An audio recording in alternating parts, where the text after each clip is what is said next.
Good morning and welcome to the Agronomy Conference 2023. My name is Anna Reynolds and I look after the National Knowledge Exchange team for cereals and oilseeds at AHDB. The conference is now in its 17th year and I'm really pleased to be welcoming a lineup of speakers for today and also highlighting the investment of the levy into agronomic research.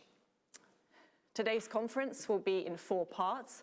First, we'll be looking at integrated pest management and research into cabbage stem flea beetle and aphids, as well as looking at how beneficials can be managed on farm. The second session will be all about diseases. We'll present the results of our fungicide performance and resistance research, as well as take a look at some of our contaminants management work, monitoring work, sorry. And after lunch, we'll be looking at variety selection and how the recommended list is evolving in response to your feedback.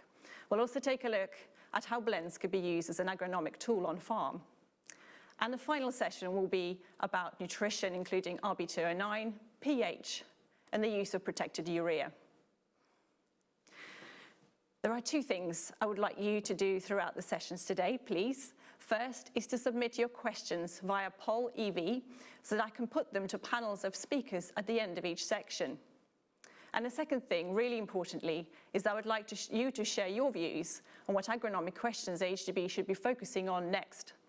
What research or on-farm trials should we be commissioning that would be of most importance and most value to your farm or the farms that you work with? And you can send them through to me via email or any other channel or speak to one of your knowledge exchange managers locally. That's it from me for now until our first panel session. So I'm going to hand over to Henny Louth, who's my co-host for today and will introduce our first speaker. Good morning, everyone. Thank you for joining us first thing in the morning. It's great to have so many of you registered today. I'm Henny Louth. I'm a knowledge transfer manager for cereals and oilseeds. And I'm going to be kicking off the first session today. So I'd just like to welcome up Holly Alpren from Defra. So Holly is a pesticide scientist, and she's going to be talking us through Defra's research investment into integrated pest management.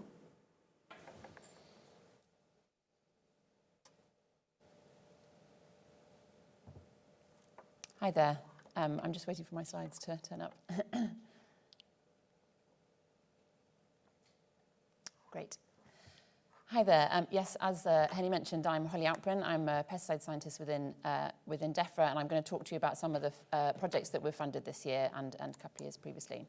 So just to give you an overview, we're building an understanding of the context, and I'll give you a couple of projects in each of these areas. So firstly, I'm going to talk about an agronomic trends review that we did with ADAS, and I'll talk a bit about the additions to the crop pest and disease survey. How are we supporting IPM uptake? So there's an IPM uptake project looking from a social research point of view, how we can encourage behaviour change in this area, and another project called IPM Net. How can we target R&D where it is most needed? And here I'll mention Defra's genetic improvement networks and the farming innovation programme. And then finally, how can we measure the environmental impact? So pesticide load indicator tool, I will talk about a little bit, and the National Honey Monitoring Scheme. So firstly, building an understanding of the context. So this agronomic trends review was published a few weeks ago and was done by ADAS.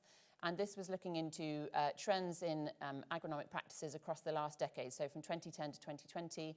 And I'll just highlight some of the key trends that were observed.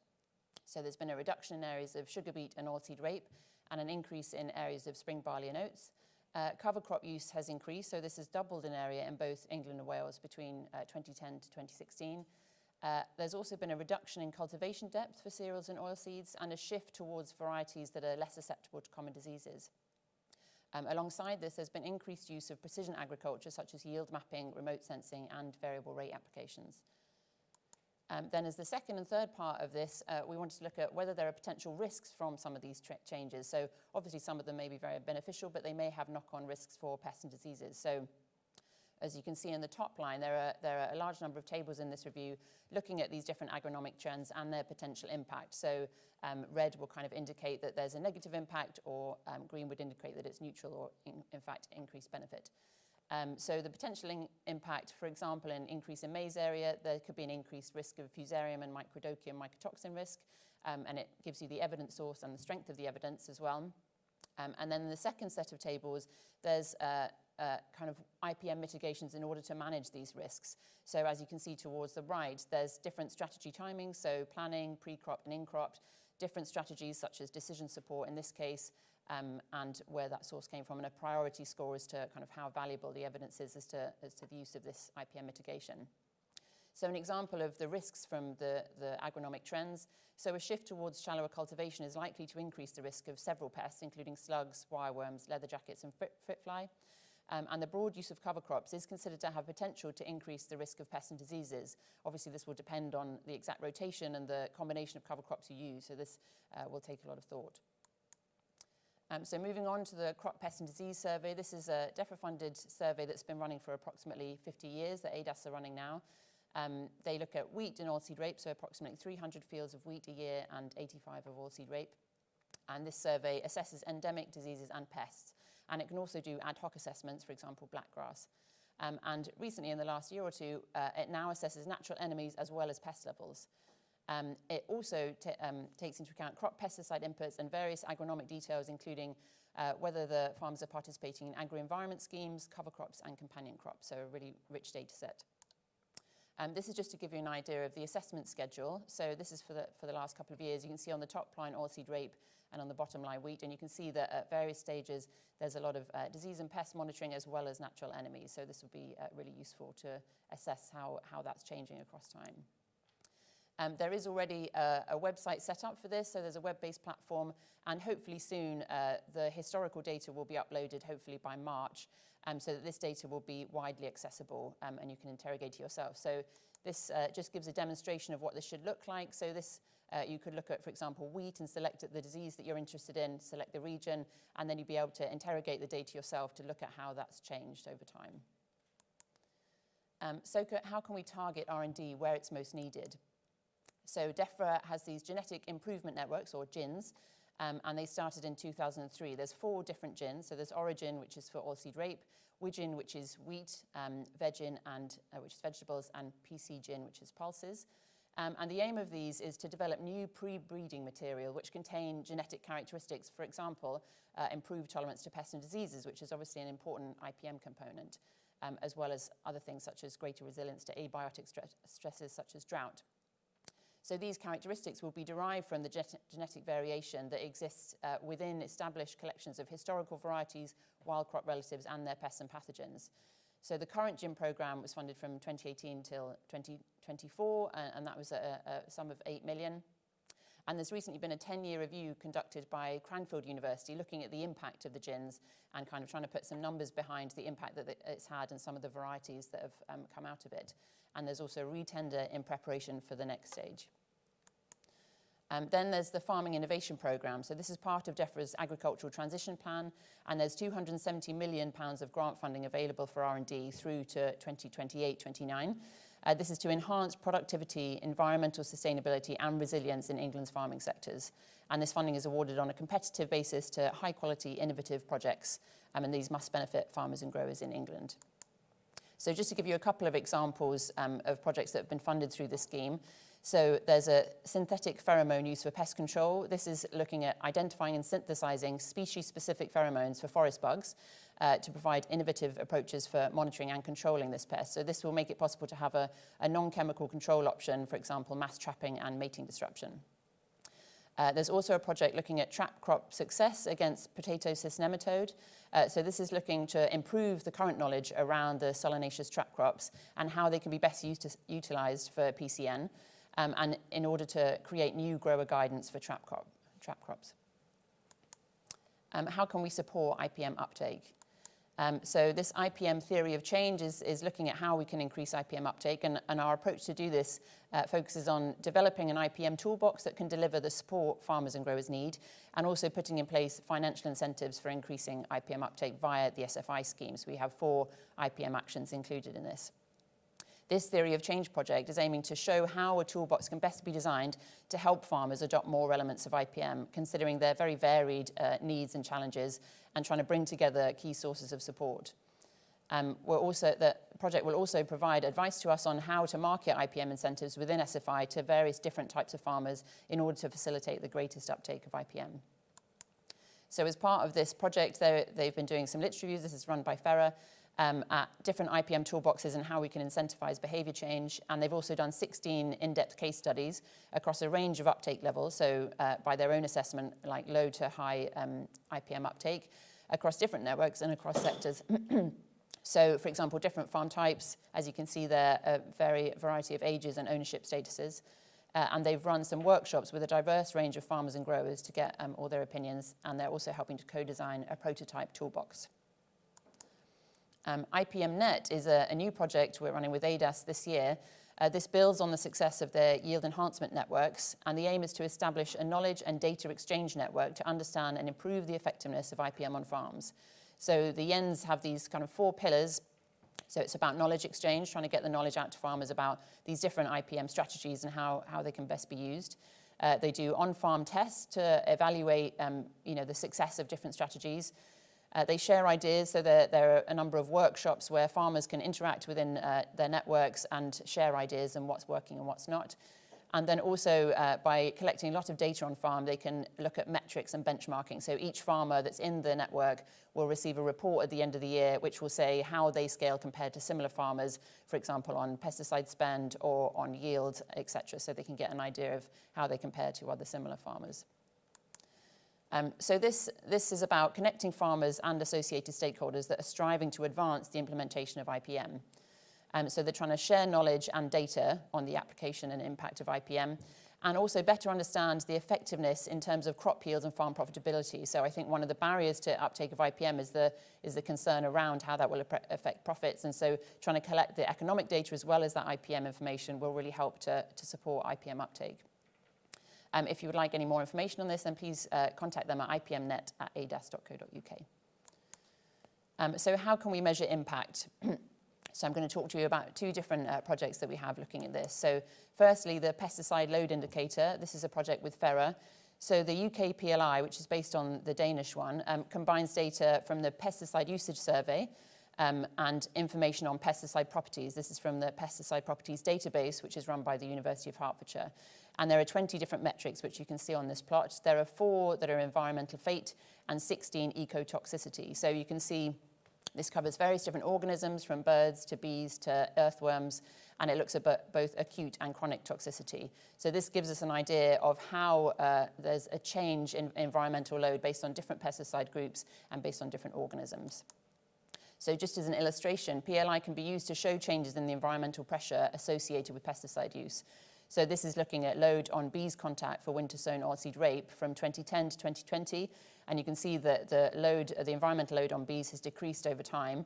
And this is in part due to the banning of neonics. So you can see clothianidin and thiamethoxam as the kind of purple and beige bars, and that reduces over time.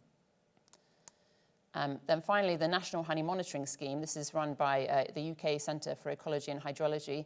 So this is a national scale repository of honey samples supporting long-term and large-scale monitoring of land use change. So honeybees are widely kept in the UK. There's many beekeepers and therefore many hives. And this collecting these samples allows us to integrate information across a large scale. It was established in 2018, and there are over 3,000 honey samples submitted a year across England, Wales and Scotland. And you can see from the map on the right, we have quite a wide distribution of where we're collecting this data from. So we're taking advantage of the scheme to detect pesticides in honey. So at the moment, CEH are able to test for 88 different active substances, and they're ubiquitous in honey samples.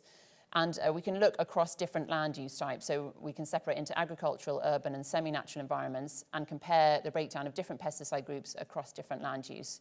And from this year, we'll have 4 years of data, so we can start to look at trends over time. So starting from 2019 to 2022, we can see how this is changing across different land types and across time.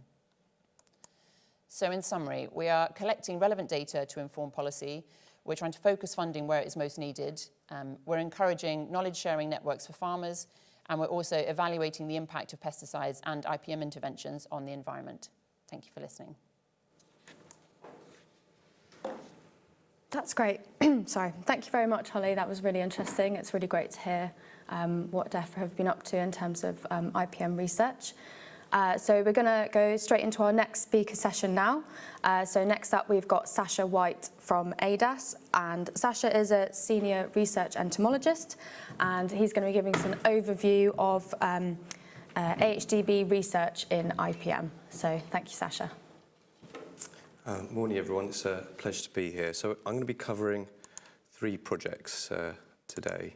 So the first is on barley yellow dwarf virus. So BYDV is spread by several species of aphid around the world, but in the UK, the 2 species that are of importance, certainly for winter cereals, are grain aphid and bird cherry oat aphid.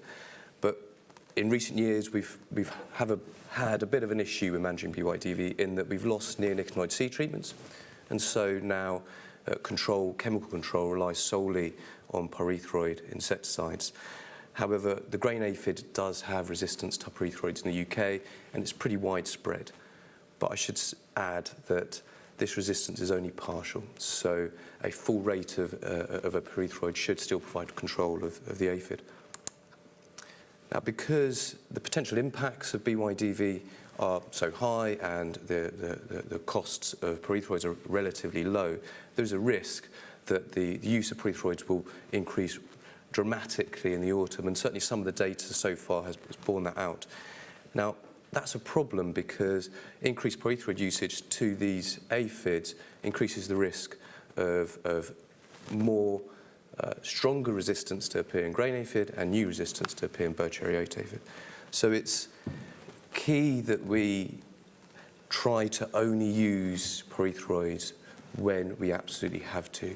But the challenge is it's not always clear whether we do need to use these insecticides for BYDV management and when to use them. Now, AHDB have made this a little bit easier. They've provided the T-Sum tool that's been available online for several years now. And essentially what it does is it helps target sprays to the second wingless generation of aphids. Now, these are the aphids that are thought to start moving out from the initially colonized plants to neighboring plants, and that's when you get within crop spread of the infection and the real yield losses start to appear. Now, on the right of the screen, you can see a screenshot of that T-Sum tool. It's pretty easy to use. You put in your emergence date, and it tots up day degrees over time. That's that graph in the bottom right. And then when it reaches 170 day degrees, that's when that second wingless generation of aphids are predicted to appear. But the model does assume that all of the aphids are carrying the virus. And as you'll see in a moment, that's by no means the case at all. There's also some questions about the origins of the model, how well it's been validated, how intensely it's been validated, and it also may be a little bit conservative. It might be predicting more sprays than you otherwise might think of applying. So 4 years ago, AHDB funded a new project that was delivered by ADAS and Rothamsted, and part of that project was to develop a new decision support tool. And on the screen here, you can see a schematic of that model that we built. It's called the ADAS Crop BYDV Assessment Tool, or ACROBAT for short. And essentially, it's made up of 3 submodels. There's an aphid population model, which simulates the arrival of aphids into the crop and then their population dynamics in the crop. That feeds into a disease epidemiology model that simulates the infection of the crop. And then that feeds into a risk model that essentially predicts the likely yield loss based on the amount of infection you've got in the crop at that point, and then makes a cost-benefit analysis to guide whether an insecticide is economically worthwhile to apply at that time. It gives out a risk prediction, a spray recommendation, have a look in your crop, consider a spray, and a few other things. On the left of the screen, you can see the inputs. There's certainly more inputs that are needed than for the T-Sum tool, so it is more complex. But we do hope that a lot of those inputs can be automatically generated. But there are some that are field specific, so that you would need to put in your sow date and things about the crop economics, so expected yield, that sort of thing. Now, there's 2 forms of ACROBAT. There's a spray decision support tool. That's for use within the season once the crop's established, and you can use it as often as you like, and essentially it's there to guide those spray decisions. But there's also a cultural control version of the tool.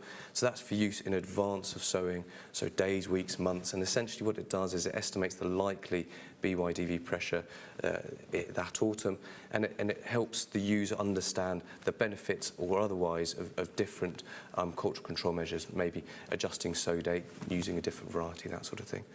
And just to illustrate the importance of sow date, on the right of the screen is a graph that's an output from the model, and essentially what it is the percentage of plants infected over time in a crop. And we've got 3 crops here. So we've got a crop sown on the 1st of September, crop sown at the end of September and crop sown at the end of October. And what you can see, there are really stark differences in this scenario with the rate at which crops get infected with BYDV. So you can see that a crop sown early will be infected rapidly and quickly, whereas a crop sown very late may have hardly any infection at all by the end of the year. So the model is field specific, and it takes into account a lot of important variables, so things like the numbers of aphids migrating, the proportion of those aphids carrying the virus, economic things like the grain price, treatment costs, and that sort of thing. And just to illustrate the importance of understanding the percentage of aphids that are carrying the virus, here's another output from that model. So essentially the same graph, but with a different set of scenarios. So these scenarios are essentially different percentages of aphids carrying the virus. So it all goes all the way from half the aphids carrying the virus all the way down to just 1% of aphids carrying the virus when they're migrating into the crop.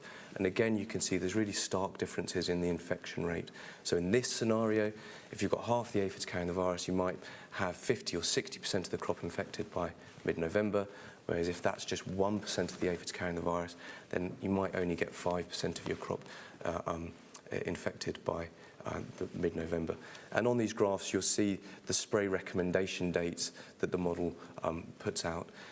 I should add that in these scenarios, we're assuming those sprays aren't applied, and that's why we continue to see the infection increasing.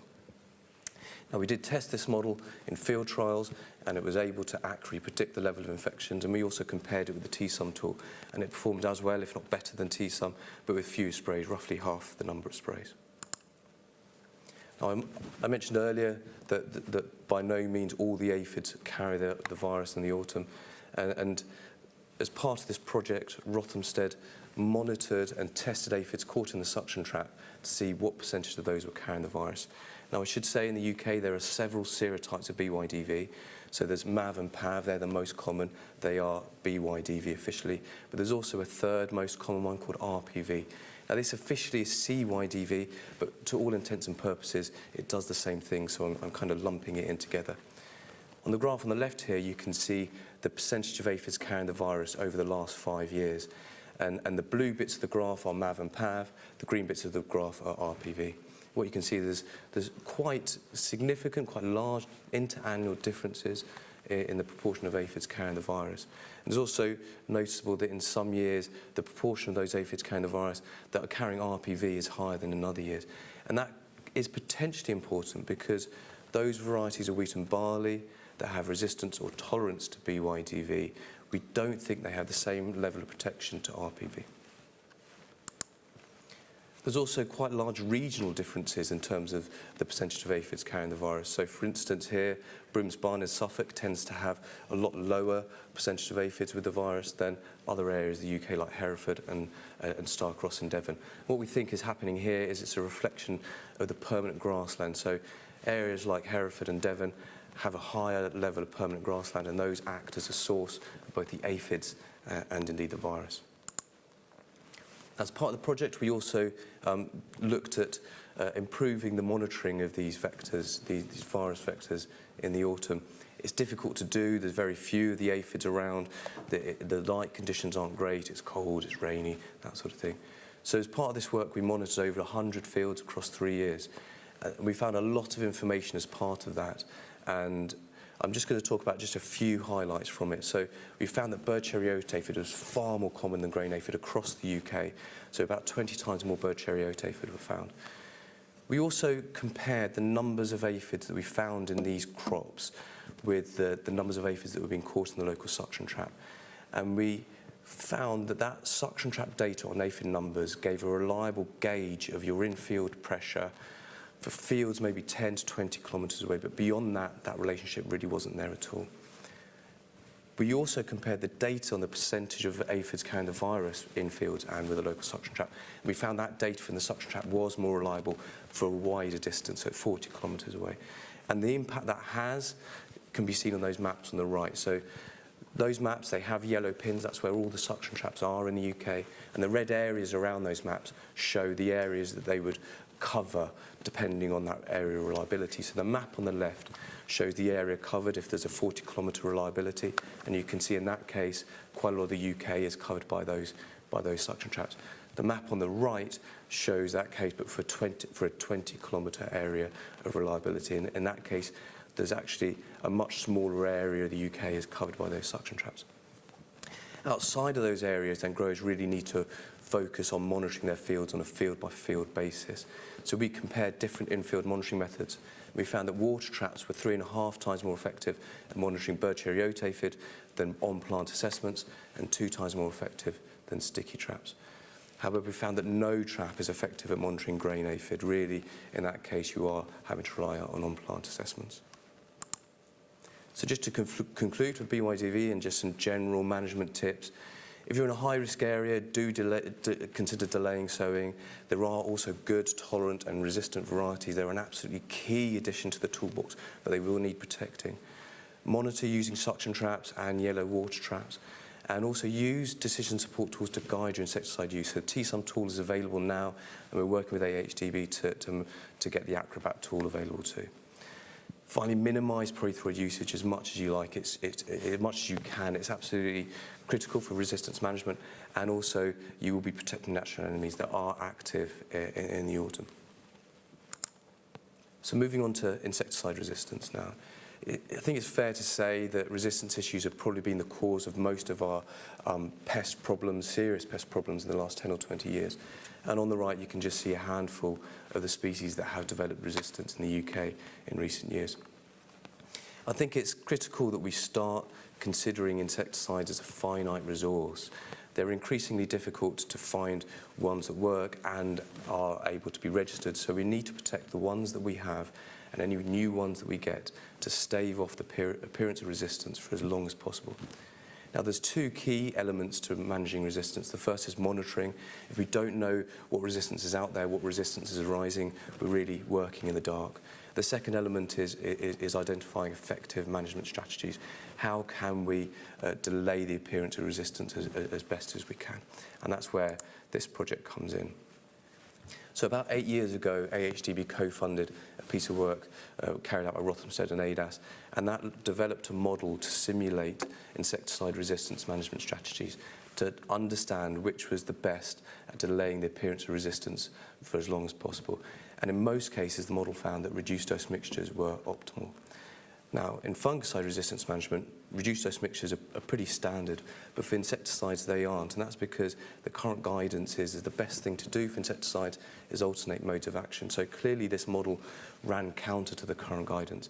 So the current project, which started 3 years ago now, looked to test that model with experiments.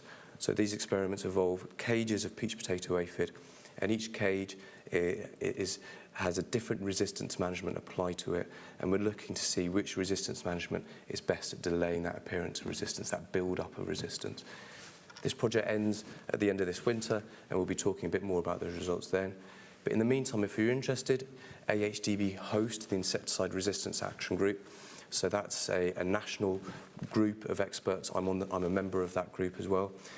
And on that website, that link there are some really useful fact sheets. So how to manage resistance and the major resistance problems in the main crops as well.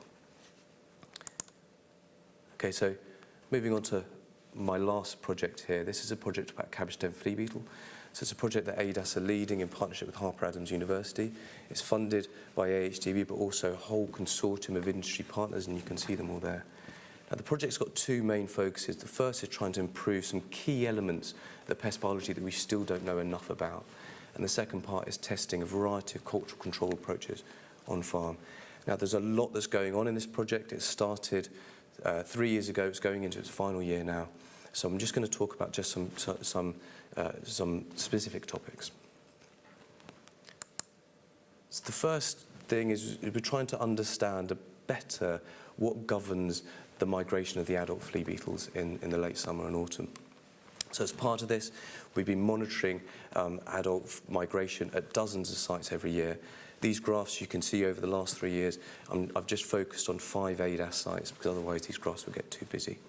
So what you can see straight away is that there are some large differences in terms of the absolute numbers of flea beetles migrating between years.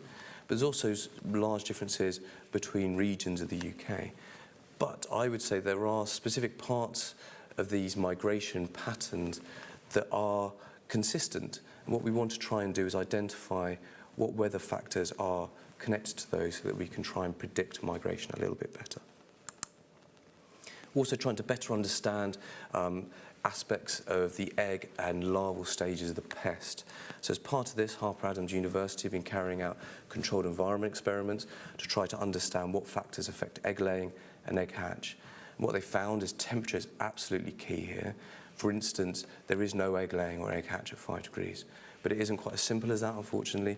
There does appear to be other factors that are playing a role. So for instance, moisture is key. Without a level of moisture, the eggs just simply won't hatch. We're also carrying out pot experiments to try to understand a bit more about the fundamentals of larval feeding on crop growth. So we've been carrying out these experiments to look at different levels of larvae invading the plant, different invasion dates, and also the effect of crop conditions. So to plants with thicker stems, are they better able to tolerate that feeding damage? And there are a couple of videos that I've taken here. I don't know whether someone can start them for me.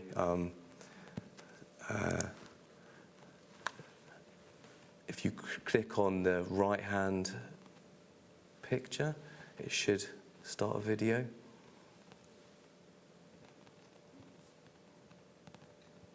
I don't know, there we go. So that's a larvae that we've placed at the bottom of a plant, and it's rapidly crawling its way up the stem on its way to petiole. And then if you could just click on the bottom picture. Thank you. So there's a larvae merrily eating its way through the inside of a stem of a plant. So those experiments just happened early this year, and so we're just analysing the data at the moment.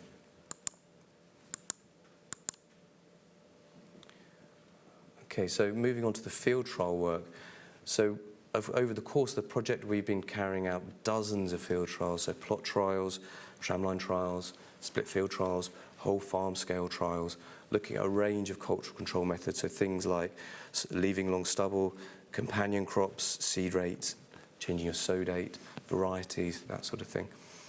There's a heck of a lot of data in there, so I'm not going to present it now, but we've definitely had promising results with things like leaving long stubble, adjusting your sow date, organic amendments, using min-till approaches.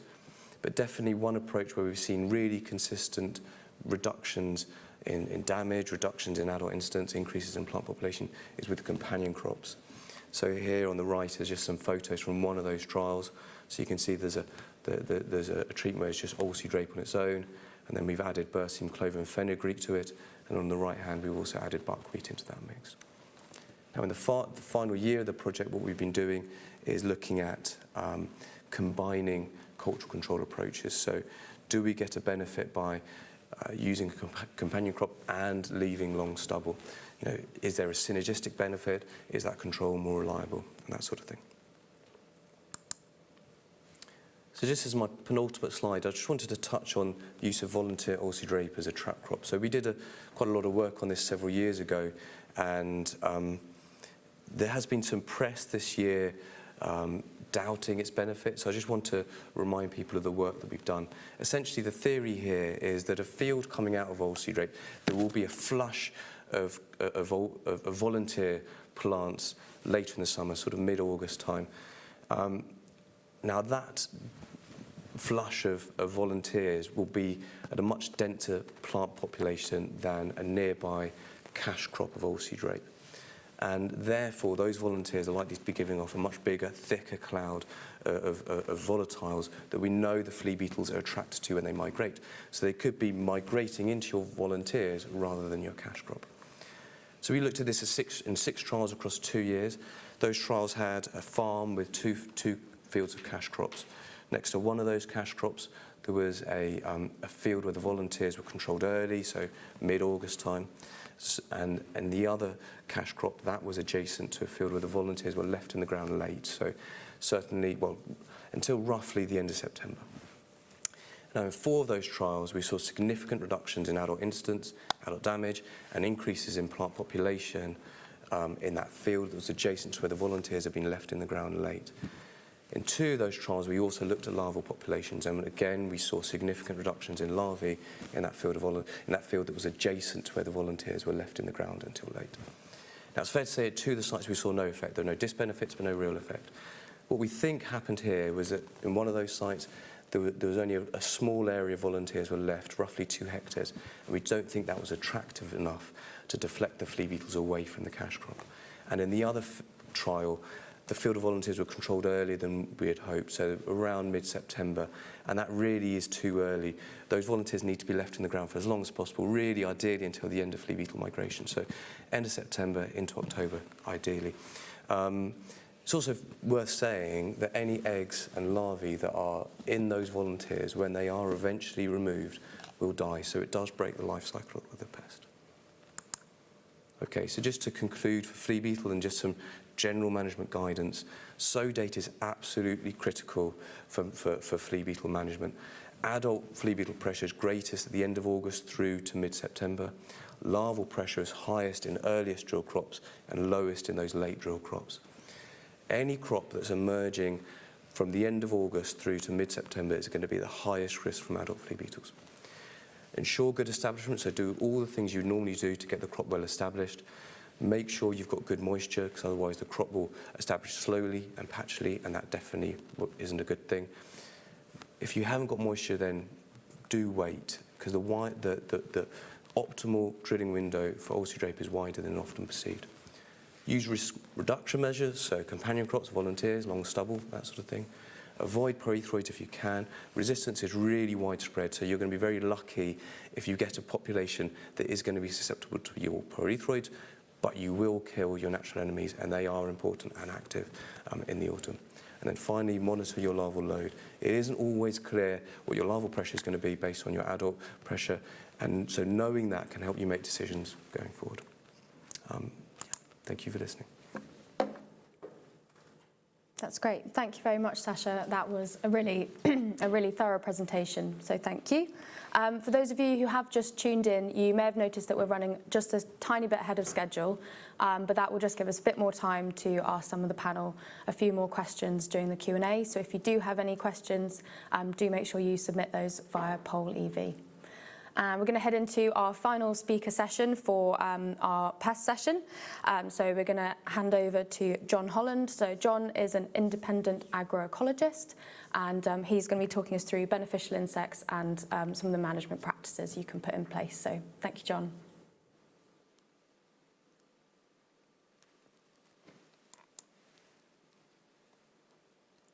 So, good morning, everyone. So today I'm going to be talking about beneficial insects, so focusing mostly on pests' natural enemies, and trying to give a synopsis of where we're up to really in terms of encouraging them in farmland areas. So first of all, a little background. So some of you will be familiar with these groups of different types of natural enemies. So first of all, we've got the ground active predators, so mostly ground and rove beetles, and spiders. So these are overwintering within the fields, and then they live most of their life within those fields. And the field overwintering ones and different types of beetles, and they're generally mostly generalist predators. So they eat everything. They eat each other and they'll eat pests. And they tend to be active in the summer, but they also have predatory larvae, and they're active in the soil. We don't know so much about these, but they can be contributing to pest control, consuming slug eggs, etc., or any pest that happens to have an overwintering stage in the soil. And then there's some of them are also active as adults in the autumn. And next we have the sort of boundary overwintering ones. So these live as in the boundaries, tussocky margins, and then they emerge into the crops in spring. And so they're active a bit earlier in the year. And then we have the sort of crop active ones, which you may be more familiar with, so parasitic wasps, hoverflies, ladybirds, all these sorts of things, predatory bugs, and a whole range of different types of flying natural enemies that move around the landscape. And they've included spiders here because they're capable of what's called ballooning, so releasing silken threads, and they can travel across the landscape that way. And a lot of these are actually pest-specific natural enemies, such as hoverflies eating aphids, and some of it's a bit more generalist. So what are we trying to do when we're trying to encourage natural enemies? Well, what we want really is the right type of natural enemies in the right place at the right time. And if you've got an aphid, this is just an example of one type of pest, there's a period early on where there's a window of opportunity where those pests can be controlled before they start to really bloom, the exponential growth period, and then typically they'll go up to a peak and collapse. And if the natural enemies are there early on, they can likely reduce that peak, and so you don't get a pest outbreak. And that's what happens most of the time. That's why you don't always get pests in your crops. But should they arrive a bit too late or they're the wrong types, then the pests may get away and then you get a problem. So that's just trying to simplify it. But of course it's much more complicated if there's different types of pests with different sorts of natural histories. So what do we know about beneficial insects? Well, quite a lot really, over 30 or 40 years of research on them. But what we do know is the landscapes out there are quite different. So landscapes are comprised of crops and non-crop habitats, woodland, hedgerows, etc. And the proportions of those vary across the landscape and also around each field. So a individual field may have good margins, it may have hedgerows, woodland next to it, or it may have very little. And then when you expand that up to bigger landscapes, some may be very complex and some may be much simpler. Then on top of that, you've got all the different farming systems that everyone's practicing, different levels of agrochemical inputs, cropping, rotations, tillage effects, and all of this is going to affect the types and the numbers of beneficial insects that you're going to have in your environment. And also then the level of predation is going to be highly variable because of this, and that's going to vary from field to field, within the fields even, and from year to year. And what we do know in trying to encourage those beneficial insects is that we can use different measures, and particularly wildflower type habitats that are aiming to encourage beneficial insects, but also overwintering areas like beetle banks. And so we'd like to say that putting those sorts of habitats in can have an instant effect on your pests, but of course it doesn't. It's complicated because of all those factors that we're talking about. So it is quite challenging. So I'm going to try and run you through that now. So thinking about those landscapes, so here's an example from a QUESA project, an EU-funded project, looking at pollen beetle larvae and parasitism. And so on the left, you've got a simple habitat that's comprised of a landscape with forest areas and not much in between. And so if we look, and then on the right, we've got a landscape that's comprised of lots of little fields with a bit of habitat around each of them. And so what we do know is that pest control tends to be highest close to the source of these sorts of habitats. And so then that affects the levels of parasitism in this case, but it could be predation as well from other natural enemies. And so in the example on the left, you get a ring of parasitism around the edge of that woodland areas. But in one on the right, you get parasitism right across the landscape, and that's what we're trying to achieve. So it's spreading those habitats out across the landscape. And there's lots of studies that have looked at this, and a high proportion of them, 75%, show that when you have more diverse landscapes, then you're going to have a positive effect on natural enemies and on pest control. But it's also complicated within the individual fields. So this is some results of a project I ran a few years ago. And we're looking at how these overwintering beetles, so these are the ones that live full year round within the field, are distributed. And we've got 3 smaller fields that you can see running on the left side, and then half of 3 larger fields. And we can see that these boundary overwintering beetles were highest early in the year, so in May and June, and then they disappeared, which is what we might expect. But also they were highest in those smallest fields, and there were very few of them in the larger fields. So that means we need to do something to put some extra habitat into these larger fields to encourage them. But there are also midfield overwintering beetles, which can help provide that control. But they're active later in the year. So we can see here on the left that one field had one particular species, and so there were lots of those beetles there in May, so they're providing good control in that field on the top left. But as we go through the the summer, we can see them start to emerge in the other fields and in really high numbers. So they're providing much more control compared to some of the other boundary overwintering ones, but later in the year when perhaps they're not so useful in terms of the target pest that you want. And so we've taken that a bit further and tried to look across bigger landscapes. So this is some results again from the Quessa project, where they looked at the different types of semi-natural habitats in the landscape and made predictions on the numbers of flying natural enemies that they would support, and then trying to predict what the likely levels of pest control would be from those flying natural enemies. And as you can see, red indicates really poor, and then you're going up to blue, which is high. And you can see that most of the UK is pretty poor, really, in terms of predicted levels of pest control. And that's because we have quite large fields compared to the rest of Europe, and less semi-natural habitats in that landscape. So I'd like to be able to tell you which types of natural enemies you need for each particular pest, and we do know quite a lot about that.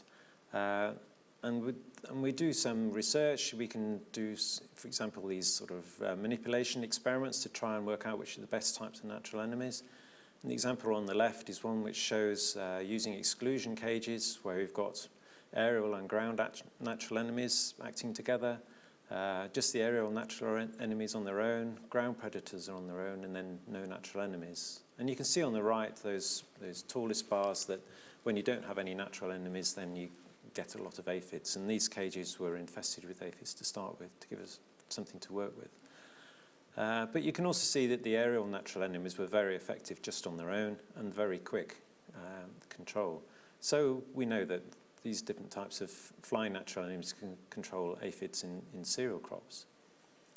Another study, more recent one, looked at the value of this natural pest control using exclusion cages and different levels of spray intensity and pest infestation. And they also used economic thresholds to identify when to control them. And the general result from this is that there is an economic benefit from this natural pest control, and it was highest when there was a sort of medium level of pests. So 23 million for the UK. But when you've got high levels of pests, then these natural enemies can't cope so well. So all these types of experiments are really useful, but it's very hard to do that for every single crop-pest relationship that we've got for all the different crops, just because the resources needed to do those types of studies would be enormous.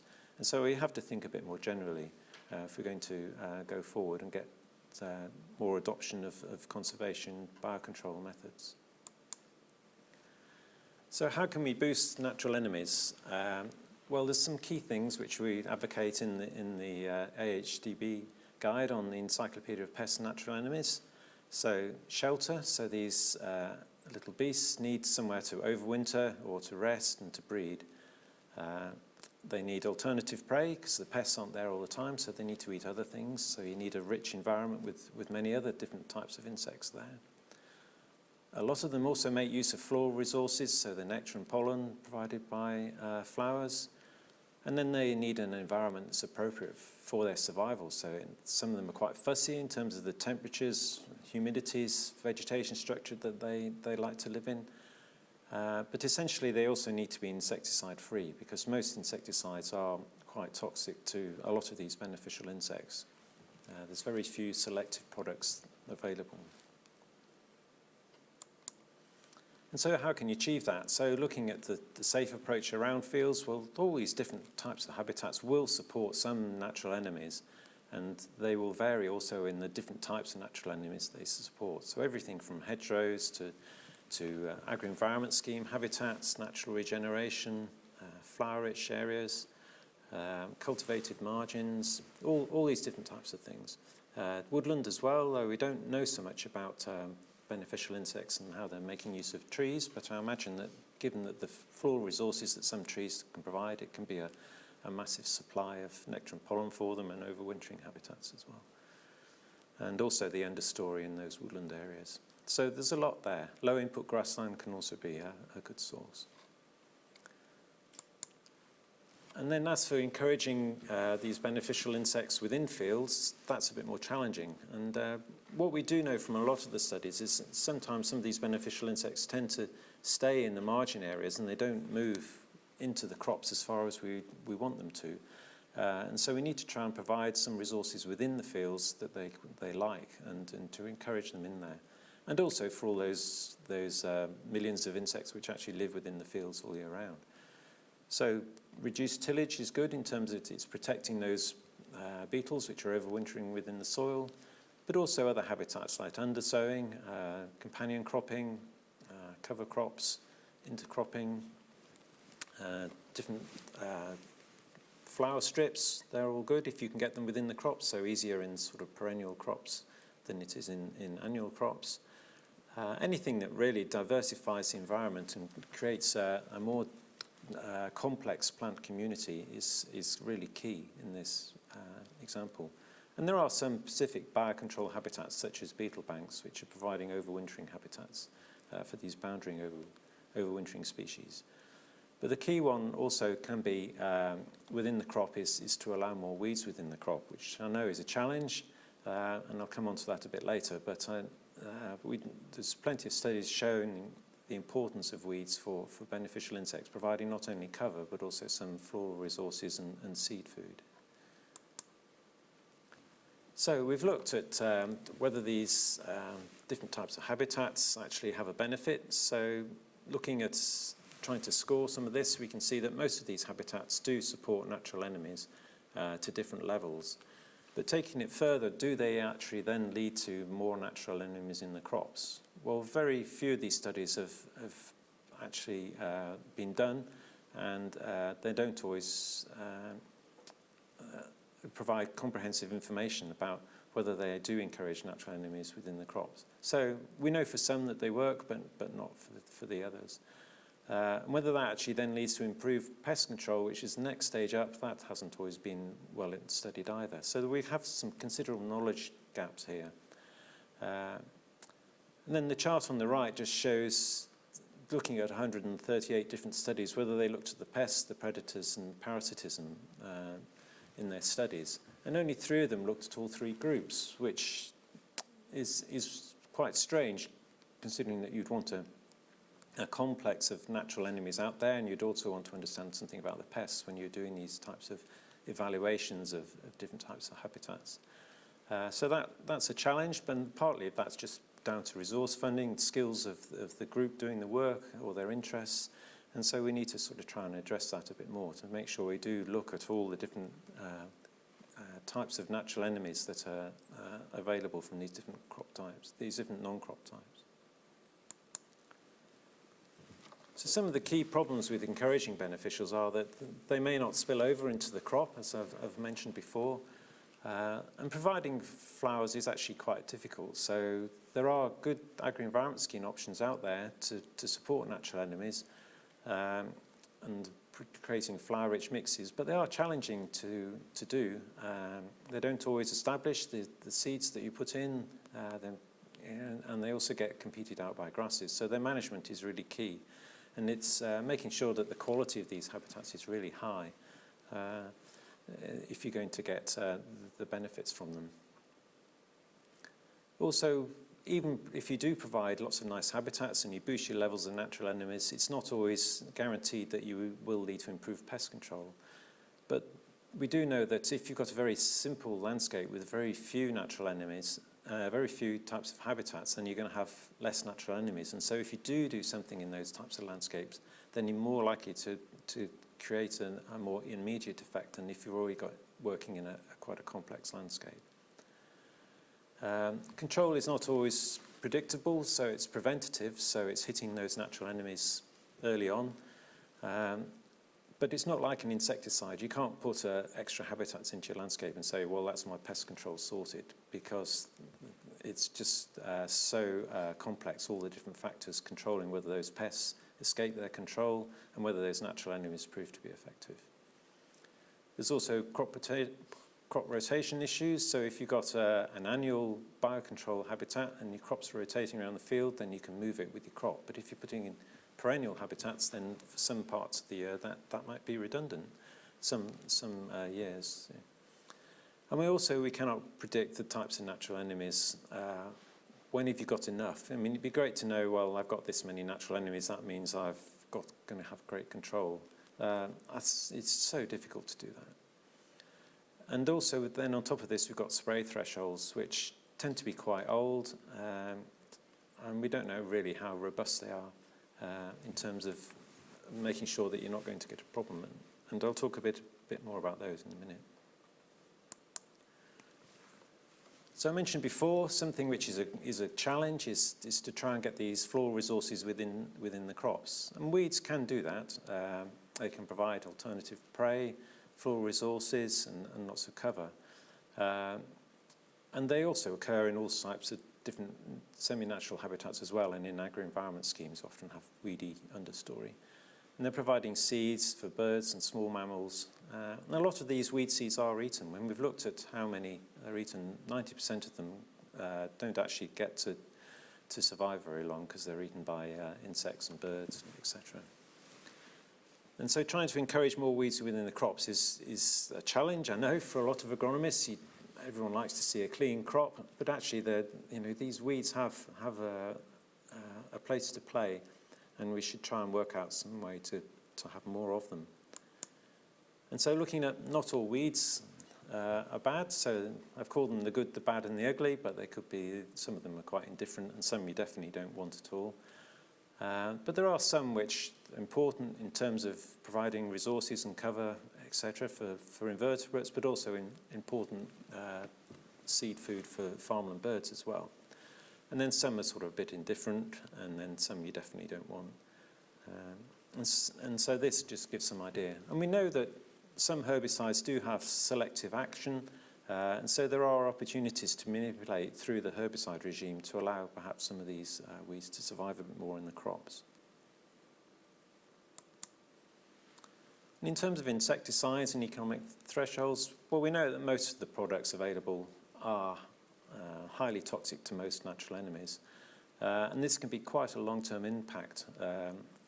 Some of these, a single spray can sometimes have an impact up to a year later. And then if you're putting multiple products on and from year to year in the same field, then it is going to impact on those beneficial insects. And so we'd say, well, we should be using thresholds and monitoring, but of course, that's really time-consuming. And how accurate is it? We know that pests vary hugely in their numbers within fields. You get patches here and there. And if you happen to walk into the wrong spot, then you might miss them, or you might decide to do something when actually you've just happened to walk into the one patch in the whole field. So in an ideal world, these thresholds should be flexible. They need to take into account the potential value of the crop, the abundance of natural enemies, the crop health, etc. There's so many factors determining how important those are going to be. And we also need new technologies. Going and monitoring crop pests is quite challenging. It is time consuming, and you need to have quite good skills to be able to do it properly. And so we're hoping that perhaps new technologies such as laser remote sensing and things like that are being worked on, which can automatically detect when you've got a pest there and give you a warning. But these technologies take a long time to develop, and who knows if they'll work. But hopefully we'll have something better in the future. And going back to, as the previous speaker was talking about BYDV, this was something to just emphasize the value of monitoring and how the numbers of pests can vary hugely between different fields and even within fields. So this is just using sticky traps. And you can see that some of these fields had no aphids at all, so 20%. And some a few had very high numbers, and most had relatively low. And so you can see that monitoring here would be quite useful, because if pyrethroids do have such an impact on the beneficials and there's resistance developing, then trying to reduce it through more detailed monitoring can really help. And in this study, we used sticky traps. They're not the easiest way of monitoring things. The aphids tend to squirm around on them, and it makes it quite difficult to identify them. we did ask the farmers and agronomists to try and identify the aphids on these, and there was some success, but a lot of them were missing them. So it is challenging to have you do need a monitoring system which is relatively simple. But there are new technologies, sort of AI can be used, and there's groups working on that to try and automate the detection of insects on sticky traps and other types of traps. So perhaps you can just take a picture and send it off, and then you get your answer. That would be great. But also what was important from this study was we found that actually most of these aphids were coming into the crops, were flying in, and because they're such poor flyers, they just tend to get blown around by the wind, and the wind currents come over a hedge, and then typically they dip, and that's how the aphids are coming into these crops. So we found them mostly along the edges of the fields, and particularly next to woodland and low hedges that were just downwind of the prevailing wind. So there again, where you go and walk within the field to do your monitoring can be really important. And also there's management options here, so perhaps you could have a more resistant variety along the edges of the woodland if you don't want to have it right across the whole field. So in summary, I don't think we'll really ever be able to predict the levels of natural enemies that we need per field, per crop. However, the incidence of pest outbreaks can be a good indicator. So if you're getting a lot of pests, then you've probably got failed biocontrol and you need to be doing something about it. Can we predict the amount of habitat needed? Well, we can do this by modelling and all sorts of stuff like that. But it will vary with the year, the crop growth, the variety, the pests. So many different things are affecting these natural enemies in farmland. And so what can we do about it? Well, I think the key thing really is to try and get greater plant diversity onto farms and a great abundance of plants, because we know that has a strong correlation to insect diversity and abundance. So creating lots of different habitats in as many places as you can is really the key, because that's going to deliver these natural enemies. And just having all of that there will lead to a more robust system. We don't know what's going to happen in the future with climate change, but if you've got a more robust environment, then you're more likely to be able to buffer those extremes that may occur. And new pests also coming in with global warming as well. So we need to make sure that we've got the full suite of natural enemies out there in the landscape. We know that flower mixes can also deliver adequate biocontrol, and there's lots of different guidelines on that, so have a look at that. And avoid using insecticides whenever possible. It really should be the last resort. And remember that also all these different habitats also have extra societal benefits, so helping carbon capture, boosting nature, water quality, and just look nice as well to have a more diverse, flower-rich landscape. So in terms of future research, I think we really need to be looking at these economic thresholds and monitoring techniques. That seems to be key in terms of getting to grips with reducing agrochemical inputs. There's now a big drive to develop more holistic approaches, so regenerative farming, integrated production, so we can think about how well they are doing in terms of biocontrol. And diversifying the cropping environment, so looking more into sort of intercropping, companion cropping, and all these sorts of things which can help with beneficial insects within the fields. Developing perhaps herbicide programs as well that can be more effective. And develop some more specific biocontrol habitats. And also I think on farms there's always unproductive areas in many parts of the farm, so field corners, difficult to manage, taking those out of production, use yield mapping to identify which areas are least productive and perhaps not worth producing a crop on, and putting them into sort of biocontrol rich areas. So thank you very much. There's some further information, so do have a look at the AHDB guide. But also the IOBC, this is an international organisation, and they do produce crop-specific guidelines on integrated production, and they have a range of international technical meetings, which are always very good, and various websites, so Agroecology, And the bespoke project, which was recently finished, has lots of information on flower-rich margins and how to establish those. So thank you for listening. That's great. Thank you very much, John. It's really important that we keep beneficials in that IPM conversation. So yeah, thank you very much. It was very thorough as well. I also want to thank Sacha and Holly for their presentations as well. So that's the speaker sessions finished for the first pest session. And in just a moment, I'm going to hand over to my colleague Anna, and Anna will host the Q&A session. So thank you for all the questions that you've submitted so far. They've been absolutely brilliant. So Anna's going to field a couple of those to our speakers, and any that we don't have time to cover today, we'll make sure they're covered after the event, and we can get that information out to you. So thanks. Thank you very much, Henny. So we have plenty of questions, as we can see. Thank you very much for your presentations. We'll start from the top. As you go on Polyview, you can upvote questions. If there's a question that you particularly like, you can vote for it and it will come up to the top of our list. The first question we have is around grass margins. I guess the risk in increase of aphid abundance. We've also seen from your presentation how woody strips perhaps can cause that sort of spike in aphids just at the edge. How do we deal with that risk? Is this a real risk on farm? Is it significant enough? There was some studies done quite a few years ago that looked at the genetics and where the aphids were originating from on farmland.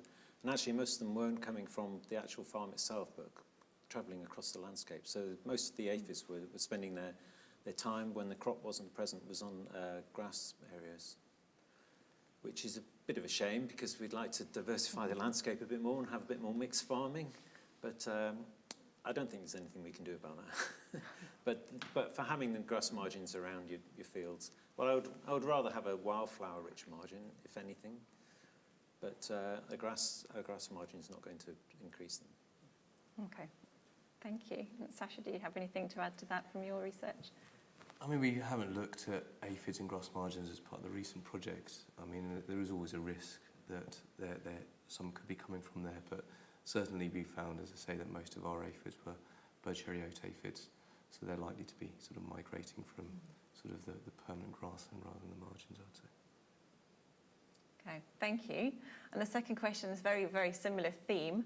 What about the companion cropping? Does the benefit of that outweigh the risks? I mean, there is always a risk that, you know, by introducing companion crops into the crop that you're going to introduce some other insects as well. But, you know, certainly I think the biggest benefit is from introducing a more complex biodiversity into there and bringing in natural enemies. And also there is the potential that those companion crops are interfering with the ability of the pest to find the crop as well. So, you know, we've certainly seen that it's a benefit for flea beetle. And of course there might be impacts for other pests, but I think it's about prioritising your pest problem. I think for a lot of growers it is flea beetle at the moment.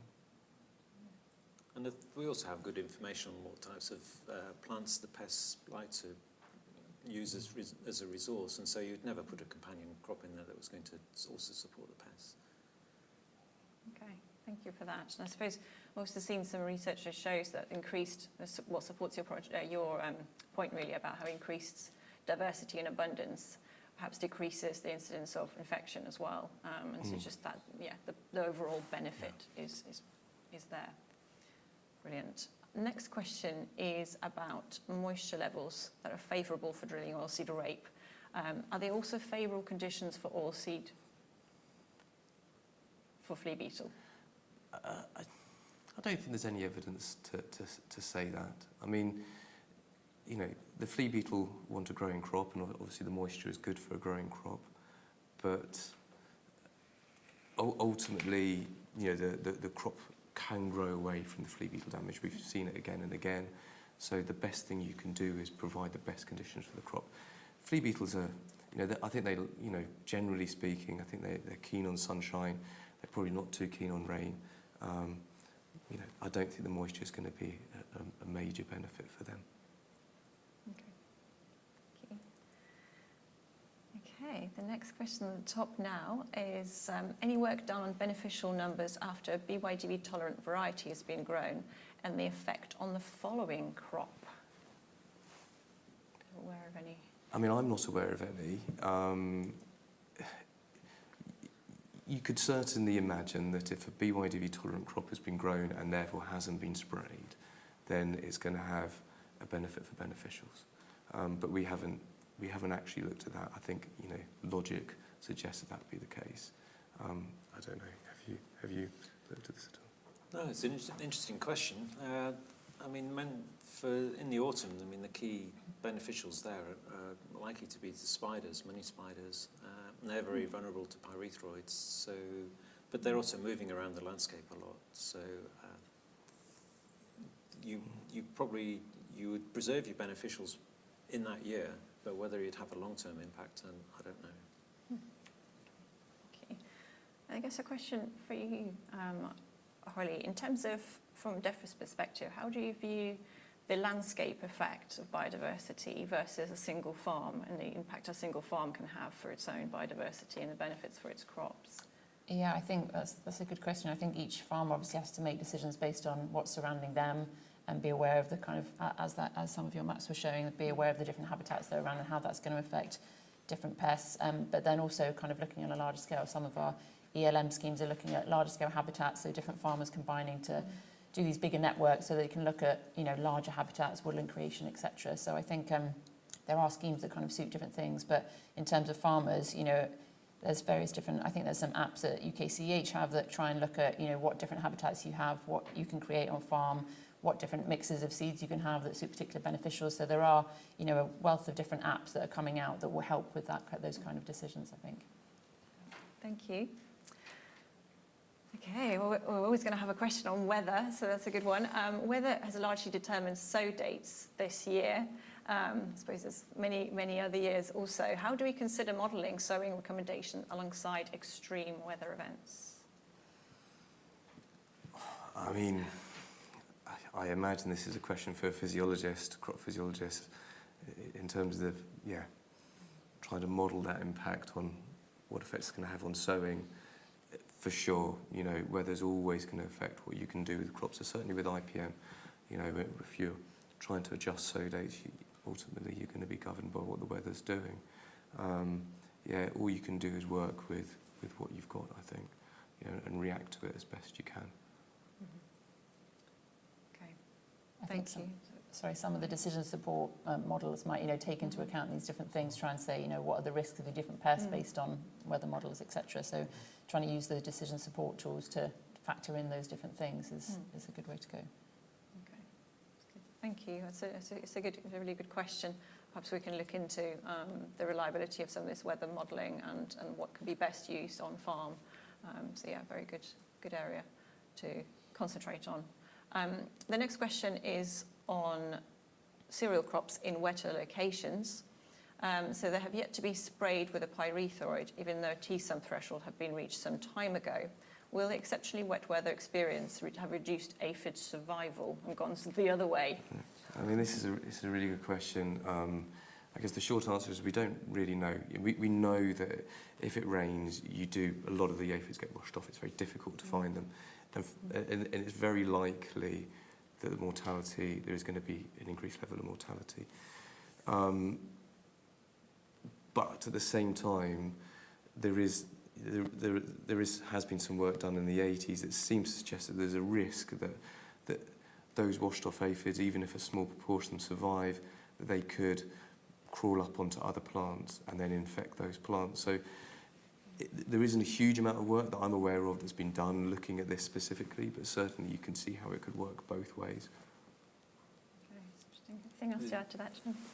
Yeah, well, I mean, the aphids move by crawling across the ground once they're finished on one plant and they're starting to breed and the young are spreading about. So, having a wet ground will stop that spread. But as you say, if there's a lot of water washing across that ground, then it could increase the risk. So, It'll all depend on how quickly it dries up after it and the level of rainfall. But my old professor, who was an aphid biologist, always said that a good dose of rain was the best thing for controlling aphids. So we would hope that it would do the job. Good. Okay, this hope. Very good. Thank you. Okay, a question on monitoring cabbage stem flea beetle. And is there a negative impact of sowing a companion crop by slowing oilseed rape emergence speed? So that competition and also having smaller oilseed rape plants potentially.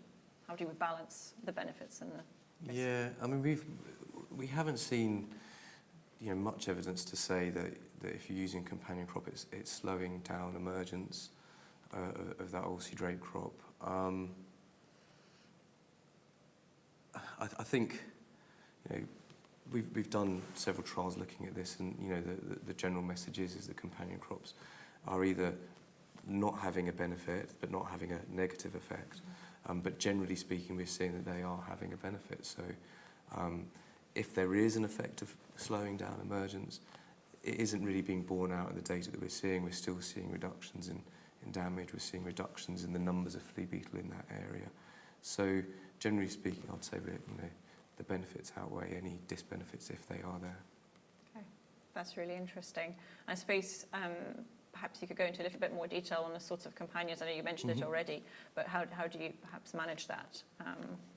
So I think how do they go into the? Yeah, generally speaking, I think that it's probably better to get them in a little bit earlier, so that they are up slightly ahead of the oilseed rape crop, so that they are provided. Because otherwise, they could be if they come up at the same time or even slightly after, you might lose that benefit because the crop is at the greatest risk when it's just emerging. If the flea beetle is just nibbling the emerging seedlings, so putting them in slightly ahead, a week or so ahead, generally speaking, we're seeing that as the best thing to do. Okay, thank you, Sacha. And John, did you have anything to add to that? Yeah. Thank you very much. Next question is around slugs, and they've been a huge problem this year. What are the best cultural control methods to improve long-term control of slugs?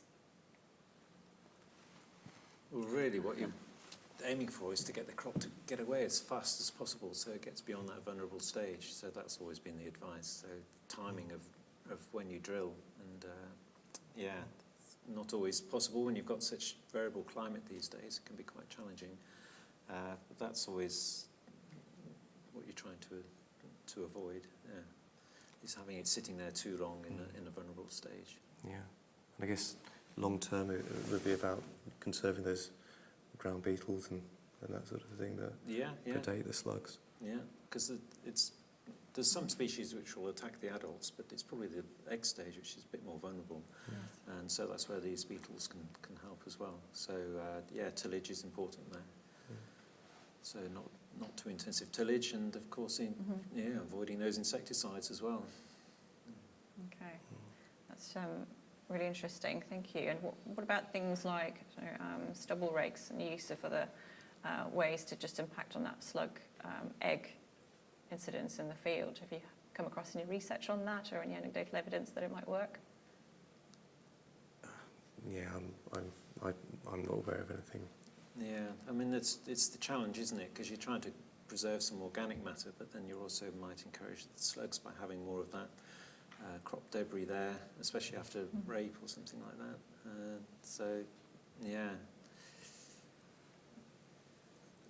There's always pros and cons, isn't there? But the slugs tend to be patchy in terms of where they occur.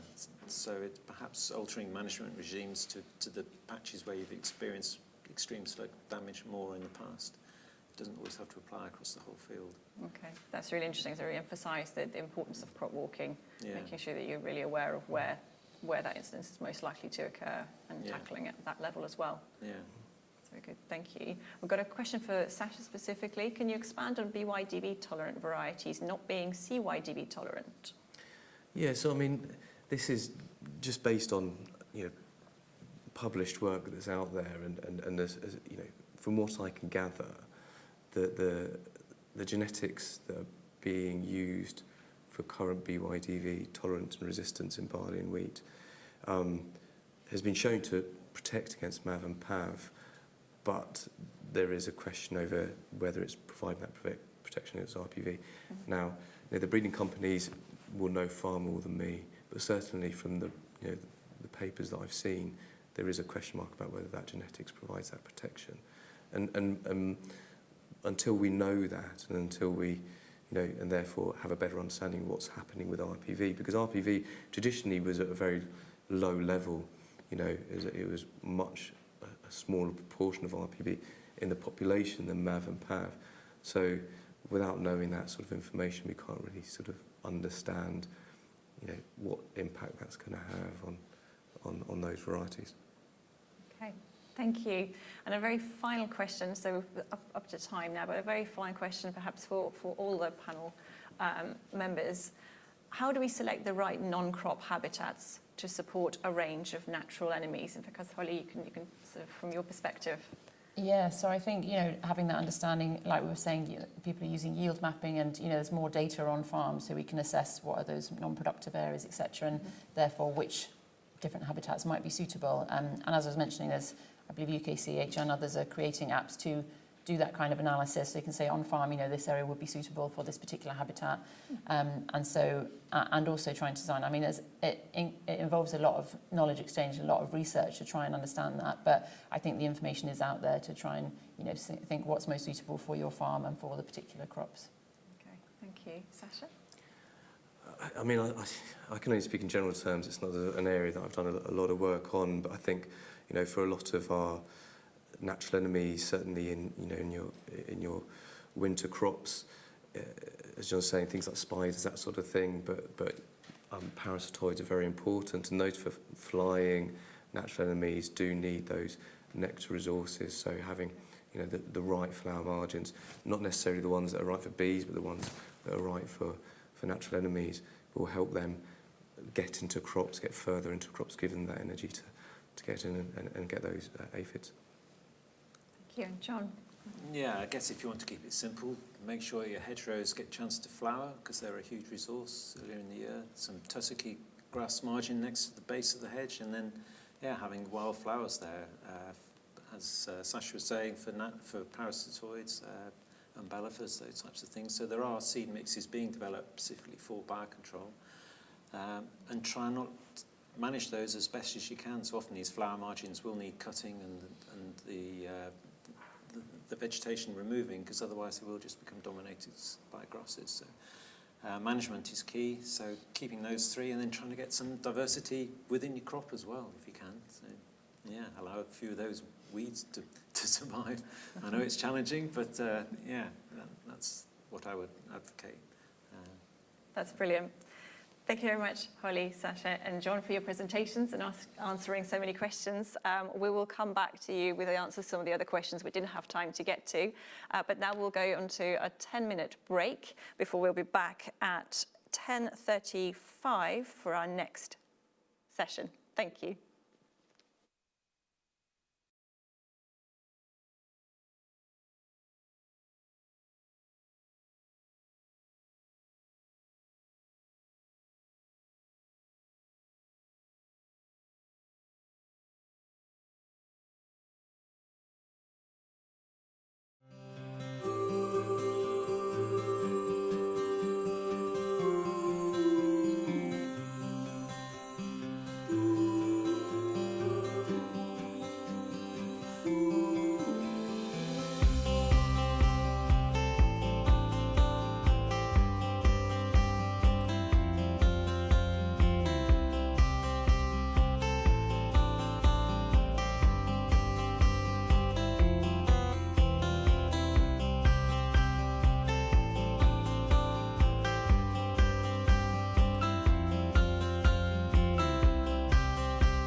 Welcome back to the AHDB Agronomy Conference 2023.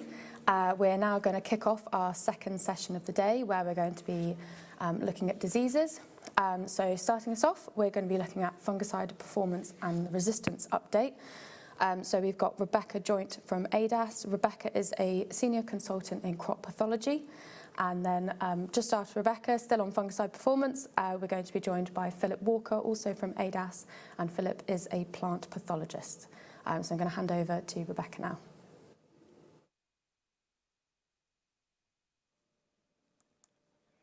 So I'm here today to present the 2023 fungicide performance update on wheat and barley, before I'll hand over to my colleague Phil to share the update on oilseed rape.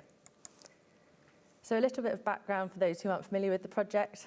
So the project aims to evaluate performance of different fungicide actives and mixtures of different fungicide actives against a range of target diseases. This is to help guide product choice when building fungicide programs. So fungicide programs should be adapted to disease risk, so dependent on variety, location, sowing date, amongst other factors, and should contain mixtures and alternation of fungicides with different modes of action, as well as multi-sites to help reduce the risk of resistance developing.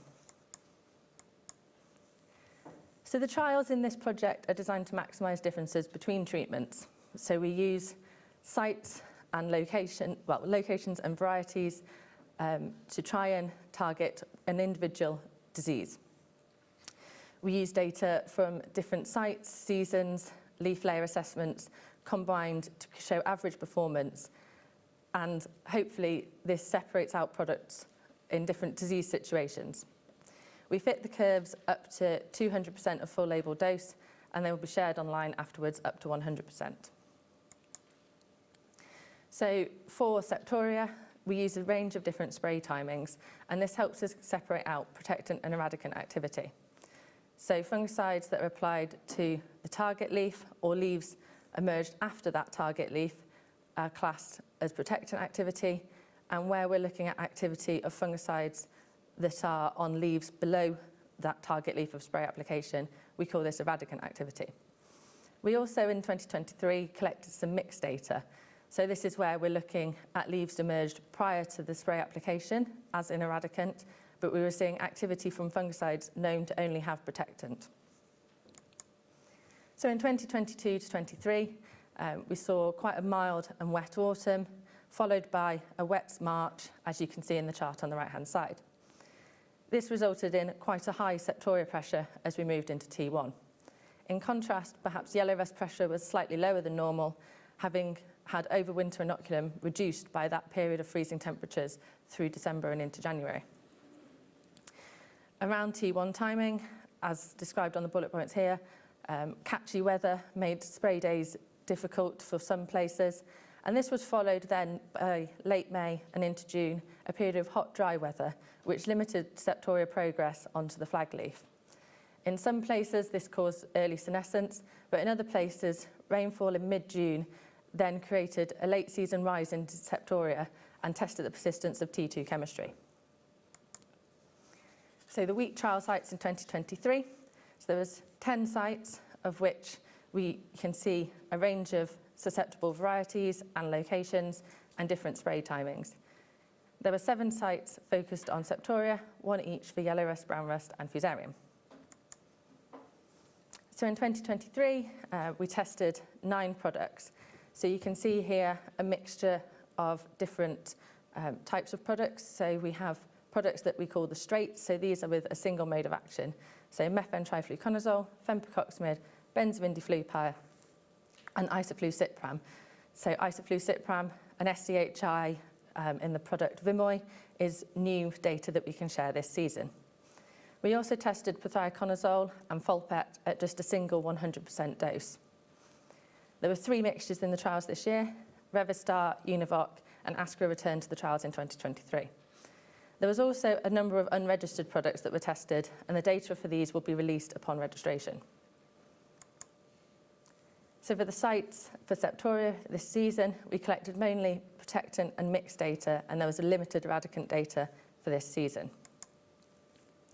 Looking at the protectant curves, so here we're looking at an average of different sites in 2023. So on the right-hand side, you can see products with a single mode of action, and on the left-hand side, you can see products containing more than one active.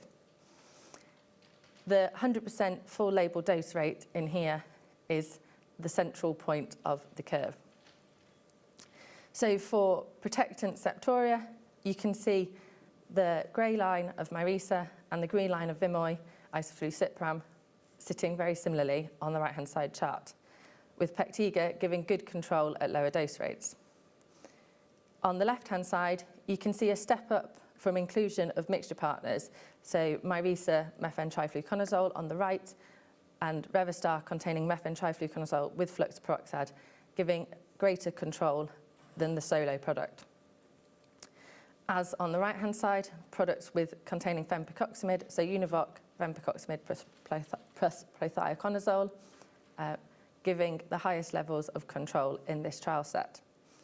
Astra returned to the trials this season, shown in the dark line on the left-hand side, and you can see performing comparably to Revastar. So looking at the mixed data this season, it's perhaps a little bit more variable in performance. You can see the points don't quite fit the curves as neatly as they do in protectant. However, the trends are the same, with the products containing fenpicoxamide, Pectiga on the right, Univoc on the left, giving high levels of control. So when we look over seasons now, this includes a large number of trials, 17 trials over the last 3 seasons. And again, you can see that the data is largely consistent with what we saw in 2023. The point here in this middle, Arizona, the red diamond, you can see the multi-site at that single full application giving around 40% control on average. Moving then to eradicant data, over the last 3 years averaged is 7 trials. Overall, you can see a lower level of control in eradicant compared to protectant situations, reflecting the importance of spray timing. The difference on the right-hand side chart, perhaps the chart we shared previously, is that you can see a benefit of Myrisa separating out from the other products at lower dose rates from around 75% to 0. So when we look at yield, again, the advantage of the mixtures is apparent, with Univoc yielding higher than Pectiga and Revastar yielding higher than Myrisa.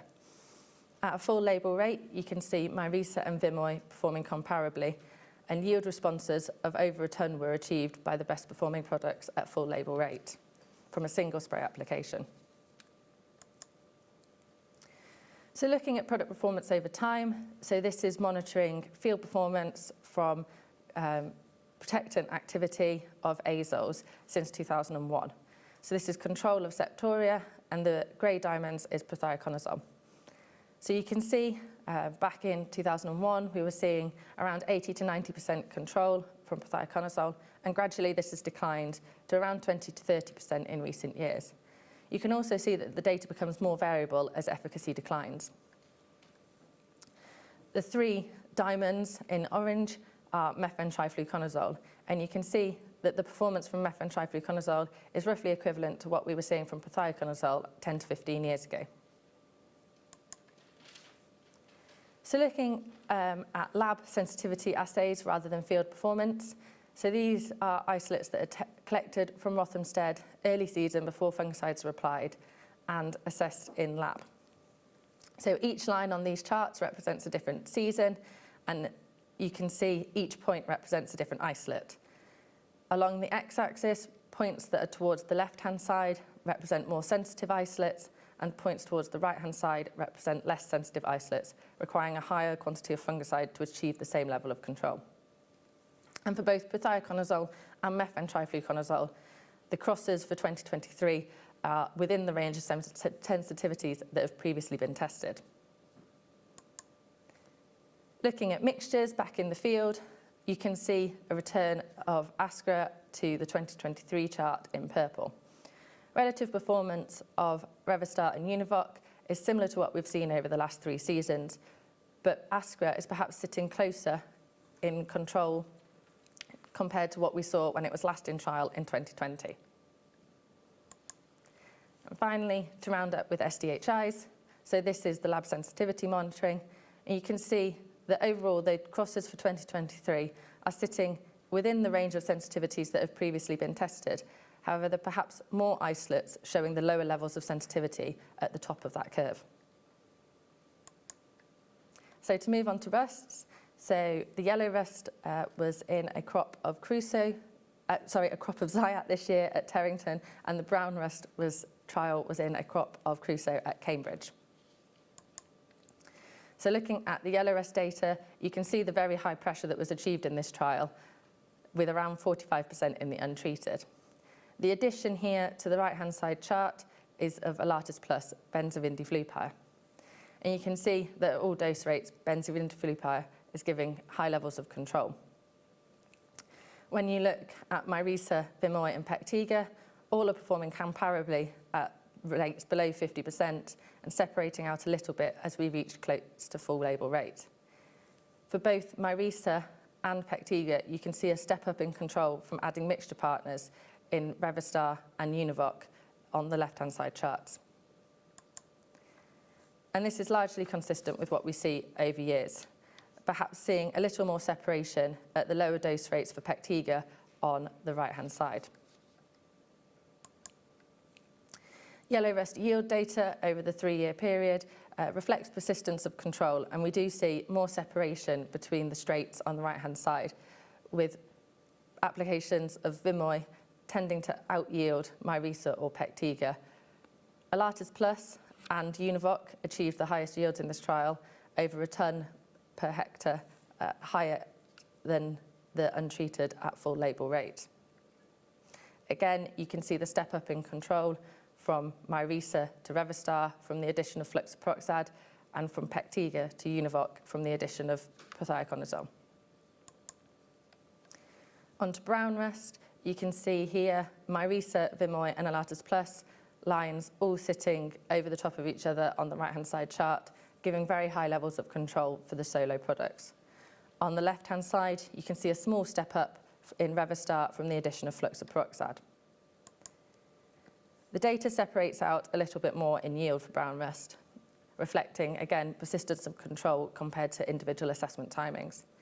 You can see Myrisa and Alatus Plus yielding quite similarly, and a step up from Myrisa on the right to Revastar on the left. On brown rust, we do see further separation of Vimoy from Alatus Plus and Myrisa. On Fusarium, 2 products to share here, a number of products, again, unregistered in this trial. So you can see both Myrisa and Proline giving useful reductions in head blight symptoms, although unfortunately no new mycotoxin data is available for this season. So to summarise on wheat, fenpicoxamid remains a leading active on septoria control in Pectiga and Univoc, isoflupram in Vimoy, mefentrifluconazole in Myrisa and Revastar also providing good activity. Though mixtures are important and give extra control over the straights. On rusts, both yellow rust and brown rust, isoflupram and mefentrifluconazole along with Alatus Plus giving good control, but again, mixtures providing the benefit. We saw no major shifts in fungicide sensitivity to septoria populations in the monitoring carried out in this season. So really highlighting, as of this season, there are highly active SDHI in isoflupram, azoles, mefentrifluconazole, and QII in fenpicoxamid, different modes of action that can be combined in programmes to reduce the risk of resistance development. So to move on to the barley, 8 sites for the barley this season. Again, as with the wheat, a range of locations, conventional spray timings, mainly T1 and T2, and a range of varieties. So the main diseases that were collected for data in this trial were Rhynchosporium, net blotch, and Ramularia. So there are no new products to share in the barley this season, but there are a number of new products in trial that will be released upon registration. Like with the wheat, we test products as a single mode of action, and actually, if you're following label guidance, these should be used in mixtures with at least one fungicide with a different mode of action with efficacy against the target disease. So starting with Rincosporium, the format here is a little bit different to the wheat slides. So we have protectant data on the left and eradicant data on the right. And you can see that the curves on the left in protectant situations are giving greater control than we're seeing from the eradicant. In both charts, you can see a small amount of separation between the azoles, proline and Myrisa, with products containing SDHIs, so Imtrex and Ascra in their mixture. On the right-hand side in particular, you can see the benefit of the mixture, Ascra, Bixafen, fluopyram and prothioconazole, especially at the lower dose rates. And the performance here is stable with what we've seen over recent years. So you can see this in the over trials charts from 2021 to 2023. And looking at yield, you can see that over that period, we are seeing all products give comparable yield responses, highlighting that although we're seeing small differences in disease control, there are a range of products available for good control. On to net blotch, you can see here the over trials reports over the last few seasons. In contrast to the Rincosporium, we see the azoles in protectant situations on the left, giving slightly higher levels of control than Imtrex SDHI. However, in both charts, and particularly in the eradicant data at low dose rates, you can see the benefit of the mixture in Ascra carrying through. And in comparison, you can see the benefit of the SDHIs comparing to the proline line. So the final disease I want to cover is Ramularia. So there were 2 trials in 2023, and you can see here Myrisa giving excellent control of Ramularia, but prothioconazole also providing useful efficacy. Looking over years, so this is a larger data set here, 10 trials. Again, you can see the Myrisa giving the highest levels of control at a full label rate. Looking at the benefit of the SDHIs, so Imtrex, and also comparing Ascra to Proline, you can see the benefit of the SDHIs in the mixture, adding to the level of control. As with Rincosporium, looking at the yield data, you can see that despite differences in disease, perhaps reflecting the late season nature of Ramularia, both products yielded comparably. So to summarise, we see products containing SDHIs, so fluxaperoxide in Imtrex, and Bixafen and fluopyram with prothioconazole in Ascra, giving effective control against Rincosporium. In contrast, on net blotch, we see azoles and products containing azoles currently giving the best control. But really, to highlight throughout the data that I've presented, mixtures continue to give the broadest spectrum of control and protect against resistance, particularly important where you're unlikely to be dealing with a single pathogen in any crop at any time. So with that, I will hand over to Phil to share the update for oilseed rape.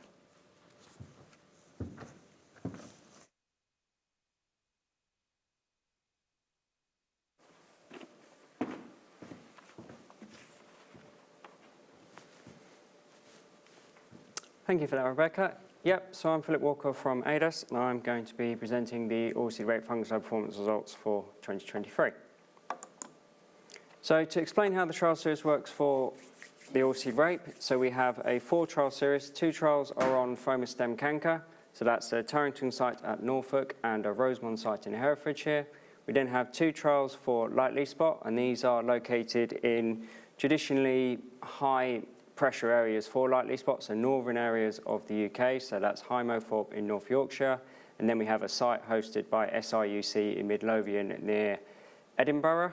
I would say with the Midlothian site for this season, we had quite a high instance and severity of light leaf spot, so it was very high disease pressure, and we didn't see any of the products showing any sort of reduction in leaf severity or any relative yield response. So there won't be any data presented for that site, but we did see some relative reductions and yield responses at the High Mothorpe site, so we will be sharing results from that site in this presentation. So the products tested in oilseed rape for this season in the fungicide performance, and all products which are currently available on the market for use in oilseed rape. So we're mainly looking at the azole-based chemistry, so prothioconazole, straight difenoconazole available in Plover, tebuconazole, which was tested in this trial as Toledo. We then have the azoxystrobin difenoconazole co-form in Priory Gold, and then we have some SDHI-based co-forms. So that's bixafen with profluconazole, available in Aviator 235X Pro, and then profluconazole plus flupropiram, available in Propulse. There were 2 further unregistered products which were tested in 2023, but the data on this will not be released until those products are registered. So we'll start with the foam stem canker trials. So this is the site at Torrington, so this is Norfolk. It was a variety of flamingo, so quite a susceptible variety for stem canker, previously rated as an RL4. It has a 2-spray program, and it's mostly based on response to thresholds. So we had a relatively late FOMA sort of epidemic for this season. So the T1 spray was applied at the end of November. But when the FOMA leaf spot did come in, it was a reasonably high incidence. So it went on slightly above threshold, so it was a little bit curative. And then when the T2 spray was applied subsequently around 6 weeks later, early in the new year, that was also quite a high pressure of FOMA leaf spot. So it was a mixture of sort of curative and protecting activity when we look at these charts. So these are results. So we'll concentrate on the disease result first on the chart on the left.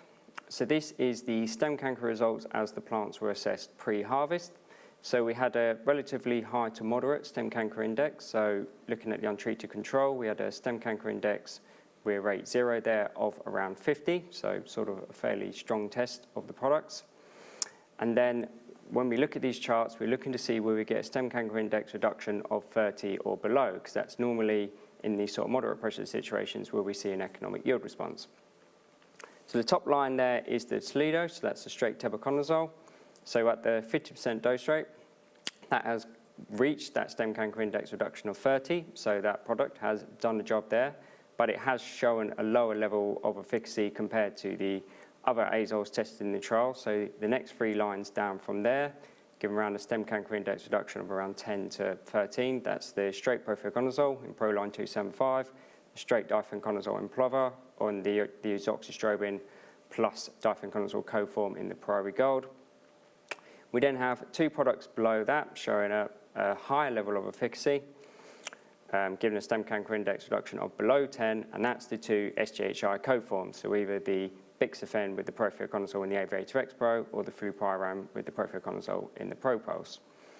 As we see in these charts, we're seeing a high level of efficacy at 50% dose rate. We're seeing little benefit of increasing dose rate to full for improving efficacy, and this is a trend that we see sort of year on year in FOMA stem canker. If we then look at the yield chart on the right, so we're seeing a similar yield reflection as what we've seen in the reduction in FOMA stem canker. So we're going from an untreated yield of around 3.2. The bottom line there, so that's the straight tebuconazole in the Toledo. That's given a yield uplift at the 50% dose rate of around 0.6 tonnes per hectare. The next line up from that is the Priory Gold. That's given around a 0.8 tonnes per hectare yield uplift.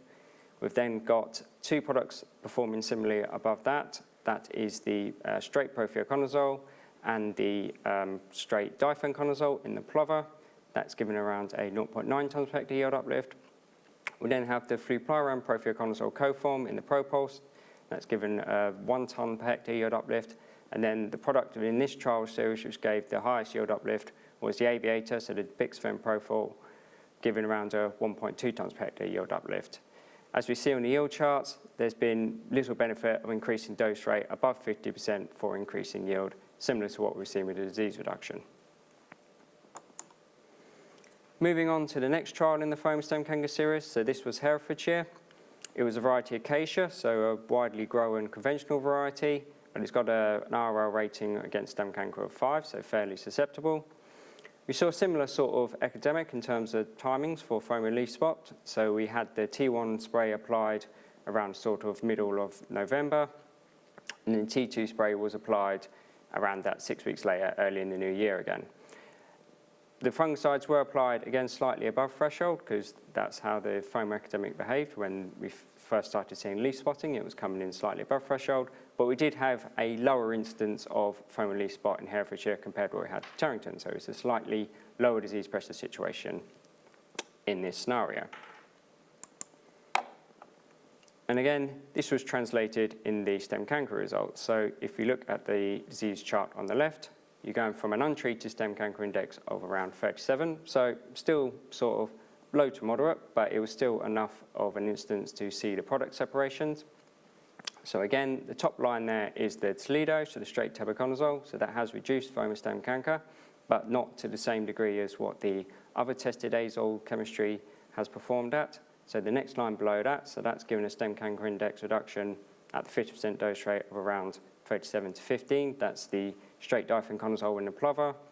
And then in this lower disease pressure situation, we saw less separation of the other chemistry tested. So they all sort of gave a similar level of efficacy, giving a stem canker index reduction of down to around 10 for either the straight profioconazole in the Proline 275, the Priory Gold, the azoxystrobin difenoconazole co-form, the Aviator X-Pro and the ProPulse, so the SDHI Pro form. So this lower pressure situation gave a similar sort of level of efficacy. Again, little benefit of increasing dose rate to full. When we look at the yield responses, so it was lower disease pressure, lower amount of stem canker, so we didn't see as higher yield results, but we still got relative yield results. So we got an untreated yield of around 3.4 tonnes per hectare. The bottom line there being the straight tebuconazole, that gave a 0.1 tonnes per hectare yield uplift. We then got the next line up being the Proline 275, that's given around a sort of 0.2 tonnes per hectare yield uplift. Then we've got the straight difenoconazole in the plover, the ProPulse, and the Priory Gold, all giving a sort of similar 0.25 tonnes per hectare yield uplift. And then it was the bixafen profioconazole co-formulation which gave the highest yield response also in this trial of around sort of 0.3, 0.4 tonnes per hectare yield uplift over untreated control.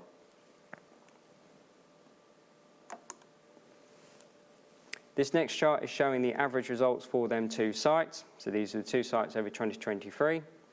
And we see sort of when we look at the average chart, the average results for both the stem canker disease reduction and the yield response, we've seen a similar sort of responses to what we saw at the individual sites. So we went from an untreated stem canker index of around 43. The top line there is the straight tebuconazole. So that has given a level of efficacy, but not the same level of efficacy as what we've seen from the other azole-based chemistry. So the next three lines below that being the plover, so the difenoconazole, the difenoconazole azoxystrobin co-form, so the Priory Gold, then the straight profioconazole. So they've given an index reduction of around sort of 10 to 13 there. And again, it's the two SDHI co-forms, so either the ProPulse or the Aviator X-Pro, that's shown that high level of efficacy. In this average situation, give a stem canker index reduction close to around 5. Looking at the average yield responses, so we go for an untreated yield of around sort of 3.3 tonnes per hectare. The bottom line there being the Toledo, that's given at the 50% dose rate around a 0.4 tonnes per hectare yield uplift. We then got the Proline and the Priory Gold, giving around a 0.5. The Plover and the ProPulse, giving around a 0.6 tonnes per hectare yield uplift. And again, with the Aviator, the bixafen co-form with the profioconazole, that's given the highest yield response around 0.8 tonnes per hectare. Again, in both the disease reduction and the yield responses, we've seen little benefit of increasing dose rate of above half. The 50% dose rate compared to labels, 50% of label rate is showing a sort of maximum amount of efficacy and the maximum amount of yield response with little benefit increasing dose rate to full. So this is the over-year stem canker result when we have had products which are available within market and currently available in market for use in oilseed rape, would have been included in these trial series from 2015. So this is the over-year results from 2015 to 2023. So this is a 14 trial series. To note, the Toledo and the ProPulse data was only been included from 2023, so it's only a 1-year data set for those two lines on these graphs. But for a comparison, the other chemistry tested, they've probably been in there for at least sort of 3 years. The profioconazole, that has been included as standard since 2015, so the Proline 275. So that creates quite a nice line for which we can compare all the other chemistry tested. So the average stem canker index, so we start with the disease chart on the left. The average stem canker index untreated was around 40. So the top line there, again, is the straight tebuconazole, the Toledo. We come down, so we've seen at the 50% dose rate, the straight difenoconazole in the plover. That's given a stem canker index of around 20. We've then got the Prairie Gold, the straight profluconazole in the Proline, and then the Fane, so that is straight boscalid, an SGHI-based chemistry. They're all given a similar level of efficacy, given that stem canker index reduction from around 40 down to around 15. And then below that, we have 4 groups of chemistry which have shown quite a high level of efficacy across these 14 trial series, given stem canker index reduction of down to around 10 at that 50% dose rate. And that is the 2 SGHI-based chemistries with the Propulse plus profluconazole co-forms. So that's the fluplyrene plus profluconazole in the Propulse, or the Bixfen in the Aviator plus profluconazole. And then there's also the plactostrobin-based chemistry in there. So that's either the Shepherd, so that's plactostrobin plus boscalid, or Architect, which is plactostrobin plus a PGR-acting chemistry, which is available as Canopy. So that's a co-form for that. So all those 4 groups of chemistry are showing a high level of efficacy. As mentioned with the 2023 trial results, we saw a little benefit of increasing dose rate from 50% in fall for improving efficacy. And again, we've seen that in this trial series from 2015, that is the trend that we're seeing against foam stem canker. When we look at the average yield responses for them individual chemistries, so we go from an untreated yield of around sort of 3.7 tonnes per hectare. So the bottom line there is the tebuconazole, so that's given a 0.1 tonnes per hectare yield uplift. The next sort of lines up there is 3 chemistry, so the straight difenoconazole in the plover, the Fane, so the straight boscalid, and the difenoconazole plus azoxy's co-form in the Prairie Gold. They're giving around a 0.2 tonnes per hectare yield uplift. We've then got the Proline 275, so the straight profluconazole, the Architect, so the plactostrobin-based chemistry, and then the Propulse. They're giving around a sort of a 0.3 tonnes per hectare yield uplift. The line above that, so that's the Shepherd, the plactostrobin plus boscalid co-form. That's giving around a 0.35 tonnes per hectare yield uplift. And then the top line there, the product which we saw in the individual trials this year showing a high level of yield response is the Aviator X Pro, so the Bixfen co-form, showing around a sort of 0.4, 0.5 tonnes per hectare yield response above untreated control. Again, for yield responses against foam stem canker, little benefit of increasing dose rate from 50% to 100%. So we're going to move on to the light leaf spot results. So this was the site located in North Yorkshire on variety Darling. So it's a susceptible variety to light leaf spot. I think it's previously rated as an RL6 against light leaf spot. So it's a 2-spray program that we do for light leaf spot. So we do a sort of a late autumn, early winter spray timing, normally try and apply from around mid-November to target that sort of latent phase of light leaf spot, and that was applied on the 30th of November. When that was applied, we were detecting light leaf spot in incubated samples, so we were seeing that latent infection of light leaf spot visible. It wasn't visible in the crop, but the epidemic of light leaf spot had already started in the crop when that T1 spray was applied, so that T1 was applied in a curative situation. The T2 spray is a typical sort of spring spray timing, so this was applied at the end of March. When that spray was applied, it was already quite a high pressure situation for light leaf spot, so there was 100% instance of light leaf spot and quite a high sort of relatively high leaf severity of light leaf spot as well, so it was a highly curative situation by the time that T2 spray got applied. So it was a high pressure situation for light leaf spot for this season in this trial, and so it's a very strong test of the products. I will sort of highlight before we move on to looking at the fungicide performance results in this trial that this was a single trial series, well, single trial in a specific geographic location of England, so North Yorkshire. How the fungicide performs in this trial may not be reflected of how the fungicides might perform in traditionally higher pressure disease sites in the UK against light leaf spot, in particular areas of Scotland or the far north of England close to the Scottish borders. As mentioned, the Midlothian site, where we also had a fungicide performance series, we didn't see any reduction or relative yield responses from the products tested. So the situation there could be slightly different to what the situation is in England. And for any growers in that area, it is advised to try and get some local advice on how fungicides have performed, either from an agronomist or from local trial results. So we'll move on to how the fungicides have performed at this single site in 2023 at High Moorthorpe in North Yorkshire. So we'll start with the disease result chart on the left. So this is light leaf spot leaf severity. And remember, this is a 2-spray program. So we saw sort of a reasonable level of reduction in leaf severity from any of the prothioconazole containing chemistry. So either the Proline 275, the Propulse, so the fluplyrone co-formulation, or the Aviator X Pro, the Bixfen co-formulation.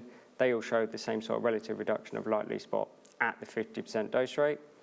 The other chemistry tested in this trial, so the Toledo, so the straight tebuconazole, or the isoxastrobin co-form with difenoconazole in the Priory Gold, they did also show the same relative reduction of light leaf spot in this trial, but only at the higher dose rate. So they had to be applied at the full dose rate to see the same relative reduction of what we were seeing at 50% dose rate of the prothioconazole-based chemistry. There is also a spray timing effect that's come into play in the trials for this season. So if you look at the table below the chart, as part of the fungicide performance light leaf spot series, we always include a timing treatment. So it's either untreated in the autumn, followed by one application in the spring, either half or full weight Proline, so prothioconazole, or treated at that sort of late autumn timing, followed by untreated in the spring. Again, either half or full weight prothioconazole. The reason for including this is we can see which of those spray timings has given the most contribution to reduction in light leaf spot and contribution in yield uplift. As we see from this trial series, the spring spray timing, as it was a highly curative situation when that application was applied, only gave a minimal reduction in light leaf spot severity, but it was that autumn applied spray, well, that late autumn, early winter, end of November applied spray, that gave the greatest contribution in reducing light leaf spot. And normally that sort of November spray timing, that early winter spray timing, that's normally applied when it's the latent period of the disease. So it's not necessarily when you're seeing visible light leaf spot symptoms, but the application that's going on at that timing is obviously interrupting that light leaf spot cycle.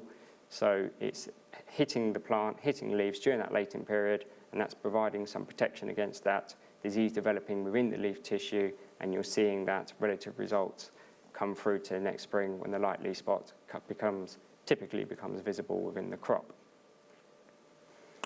When we look at the yield responses, so we went from a sort of untreated yield of around 2.7 tonnes per hectare. The Toledo and the Priory Gold, they gave a yield response of around 0.2 tonnes per hectare, but again, it was a bit more dose rate dependent for that chemistry, so that had to be applied sort of at the 100%, the full dose rate, to give that yield uplift, which was relative to the leaf severity reduction data. We then had the two prothioconazole-based chemistries giving a sort of a 0.3 tonnes per hectare yield uplift, so being either the prothioconazole, straight prothioconazole in Proline 275, or the prothioconazole plus fluplyrone co-form in the Propulse. And then the top line there, that's given the highest yield response in this trial, around 0.4 tonnes per hectare yield uplift over untreated control, is the Aviator, so the Bixfen plus prothioconazole co-form. You may notice that the Aviator for leaf severity didn't provide the highest level of reduction in leaf severity, but did give the highest amount of yield uplift. We do know in light leaf spot trial series that we've done previously, you can sometimes get some latent control of certain actives that can be contained in chemistry, so you can get some latent control of light leaf spot, or you can get some internal control of light leaf spot symptoms within the plant, which may not be showing as symptom expression, but it may be contributing to the yield as well. You can also get physiological effects as well, physiological advantages of certain chemistry. So in this case, the inclusion of the Bixfen with the prothioconazole has given some sort of benefit in terms of yield uplift over the straight prothioconazole. We also have the timing effect in terms of the yield uplift as well. So if we look at the table below the chart, we see that that spring only applied application only gave a relatively small 0.1 contribution to yield uplift, where it was the autumn applied spray, so that late autumn, early winter, and November applied spray, which targeted the plant at the latent period, when the light leaf spot symptoms aren't necessarily visible. That's given that sort of 0.3 tonnes per hectare yield uplift. So that autumn applied spray has given the greatest contribution to yield. It's given the greatest yield potential. But that's not to say that in this 2 spray programs, which we see in the chart, that's not to say that that spring applied timing, even though it's given a small contribution to yield uplift, it could have had an effect of protecting that yield potential that was built up from that later, that early winter spray. That spring spray could have provided protection to that yield potential. So when it comes through the harvest, you're seeing the maximum amount of yield relative to those spray timings. We can look at some historic data against light leaf spot. So this was a trial series from 2019 to 2021 across 5 trials. So this was a trial series where we knew that both those spray application timing, so that sort of late autumn, early winter application timing and that spring spray timing, they both gained the same relative contribution in light leaf spot symptoms and relative uplift in yield. So those products could be compared across those years. And within that trial series, we had the straight prothioconazole 275, the boscalid plus galactostrobin coform in the shepherd, the isoxastrobin difenoconazole coform in the Priory Gold, the bixafen plus prothioconazole coform in the Aviator X Pro, and the straight boscalid in the flan. They all gave the same relative reduction of light leaf spot symptoms. There was sort of little to pick out between them of how they performed in terms of efficacy. But similarly to how we saw, so if you look at the yield chart on the right, similarly to how we saw the Aviator perform in the trial series in 2023, we were seeing some additional uplift of yield, either through that latent light leaf spot control or physiological effect on the plant. So in this case, the Aviator X Pro or the Shepherd, so the galactostrobin plus boscalid coform, they were given a 0.2 tons per hectare yield uplift compared to the straight prothioconazole or the isoxastrobin difenoconazole or the straight boscalid applied chemistry.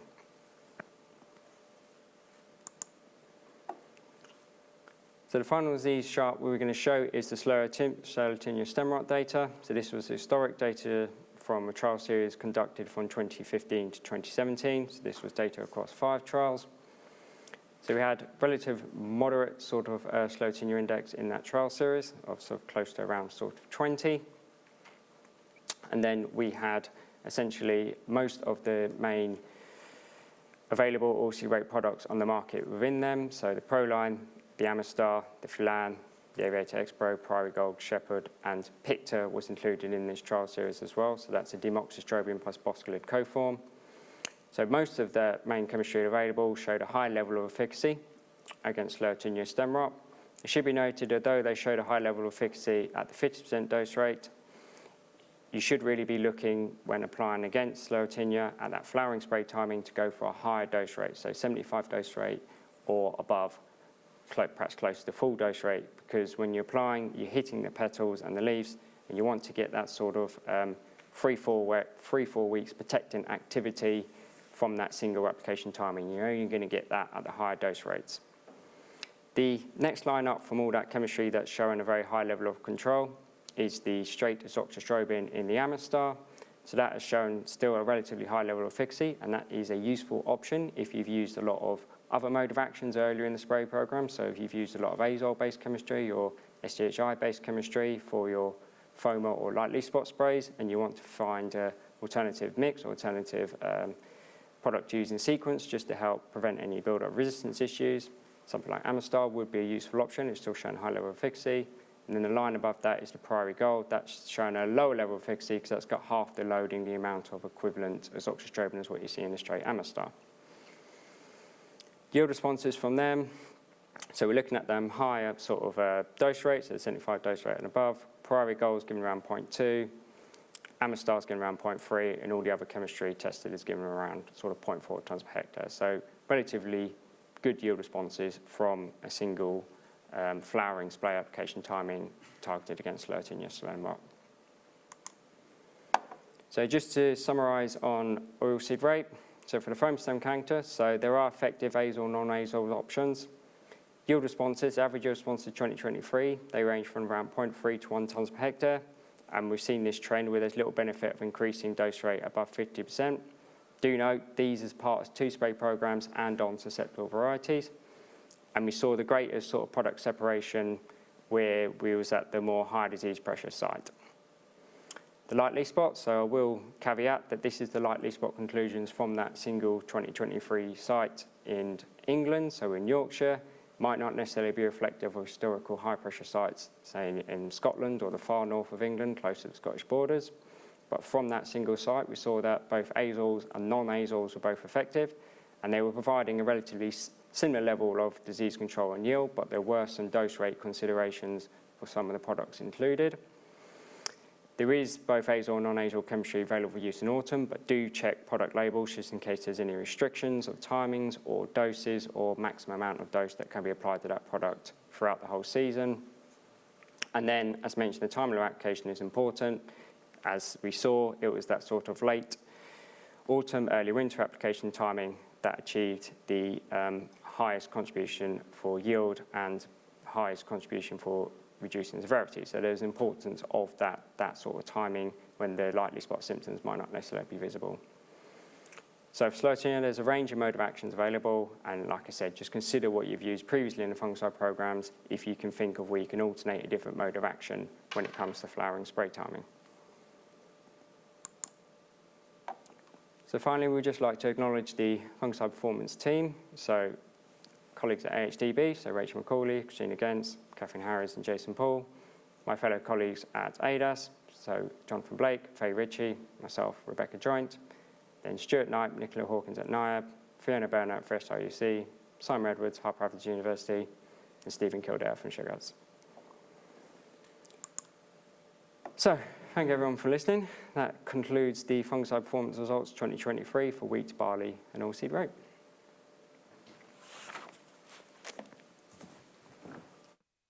That's great. Thank you very much, Rebecca and to Phil. That was a lot of data and a lot of graphs, and you navigated them very well. So thank you very much for that fungicide performance update. So in just a minute, I'm going to hand over to Catherine Harries from AHDB. Catherine is our Senior Crop Protection Scientist, and Catherine's going to be talking us through our AHDB decision support system. So thank you, Catherine. Good morning. So today I'm going to be talking about decision support systems for integrated pest management with a focus on diseases. I'll go through what a decision support system is, why we consult them, give an example of the Sclerotinia forecast, and then talk about some other IPM tools. So a decision support system is any system that helps you make a better agronomic or cropping decision. So it doesn't make the decision for you, it supports you to make a decision alongside other information. So these are things like the BYDV T-sum tool, which you heard about earlier, the recommended list, which uses trial data to help you choose a variety for your specific farm situation, the FOMA leaf spot forecast, which uses weather data to predict the time of 10% FOMA leaf spotting in different areas, and 10% FOMA leaf spotting is the threshold for treatment for varieties with lower resistance ratings. There's fungicide performance, which we've just heard about, the Sclerotinia forecast, which I'll go through shortly, and the yellow and brown rust watch lists, which aim to identify varieties that might break down to a new race of yellow or brown rust in the following season, and that's based on recommended list data. So I'm going to do a few polls throughout this presentation. So if you could get up your PolEV or scan that QR code and go to it if you haven't already. So the first poll is, are you more likely to use a decision support system in 2024 than in 2014? We've got yes, more likely to use a DSS in 2024, or no, less likely to use a DSS in 2024. So I will just wait for a few responses to come in.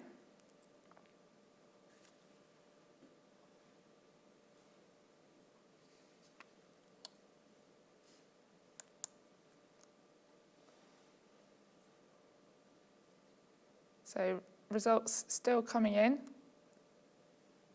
but the overwhelming majority seems to be that most people would be more likely to use a DSS in 2024, which is good news. We're going in the right direction. And now I'll just, last chance to vote, I'll click on to the final results.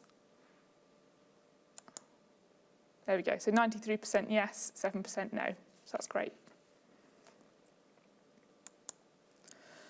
So I'll now consider the sort of DSS that enable you to decide whether or not to spray a pesticide so that we can try and reduce our reliance on pesticides as part of IPM.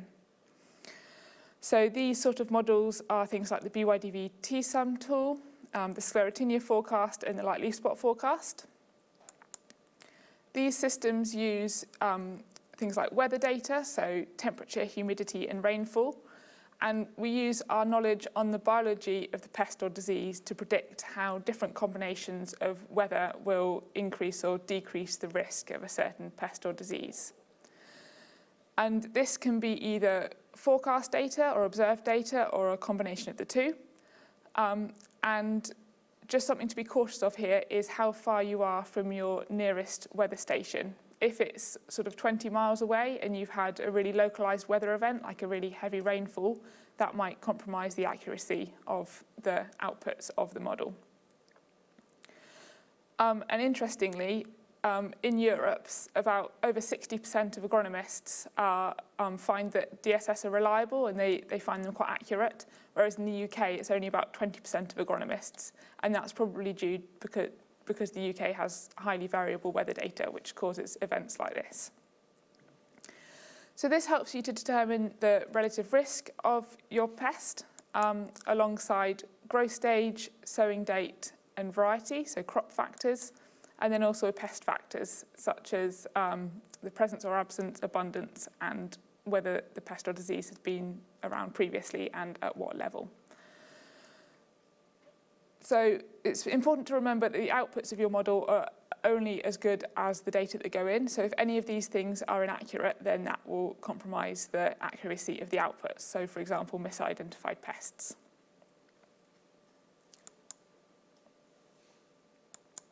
And that's why it's really important to use decision support systems alongside other things. So things like field observations, previous experience, and attitude to risk, to use them in the specific context of your farm. And remember, so in terms of attitude to risk, this will be both the farmers and the agronomists. And previous work has shown that agronomists are actually more likely to take a risk than farmers. So that's quite interesting to factor into your decision making.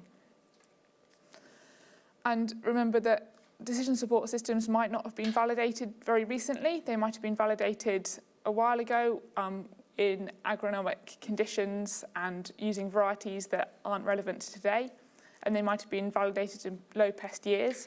So that's why it's always important to make sure that they don't replace field inspections.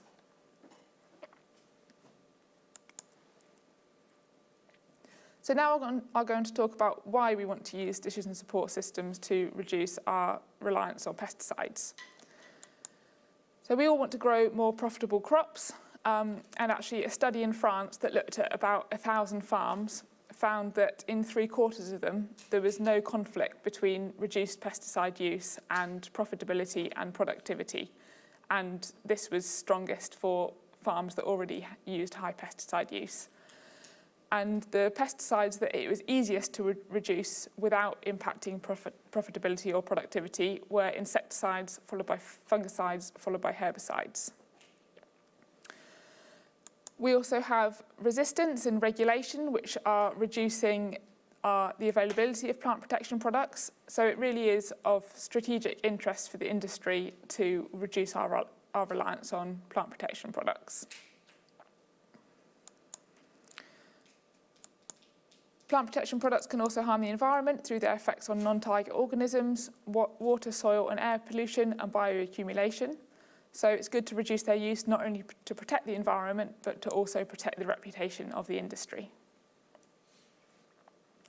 And this leads us on to a bit of a strategic question for AHDB, which leads us on to our next poll. So I'll just read this out and then the poll will be open on the platform. So should AHDB concentrate our research on cultural control methods that don't require the use of pesticides? Should we research biopesticides? Or should we focus on ways that enable reduced pesticide use to steward the use of pesticides? So things like decision support systems and resistance monitoring or management. So I'll click onto the poll now. So the options are focus on cultural control methods, research biopesticides, or look at ways to steward our current conventional chemistry.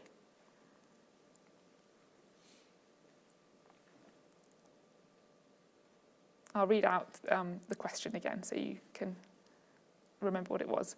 Should AHDB concentrate our research on cultural control methods that don't require the use of pesticides? Should we research biopesticides, or should we focus on ways that enable reduced pesticide use to steward the use of pesticides, such as decision support systems and resistance monitoring or management?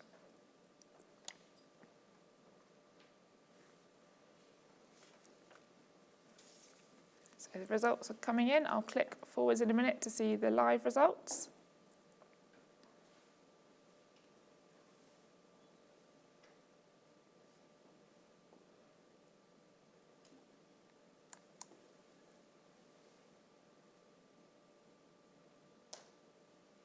Still quite a few responses coming in.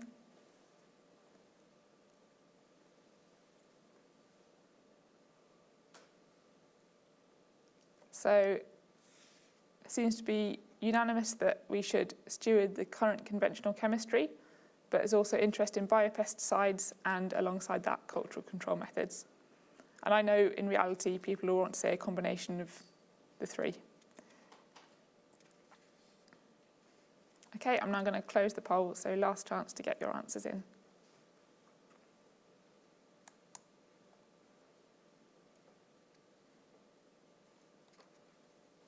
Great, thank you. So I'm now going to go through the Sclerotinia forecast, which is a forecast AHDB have been running for the last few years. I'm sure you all know Sclerotinia is a disease of oilseed rape that infects during flowering. And whilst it only infects about 1 year in 10, when it comes, it can be devastating. So this model uses temperature and relative humidity because Sclerotinia can only infect a crop after there's been a continuous period of 23 hours or more when temperature is 7 degrees C or more and relative humidity is 80% or more. The crop has to be in flower, and Sclerotinia spores must be present, and that can be measured either with petal tests or using a spore trap like shown in the picture. And this is what the Sclerotinia forecast looks like. We have about 100 weather-based locations. So you select your location and the graph on the right pops up. You can see that green bars appear when both relative humidity and temperature are above threshold. And as the hours are accumulating, up to 23 hours, it's low risk. As we approach 23 hours, we call that a near miss, and the bars turn light blue. And then when the 23-hour continuous period of both relative humidity and temperature being above threshold, it reaches a high risk period. And what you want to do is to get a protective fungicide on before the high risk period starts. So in this scenario, the black line, if you can see down the middle, is sort of where we are now, and it's not long until the high risk period starts. But if you are keeping an eye on the tool, you've obviously got a good chance to get that protectant fungicide on before the high risk period hits. And Sclerotinia fungicides last about 3 weeks. So if your crop's still in flower after 3 weeks, you should go back to the tool, look at the risk, and then decide whether you need to put on a second fungicide spray. And for the last few years, AHDB have funded spore traps for Sclerotinia. We only had 2 last year, and the results from this pop up in a graph. Just something to bear in mind when looking at these results is that there is about a week's delay from the samples being taken and the results being published because they have to be processed and tested in the lab. But the last few, so we think about 200 spores per metre cubed are needed for Sclerotinia infection to occur, and the last few years levels have been well below this, so that's good. And you can see in 2023 levels were very low from that chart there. So whenever decision support systems are created, they're always validated and made sure that they're reliable, because we don't want to be overcautious and recommend spraying in every situation. but we also obviously don't want the situation where no disease has been predicted, but then the crop is damaged by the disease. So what the team at AHDAS did when they were developing this sclerotinia forecast was to categorise events into these categories. So we've got a true positive, which is when infection was predicted and disease was present, so that's good. We've got a false positive, which is when infection was predicted and disease was absent. So whilst that's not ideal because potentially a fungicide was applied when it didn't need to be, it's not going to be devastating.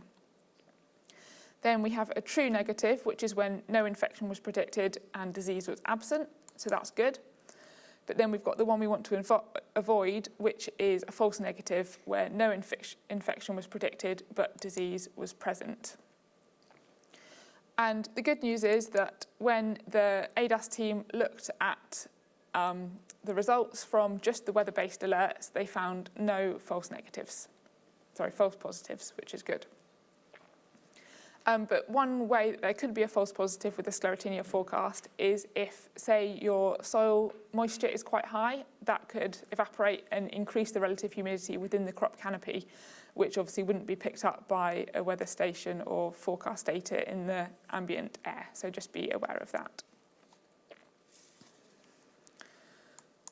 So now another poll, just to understand how you might use the sclerotinia forecast. And if you could just select one option, I'll read the scenario, then I'll click onto the slide and read it again. So in mid-April, your oilseed rape had been flowering for about a week. With weather conducive for sclerotinia infection, you applied a protectant fungicide. 3 weeks later, the crop was still in full flower. With no weather-based infection risk alerts in your area, would you advise a second spray? So we have yes, no, or not sure. And I'll read that out again whilst you're answering that.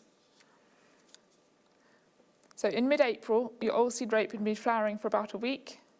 With weather conducive for sclerotinia infection, you applied a protectant fungicide. 3 weeks later, the crop was still in full flower. With no weather-based infection risks in your area, would you advise a second spray?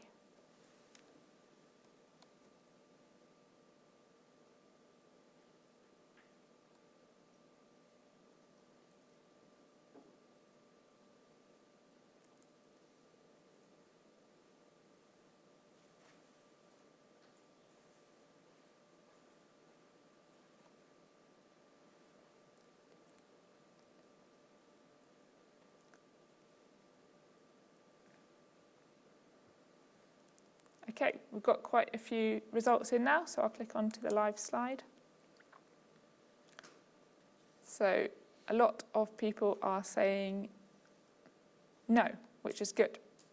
So that's really useful to know that you would use this tool in that situation.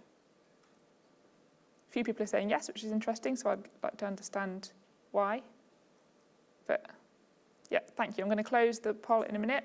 We're going to have all these results at the end, so the team will be able to go through them and use it to inform our research. So thank you for that. Right, one last opportunity, and that's the final results. So most people wouldn't. Great, so I'll move on.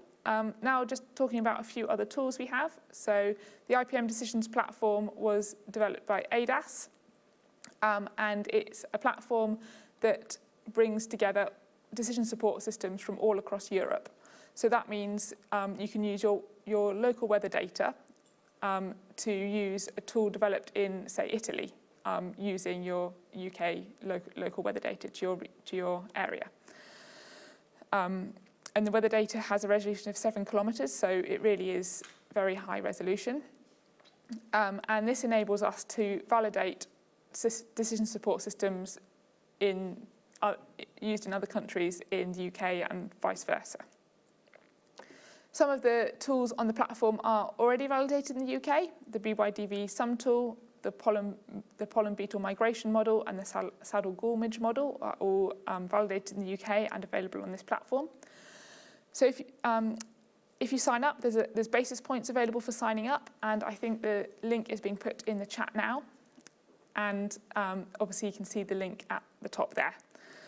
So once you've registered, it will take a couple of hours for your weather data to download, but then you can look at decision support systems for loads of different crops side by side and different decision support systems side by side. And just to give an example, this is what the BYDV T-sum model looks like in the platform. So this is for winter wheat that was winter wheat in Cambridge that emerged on the 20th of October. You've got the temperature accumulating and then the risk status. But what you can now do is to compare that to the same situation in previous years. So the bottom charts show winter wheat in Cambridge again emerged on the 20th of October, and that's for 2022. And you can see there that temperature is accumulating faster, and this triggers 2 alerts rather than 1. So it's quite interesting to see the comparison to previous years. There's also the IPM planning tool, which can be used as part of claiming your nearly £1,000 a year for the SFI IPM standard. So in order to claim this money, you must produce a written IPM plan with a basis qualified advisor. And ADAS, working with Defra, have developed an IPM planning tool where you put in your crops and the year, and then you give information about how you perceive the risk of certain weeds, pests and diseases, what IPM you do and what IPM you plan to do. And that will enable you, as long as you fill it in with a basis qualified advisor, enable you to claim the payment under the IPM standard. So again, it's at that link at the bottom of the slide. And then finally, just talk about a few other ways to get involved. We have a strategic cereal farm just starting up in Norfolk, which will be trialling the BYDV tool. So please look out for events and webinars from that location. And then at AHDB, we're also looking at what IPM research we're going to invest in the coming years. So we have a questionnaire, which I'd be really grateful if you could fill in. If you scan that QR code, it should take you to it. And there is a basis point available for filling it in. So yeah, we'd really appreciate if you could. I'll just leave that there for a few moments to give you a chance to scan the QR code and fill that in. And that's helping us to prioritise weeds, pests and diseases for research.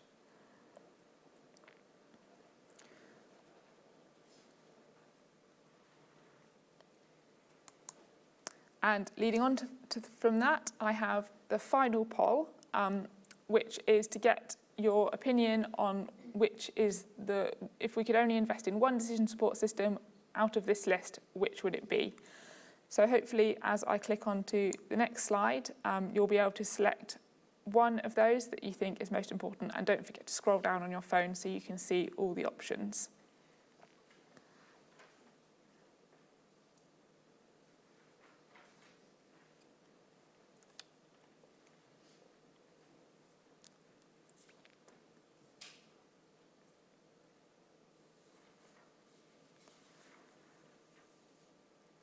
So for some of these, we already have systems developed, but they might need improving.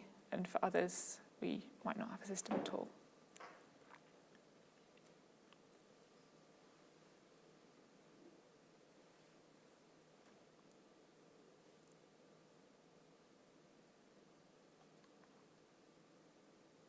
Results are coming in, so I'm just going to leave it a bit longer before going to the live slide.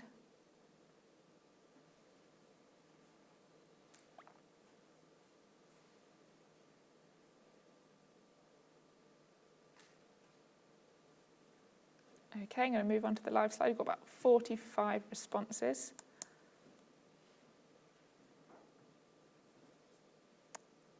Is someone able to scroll down so we can see the results at the bottom?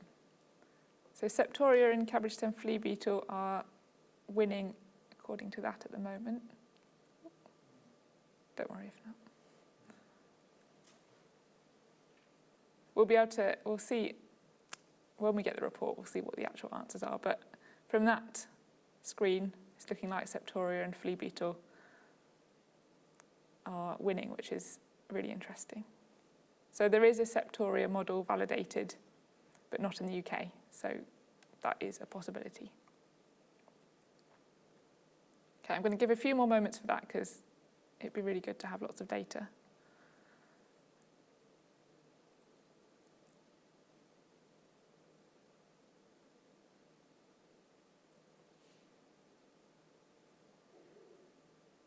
Okay, last chance to vote before I move on. And thank you to everyone who's voted in that.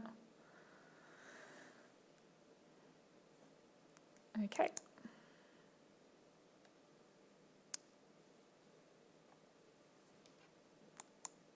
So in summary, decision support systems should be used alongside field observations and previous experience because they're decision support systems, not decision systems. Use of resistant varieties, rotation and other cultural control methods to reduce your plant protection product use through practicing IPM. And make the most of the tools available on the AHDB website and sign up to IPM decisions. Thank you.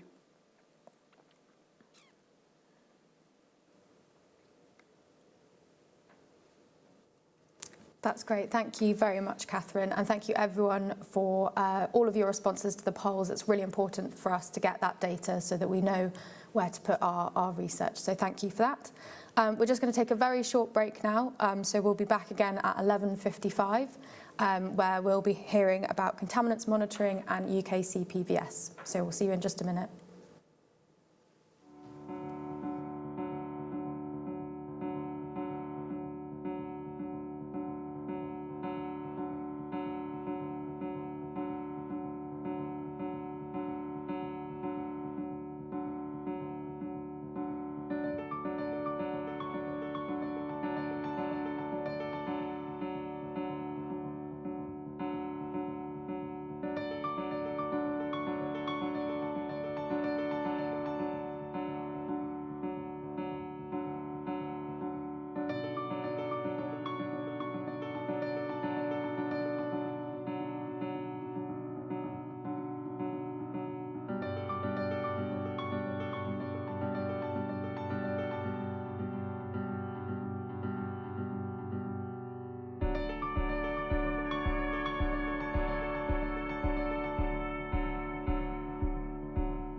to grab yourself a hot drink in that short break.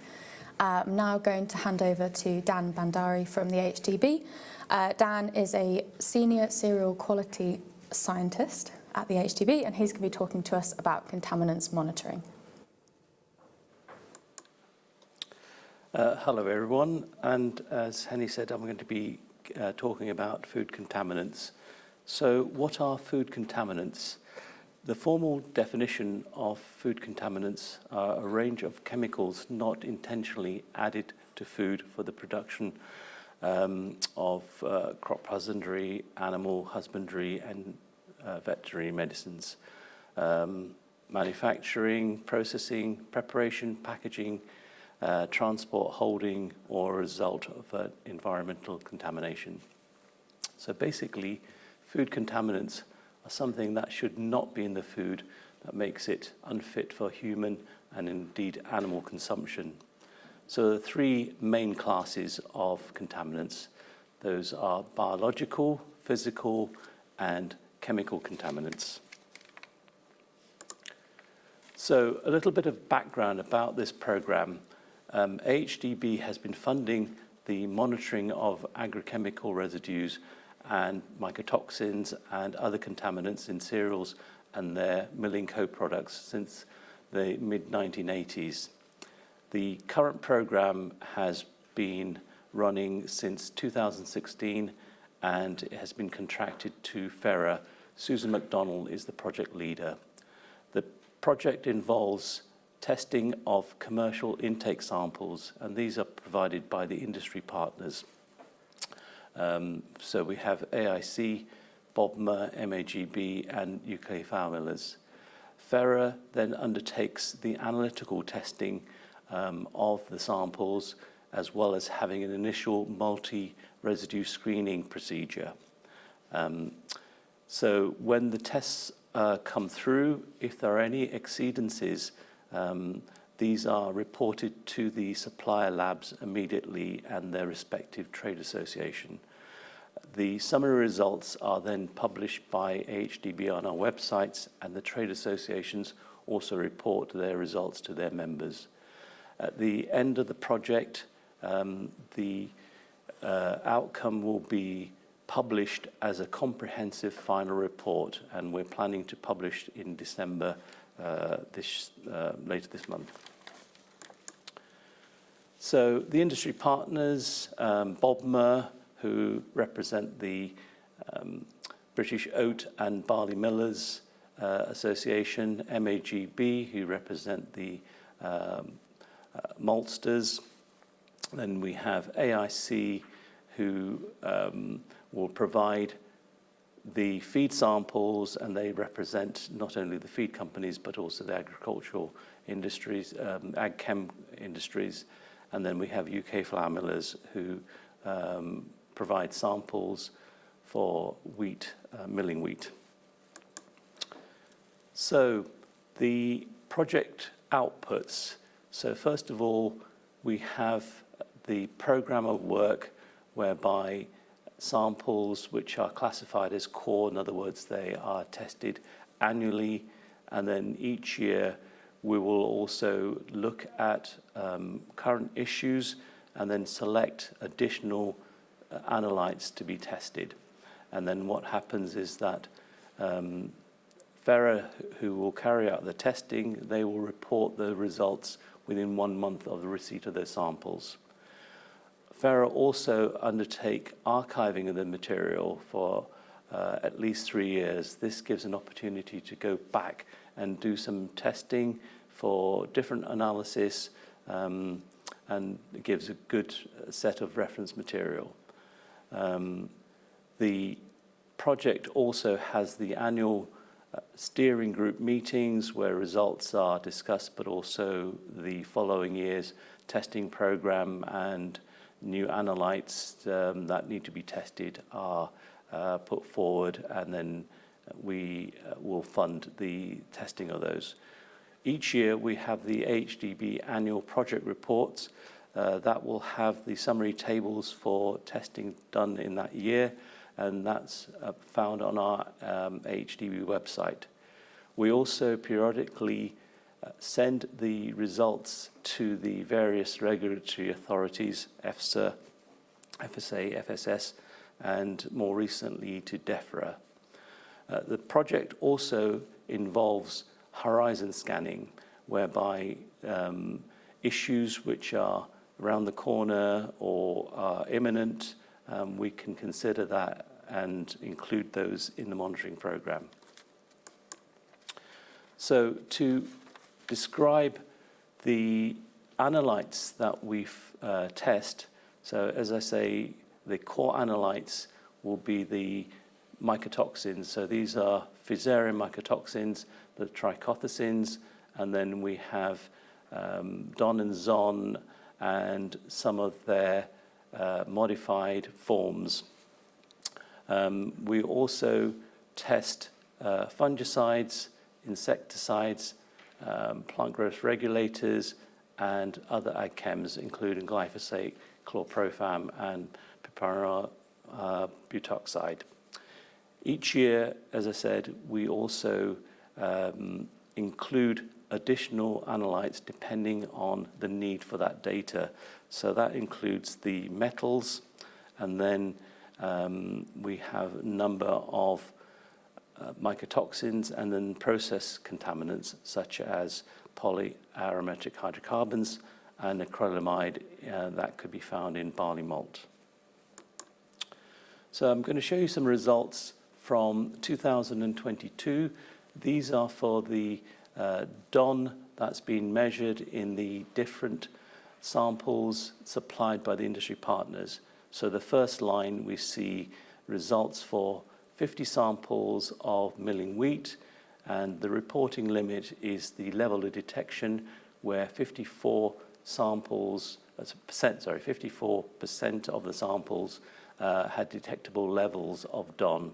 Then there's the minimum level up to the maximum level of 173, mean of 19, and then the median value of 11 micrograms per kilogram. So looking at the results there, nearly all the commodities, apart from food barley, and there was only one sample of that, had shown detectable levels of DON. But on the other hand, the maximum levels for 2022, as measured in this program, none had exceeded the legal limits. If we then look at the corresponding data for Zon, here we have a similar number of samples for each of the grain categories. There are far fewer detected levels of Zon in these samples compared to DON.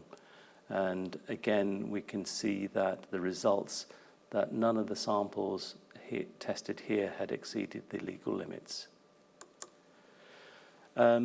Results for milling wheat, and as I say, we don't do that every year, but we did test these for 2022. We see that there is aluminium, nickel, copper, and cadmium found in all of the samples.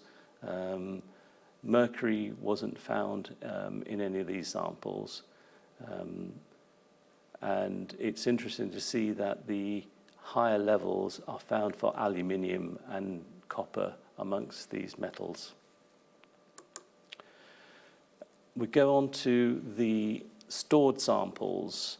So there's a second tranche of samples supplied by the industry partners. So these are grains and co-products which have been stored.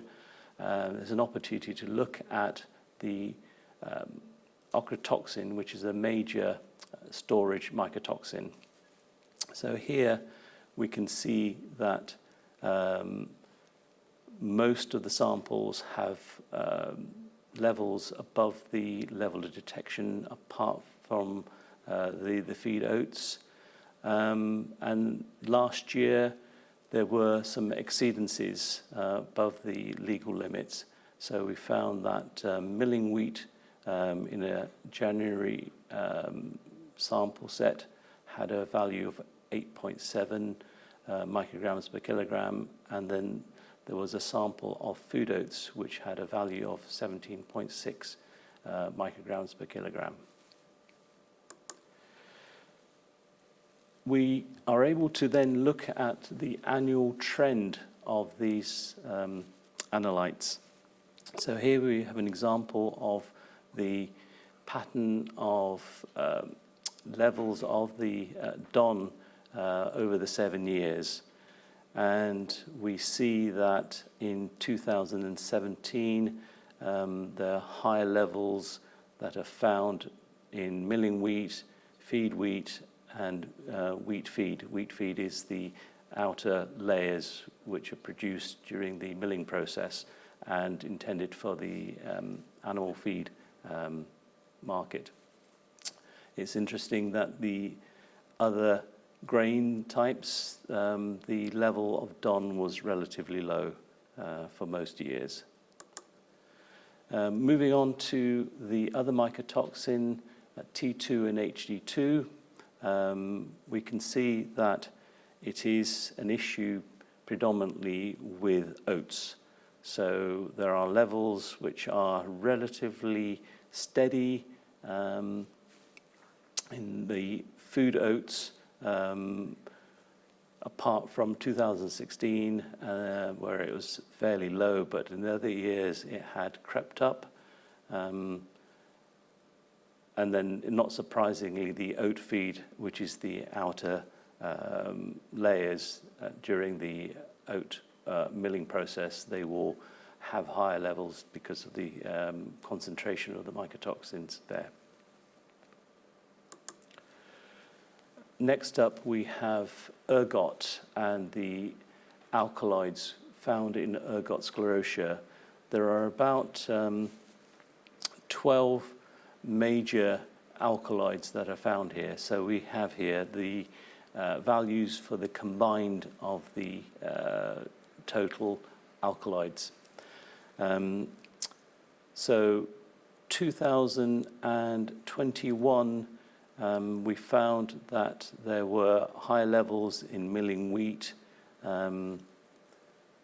Interestingly enough, feed wheat was a low level of the alkaloids there. The barley and the oats seem to be impacted far less compared to wheat. Going on to glyphosate. So we have been looking at the levels of glyphosate in all the samples, but here I'm going to show the information for grains for human consumption.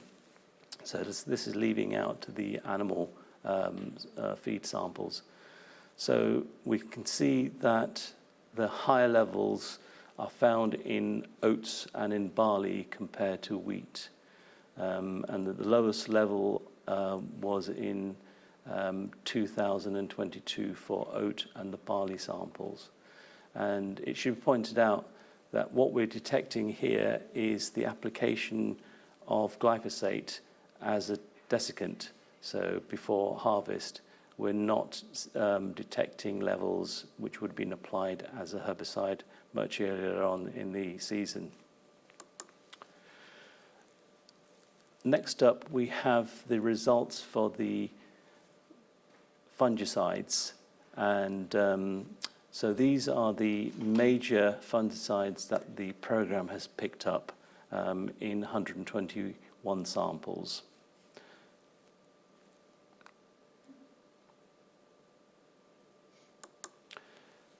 So in the period between 2021 and 22, there were 377 samples that were tested. This consisted of 132 barley, 77 oat, 167 wheat, including the feed wheat. So we can see that we've got the PGRs, chlormiquat, mepiquat and immersoquin in 121 samples. There were 20 pesticides found in 121 samples. Glyphosate was found in 157 samples. Chlorprofam was found in 341 samples. And there were a number of storage pesticides going on. So the actual results that we were looking at were the levels of chlormiquat range from 0.01 to 6.3 milligrams per kilogram. Mepicot range from 0.011 to 1.7 milligrams per kilogram. Glyphosate tested in 157 samples. It was found in 72. I wish to correct. In the previous slide, I said that the samples had all these levels. These were the actual number of samples tested. So just to make it quite clear that not all of them had the different types of contaminants in them. Interesting enough, chlorprofam, even though it's not permitted to be used in stores for cereals, we found that one sample did have chlorprofam, which was 0.056, and the maximum limit is 0.01. Looking back at results in previous years, chlorprofam or CIPC does get detected, and it tends to be in milling wheat samples. So the storage pesticides that we have found in the stored samples are listed here. I'm not going to go through the things line by line, but we can see that they are detectable, but there weren't any exceedances. So the project has been looking at over 2,000 samples, and the results obtained over 100,000, and additional pesticides through the screening enabled 800,000 samples to be tested. The results, as I say, are used for informing the regulatory bodies for their considerations in any legislative changes. Okay, thank you very much. Thank you very much, Dan. Yeah, really great to hear about all the contaminant monitoring that AHDB have been doing. I'm now going to hand over to Charlotte Nellist from NIAB. Charlotte is the pathology programme lead and will be talking to us about UKCPVS.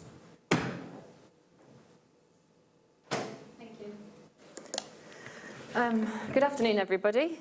So today I'm going to talk to you about the UKCPVS programme and highlight the benefits to breeders, power to growers, and making the service faster. So the outline of the talk, I'll give an introduction to the project. We'll go over some of the results from 2023 and then talk about some of the improvements that we're making in the UKCPVS project. Then I want to just touch upon another project that's been delivered at NIAB that is partly funded from AHDB called the Yellowhammer project. And then I'll cover some take-home messages. So for those of you that don't know, the UKCPVS project is the UK Cereal Pathogen Virulence Survey, and it was established in 1967 following an outbreak of yellow rust on the previously resistant variety Rothwell perdix. And the aim of the project is to identify changes in pathogen populations, detect new races that may have adverse effect on cereal production in the UK. And we rely on farmers, agronomists, trial staff, breeders and researchers to send in infected leaf samples. And it's funded by the AHDB and AFA. So in 2023, we were focusing on two pathogens in the survey. So the first one is yellow rust, and then the second one is brown rust, both pathogens on wheat. So if I just focus on yellow rust to begin with.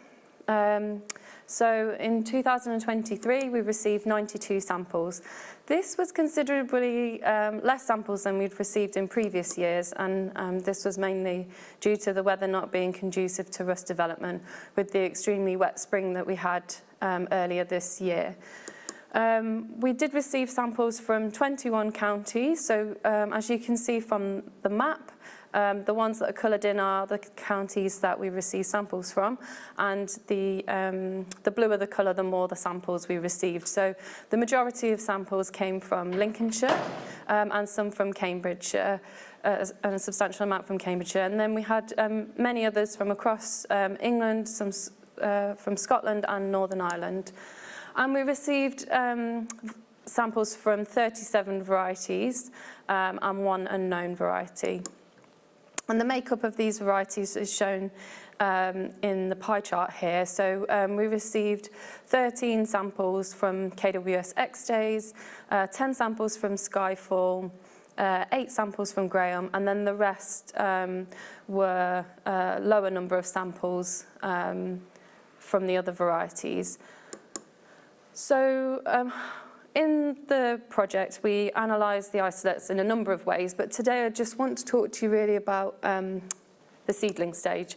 And we know that varieties react differently at the young plant and the adult plant stage, but as I just mentioned, we're just going to focus on our seedling stage results, mainly because that's the priority of the plants that are in the ground at the moment, and also because of time restrictions.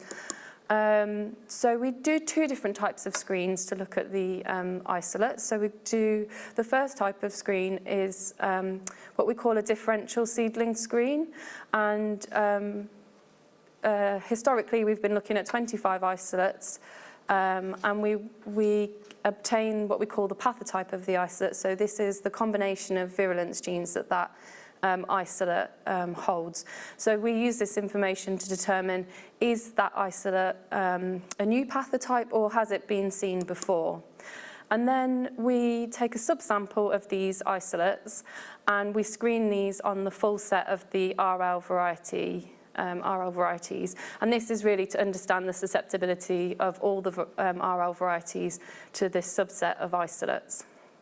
But this year we decided to do something slightly different, and because we had such a low number of samples into the survey, we managed to include a subset of RL varieties in our initial differential screen, and we managed to test 36 varieties on a subset of the RL varieties. So hopefully the text is big enough for you to see on your screen, but along the top we've got the variety that was investigated, and then down the left-hand side of the table is the isolate ID. We've also got the 2023 RL rating on that second row, and then we've got the response of each of the varieties to the different isolates shown in the table. So anything that's highlighted in yellow means that the variety was susceptible to that particular isolate. And this just highlights the diversity that we have in the UK yellow rust population. And 83% of isolates infected Graham at the seedling stage. We also saw that 33% infected Crusoe and KWS X-Days, and 8% infected KWS Zealand. And these 3 varieties were previously reported as being resistant at the seedling stage, but we now see that there are isolates out there in the UK population that can overcome the resistance at the seedling stage. We also saw that 3% of the isolates that we screened were able to infect Merit, RGT, Bairstow and Algae Illuminate. But this was just a single isolate that was able to infect these 3 varieties. And all of this information can now be found in the RL booklet and RL tables. So this is a separate line in the booklet, which is labelled yellow rust young plant data are shown here. And you can see here you can see a couple of varieties that I've highlighted where they have a high RL rating at the adult plant stage, but at the seedling stage they are susceptible. So these is just highlighting varieties that you perhaps need to just monitor a bit more closely. So how do the UKCPVS results feed into the RL? So I've just kind of jumped the gun there by saying about the line in the RL booklet, but how are they decided? So I've talked about this table and the seedling screens that we do, but we also include RL trial data from before growth stage 39. So this box that's just popped up on your screen, this just shows the R and the S categories that you will see in the RL tables. So anything that's susceptible to one isolate in the UKCPVS test becomes susceptible. And if there are no isolates that overcome the resistance, then the variety is labelled R for resistant. And so varieties that are susceptible to multiple isolates are likely to be liable to problems in the field at the young plant stage and should be a priority for monitoring. But the good news is that we have 12 varieties of this subset that we've tested that still remain resistant to this enhanced seedling screen. So that's good news. And you can see on here, this is just the up-to-date young plant resistance taken from the table. So the ones on the left-hand side are susceptible. There's some unknowns there, so new varieties coming onto the list. And then we've got the resistant bunch on the right-hand side. So now I'm just going to talk you through some of the brown rust results from 2023. So again, a similar layout to the yellow rust slide with the map of the UK and the heat map. We received 15 samples, so again, quite low numbers of samples this year, but to be expected when it wasn't really rust year. So we had samples from 7 counties that were sent in, and these came from 10 varieties. So we had the majority of samples coming from Crusoe. Then we had quite a few samples from Theodore, some from Champion, and then other varieties that were 1 sample each. But in 2022, we had reports in the southwest that there were higher than expected levels of disease in Theodore. And in 2023, we received samples from not only down in the southwest, but up in East Yorkshire. So this pathotype that's able to overcome the resistance in Theodore appears to be quite widespread. So we looked at a subset of the RL varieties as we did for yellow rust, and 8 isolates have been tested on this subset of varieties, and all of the RL varieties that were tested were susceptible to 3 or more isolates at the young plant stage. So what are we doing within the project to improve the output of information? So this year we released in-season sample data updates. So this included the heat map as I've shown on the previous slides. As the samples were being sent in, the heat map was developing, and it shows the locations of the counties that we received samples. So please do check X or Twitter and the AHDB website for in-season updates. And we're also looking to improve the in-season seedling test. So this is trying to increase the number of isolates that we're screening on a wider variety of RL varieties and candidates. And this information we've fast-tracked this, so we did it over the summer rather than in the autumn. So this information is ready for the first edition of the following year's RL booklet. So the information from the 2023 isolates is now available for the current booklet. And I just want to talk a little bit about watch lists, which Catherine mentioned in her slide earlier. So For yellow rust, the watch list was introduced in 2021, and for brown rust, it was introduced this year. And the idea of these lists is to flag unusual levels of disease observed in some trials, and this is when compared to the average across all trials. So this extra layer of information provides a valuable warning of a potential change in the UK's rust race structures. And it orders varieties based on disease levels in the 3 worst trials for each variety for that specified trial year. And this categorises them into highly resistant, medium resistant and low resistant. So these are updated in January or February, so keep your eyes open for the updated list next month. And so looking at last year's watch list, we had for yellow rust, and at the time the list currently agreed with the disease rating. So you can see that varieties with a higher yellow rust score are located towards the top of the table, and varieties with a lower yellow rust score are located towards the bottom of the table, so as we would expect. When we look at brown rust, most varieties performed in line with their main RL rating, so we see that similar pattern of higher numbers near the top. But we did notice that Theodore stood out in one of the trials in 2022 in Devon with 18.8% disease recorded, and so you can see this variety has slipped down the table a bit, just indicating that it's something to keep an eye on.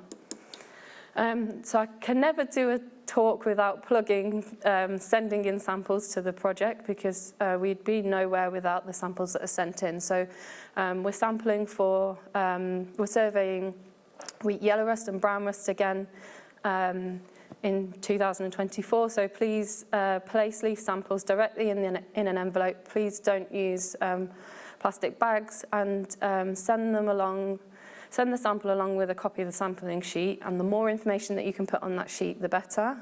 And we have a free post address, free post UKCPVS, or if you want to use a stamp, please send it first class or next day delivery to our NIAB Park Farm address on the slide.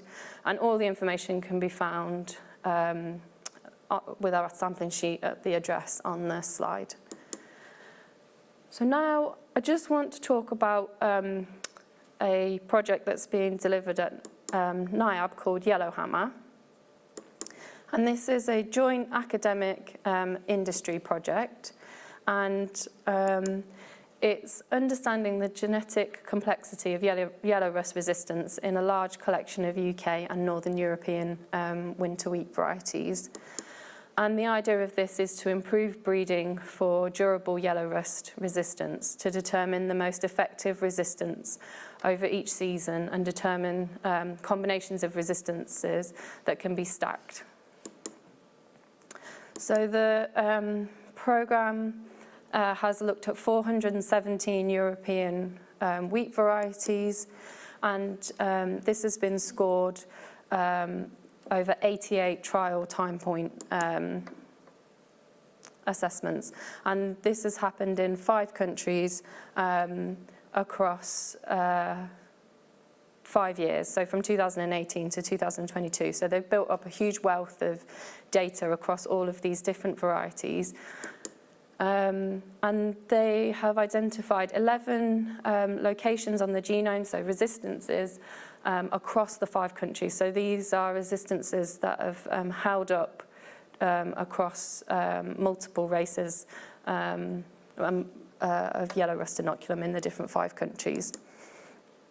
However, there is substantial location and annual shifts in resistance effectiveness, and this just reflects the diverse pathogen composition across countries and years. And one really cool technique that they've been using to look at the differences between these resistances, a technique called microphenotyping. So they used high-power microscopes to have a look at early infection within the host plant, and they looked at 2 of these resistances in further detail. So the first, this appeared to primarily stop yellow rust development at the formation of runner hyphae. So, so yellow rust is able to invade the wheat leaf, but it's unable to produce the fungal structures that grow through the leaf. And the second type of resistance that they investigated also allowed the fungus to invade the host, but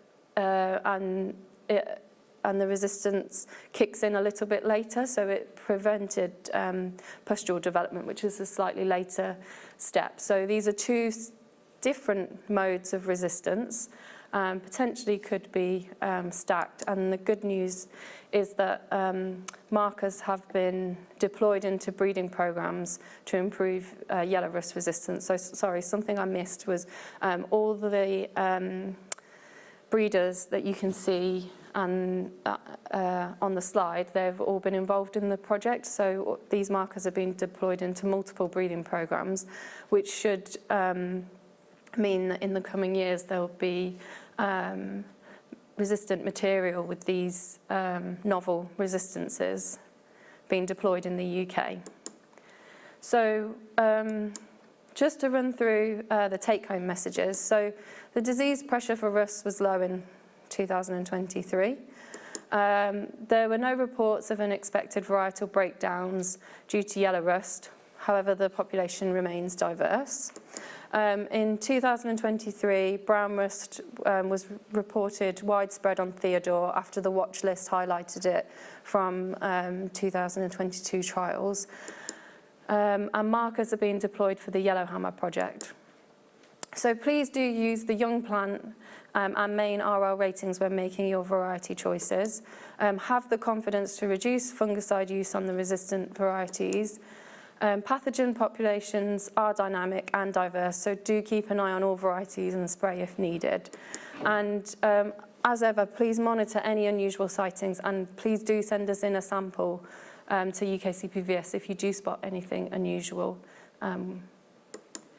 And the UKCPVS project would be nothing if for the samplers, so thank you for each and every one of you that has sent in samples in the past.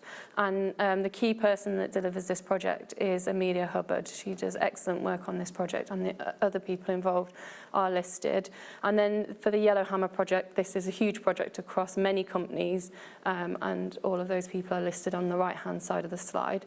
And my final slide is just to plug one of the other improvements that we're making to the survey is to hold the next stakeholders event earlier. So traditionally we've held this meeting in March. However, this year we've pushed it forward and we're going to be holding it at NIAB in the Sophie Taylor building on Tuesday the 16th of January.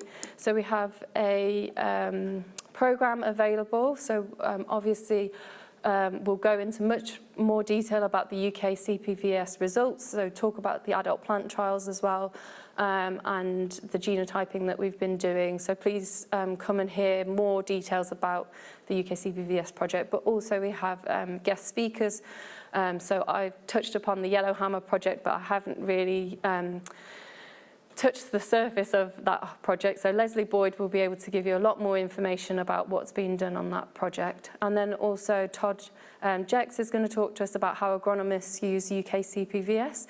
And Stephen Kilner from Ireland is going to come and talk to us about Septoria. So please do come to that event, and you can get tickets from Eventbrite, or please check the AHDB website for more details. And thank you very much for your attention.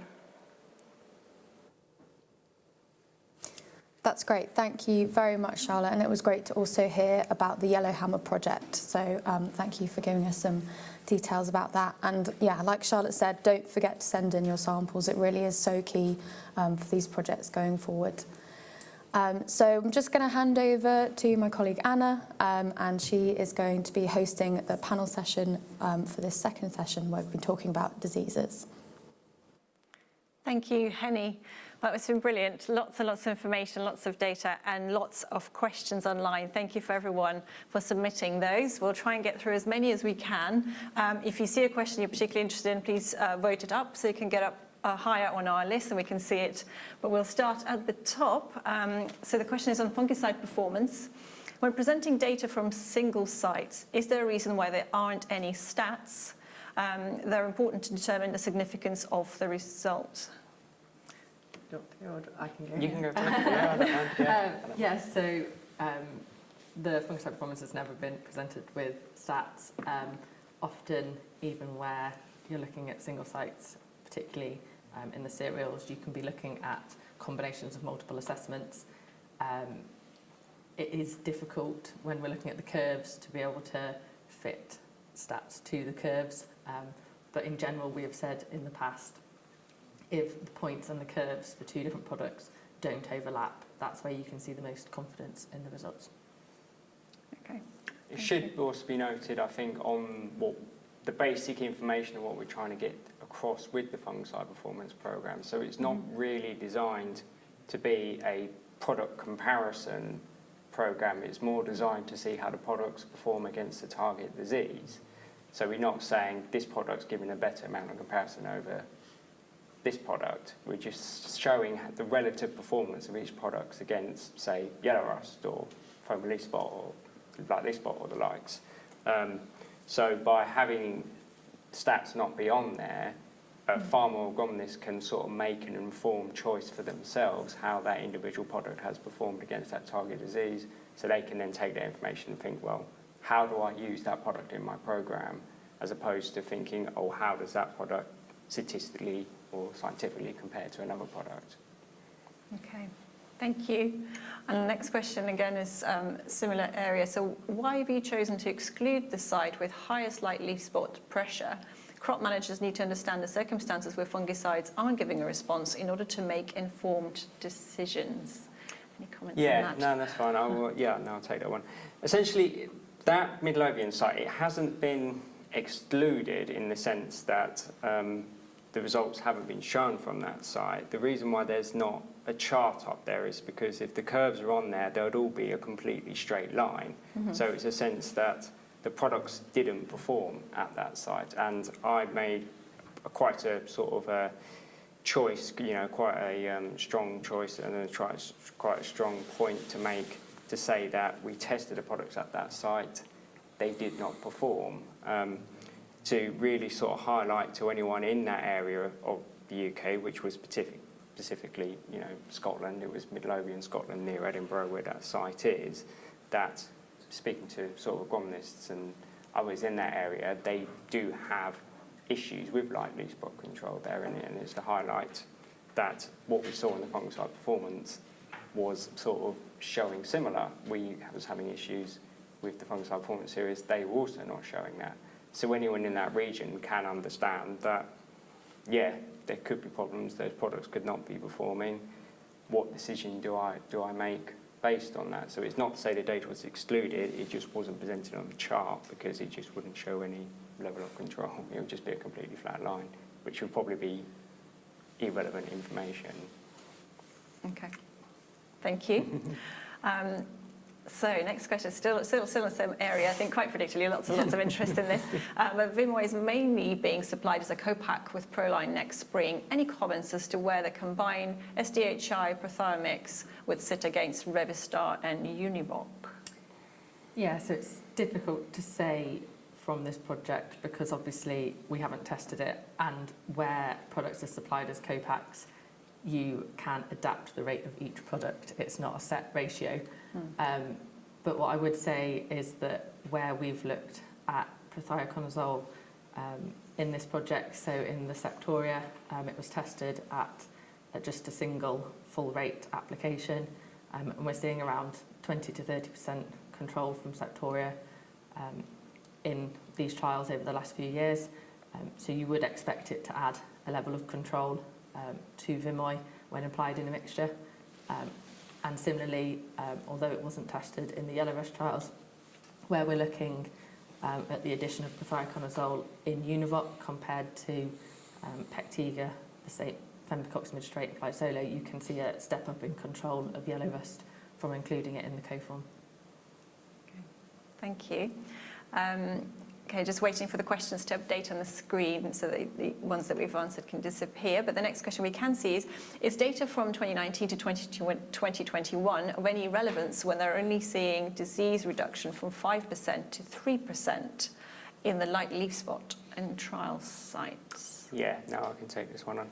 Yeah, I mean, I will start from this to say that light leaf spot is difficult to control, and it's proving more difficult to control as the seasons go on, as we're starting to get more prevalence of light leaf spot across the country, as we're starting to get earlier academics of it across the country as well. It is proving difficult to get on top of. Now, we know from historic data sets that if you were to spray every 4 weeks over a monthly period from, you know, the autumn through to the spring, you would get on top of light leaf spot, but it's not economical to spray in that manner. It's a very costly job, and you know it's not economical and it's not environmental as well. So from them trial series, the most sort of highly efficacy spray timings were identified, being the 2 spray timings which were identified, which we used in the fungicide performance trials. So this sort of early winter spray timing, which targets the latent phase, and this spring spray timing, when you start seeing light leaf spot visible in the springs. Now, as part of a compromise of that, you don't get 100% reduction in light leaf spot. It's a difficult disease control. It's polycyclic. Essentially, it has multiple phases of cycles for the season. It's always got a spore release phase, either through ascospores or for it releases spores in itself through conidiospores. It creates water-soluble spores which easily splash on the plant and are easily translated through this plant. It's an ongoing cycle, so it's hard to get on top of. So when we have trialled against light leaf spot, that is essentially what we see how products perform. They may not particularly show a high level of leaf reduction, but that leaf reduction is showing is having a relative effect on the plant, that we're seeing a related yield boost from that reduction in disease. So it may look like what we're seeing visibly is only a small amount of reduction in severity. That's having a large effect on the plant, that it is contributing to yield. And we do always rule out any other disease effects or any other physiological plant effects that could be contributing to that yield uptake as well. So we know that yield uptake from that small amount of reduction is related to the light leaf spot control that we're seeing in a trial. So the results we are seeing is relevant because we're seeing that yield uplift. Okay. Thank you, Philip. All right, next question is on contaminants. How do the glyphosate and other plant protection product residue levels reported compare to the MRLs? Are the levels reported of concern? A question for you, Dan, I think. Sure. So for the glyphosate and indeed the other plant protection residues, I can say for the data that we've had for glyphosate, they have all been below the legal limits. There have been spikes where they've come close to the legal limit but not exceeded it. Where any of the residues or other residues which have exceeded legal limits, the company who supplied the samples, they're informed of that. This is after FERA will have done confirmatory retesting to make sure that the values are correct. But what you have to remember is that the actual value measure is not the final answer. You also have measurement uncertainty that is applied. In some cases, that could be 50% of the actual value. So while an exceedance is examined, it is reported, but only if it is outside of taking the measurement uncertainty limit. Okay. Thank you, Dan. And the results for 2023, when will those be available? You said later this month. When can we look forward to them? We prioritise the mycotoxins from the harvest samples because the industry will want to know what the situation is. Now, the industry partners who supply the samples, they get their results within 30 days of sending the samples, so they will have got those already. I will get the summary results of the mycotoxins by the end of this month. Okay. Good reading for Christmas. Wonderful. Thank you very much, Dan. Next question I think is probably for Charlotte. So how long will it take to get yellow rust resistant varieties to market if breeders integrating markers now? Yeah, it could take a while if they were starting from scratch, but the good news is that because the project looked at material that already came from the breeding programs, so they already have that material in some of their, they already have that resistance in some of their material. So I can't say for certain how long it will take, but it shouldn't, in the next few years, I would hope we would start seeing some material, and there may already be varieties with some of those resistances that are already out there, but with marker-assisted breeding they'll be able to concentrate those in newer varieties. Brilliant. Okay, a few years. Thank you very much. Okay, with the possibility of pre-harvest glyphosate application being banned, is glyphosate grain contamination an issue? Question for you, Dan. The latest developments in the EU this year? Yes, so I understand the EU have approved the use of glyphosate for another 10 years, but the caveat to that is the expert committee, I think they've been looking at the use of glyphosate as a desiccant, and the recommendation is that it should not be used as a desiccant, but it hasn't been ratified. I think that is just a proposal. So the UK, the levels don't apply because the EU have changed their position on the regulation. The UK are taking data. Indeed, the project has been supplying data to the UK authorities, who will be then deciding on how to consider glyphosate. Currently, the use of glyphosate in GB is for both as a herbicide and as a desiccant, but it's one of these which is watch this space depending on what the UK GB authorities want to do with that. Okay, thank you, Dan. And the next question is Septoria. So would any future Septoria decision support system incorporate the elements of DSAC that are still relevant, and that in its day was a very useful decision support system? Right, question for you, I think. Yeah, so if we were to develop a Septoria decision support system for the UK, we would look at all past research that's been done on the topic.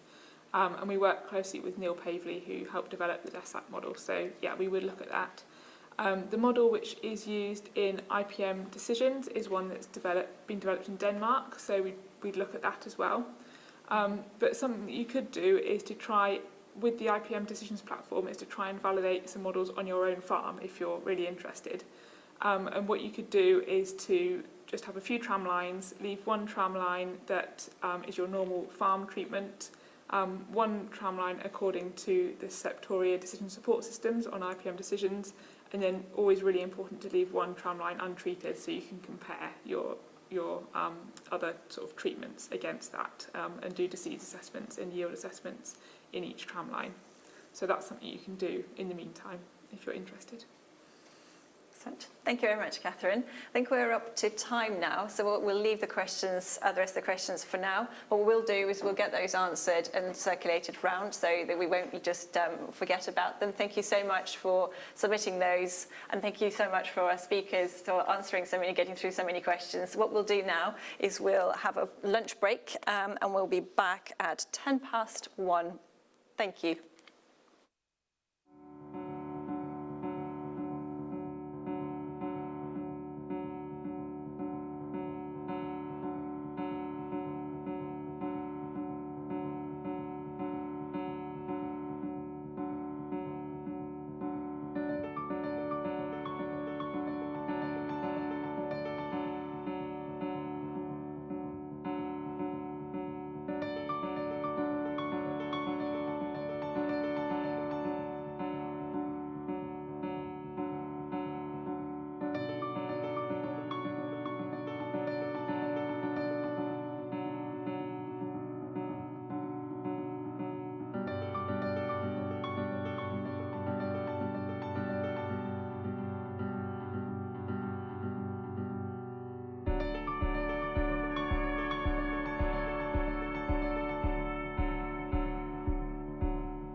to the AHDB Agronomy Conference. We're now into our third session of the day where we're going to be talking about varieties. So our first speaker for this session is Paul Gosling from AHDB. Paul is a senior crop production systems scientist, and he's going to be talking to us about lessons from the recommended list trials. Thank you, Henny. Yes, my name is Paul Gosling, and I manage the recommended list team at the AHDB. So over the next 20 minutes or so, I'm just going to talk about a few things that came out of the trials from 2023, things that don't make it into the booklet, but nevertheless are interesting and in some cases may provide some important information. I'm going to start by talking about the new verticillium ratings. They're a little bit different to the ratings we normally have, so I'm going to talk about how we've developed those and how you should use them. I'm then going to talk a little bit about pod shatter resistance, what it's worth, is it worth choosing varieties with pod shatter resistance, and then finish off with something about Septoria in 2023 and our changing view of what we call genetic potential. First of all, I'm going to start off with verticillium stem stripe. Verticillium stem stripe was previously known as verticillium wilt. It does cause wilting symptoms in some species, but not in oilseed rape, and so the name has been changed because the characteristic symptoms are the striping of the stems. It's soil-borne and it's persistent, so there's no real option for control except long rotations because there's no chemical control. But those rotations need to be 10 years or more, and that's not really practical in a commercial situation. It was first identified in England in 2007, but it's probably here a lot longer before that. And it's most common in eastern England, but we have seen it as far west as Herefordshire and as far north as Yorkshire. The yield impacts are worse in drought years, and we've seen in trials yield losses of up to 30%, or indeed more than 30% in some cases. That's usually associated with seed loss. And AHDB has now been working for more than 10 years with ADAS and with NIAB, and more recently with BIOS, to develop ratings for the system for verticillium wilt, and also to characterise the disease. It was identified as a priority for new ratings after the last RL review, and so we've been working in the meantime to try and get ratings to you, and in 2023 we finally managed to provide some ratings.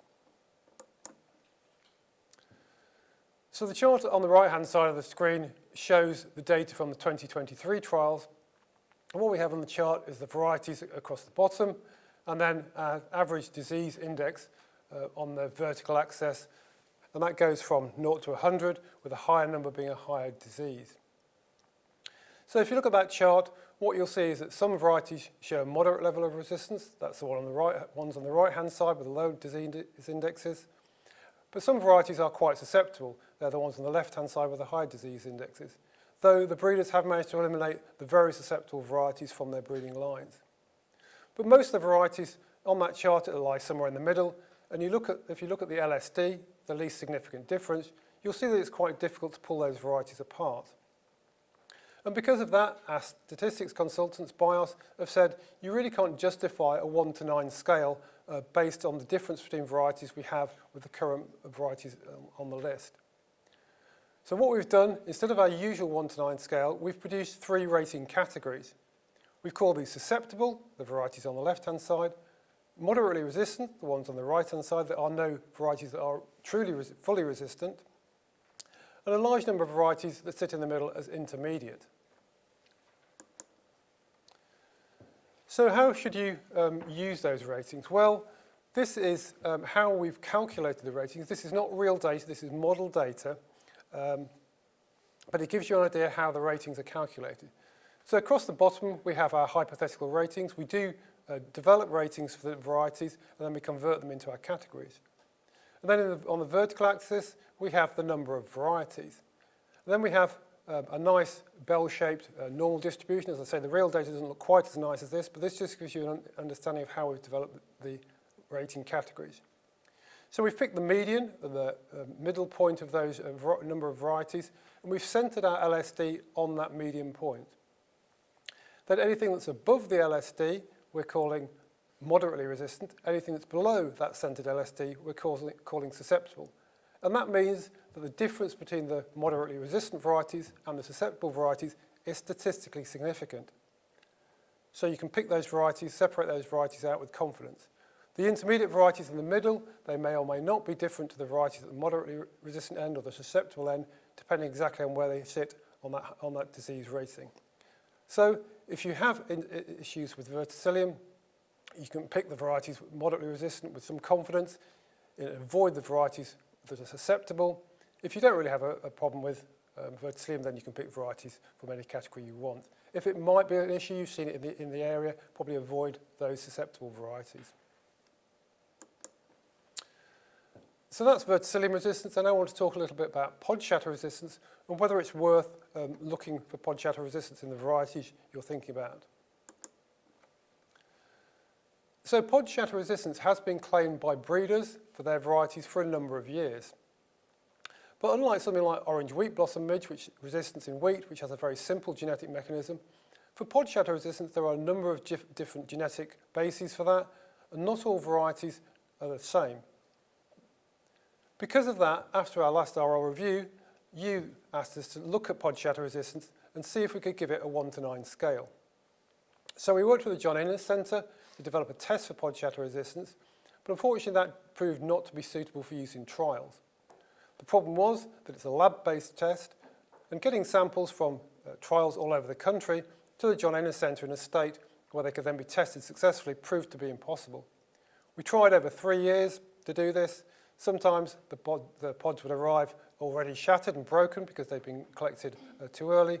We then tried collecting the pods slightly earlier, and they were arriving in a green state, in some cases with mould on them, again making them unsuitable for pod shatter testing. So as I say, we tried this for 3 years, it didn't work, so we decided we wouldn't go ahead with the test. As an alternative, what we did was introduce pod shatter resistance as a breeder's claim in 2021 onto the list, but as I say, there are different mechanisms, and it wasn't clear whether all the varieties were performing the same.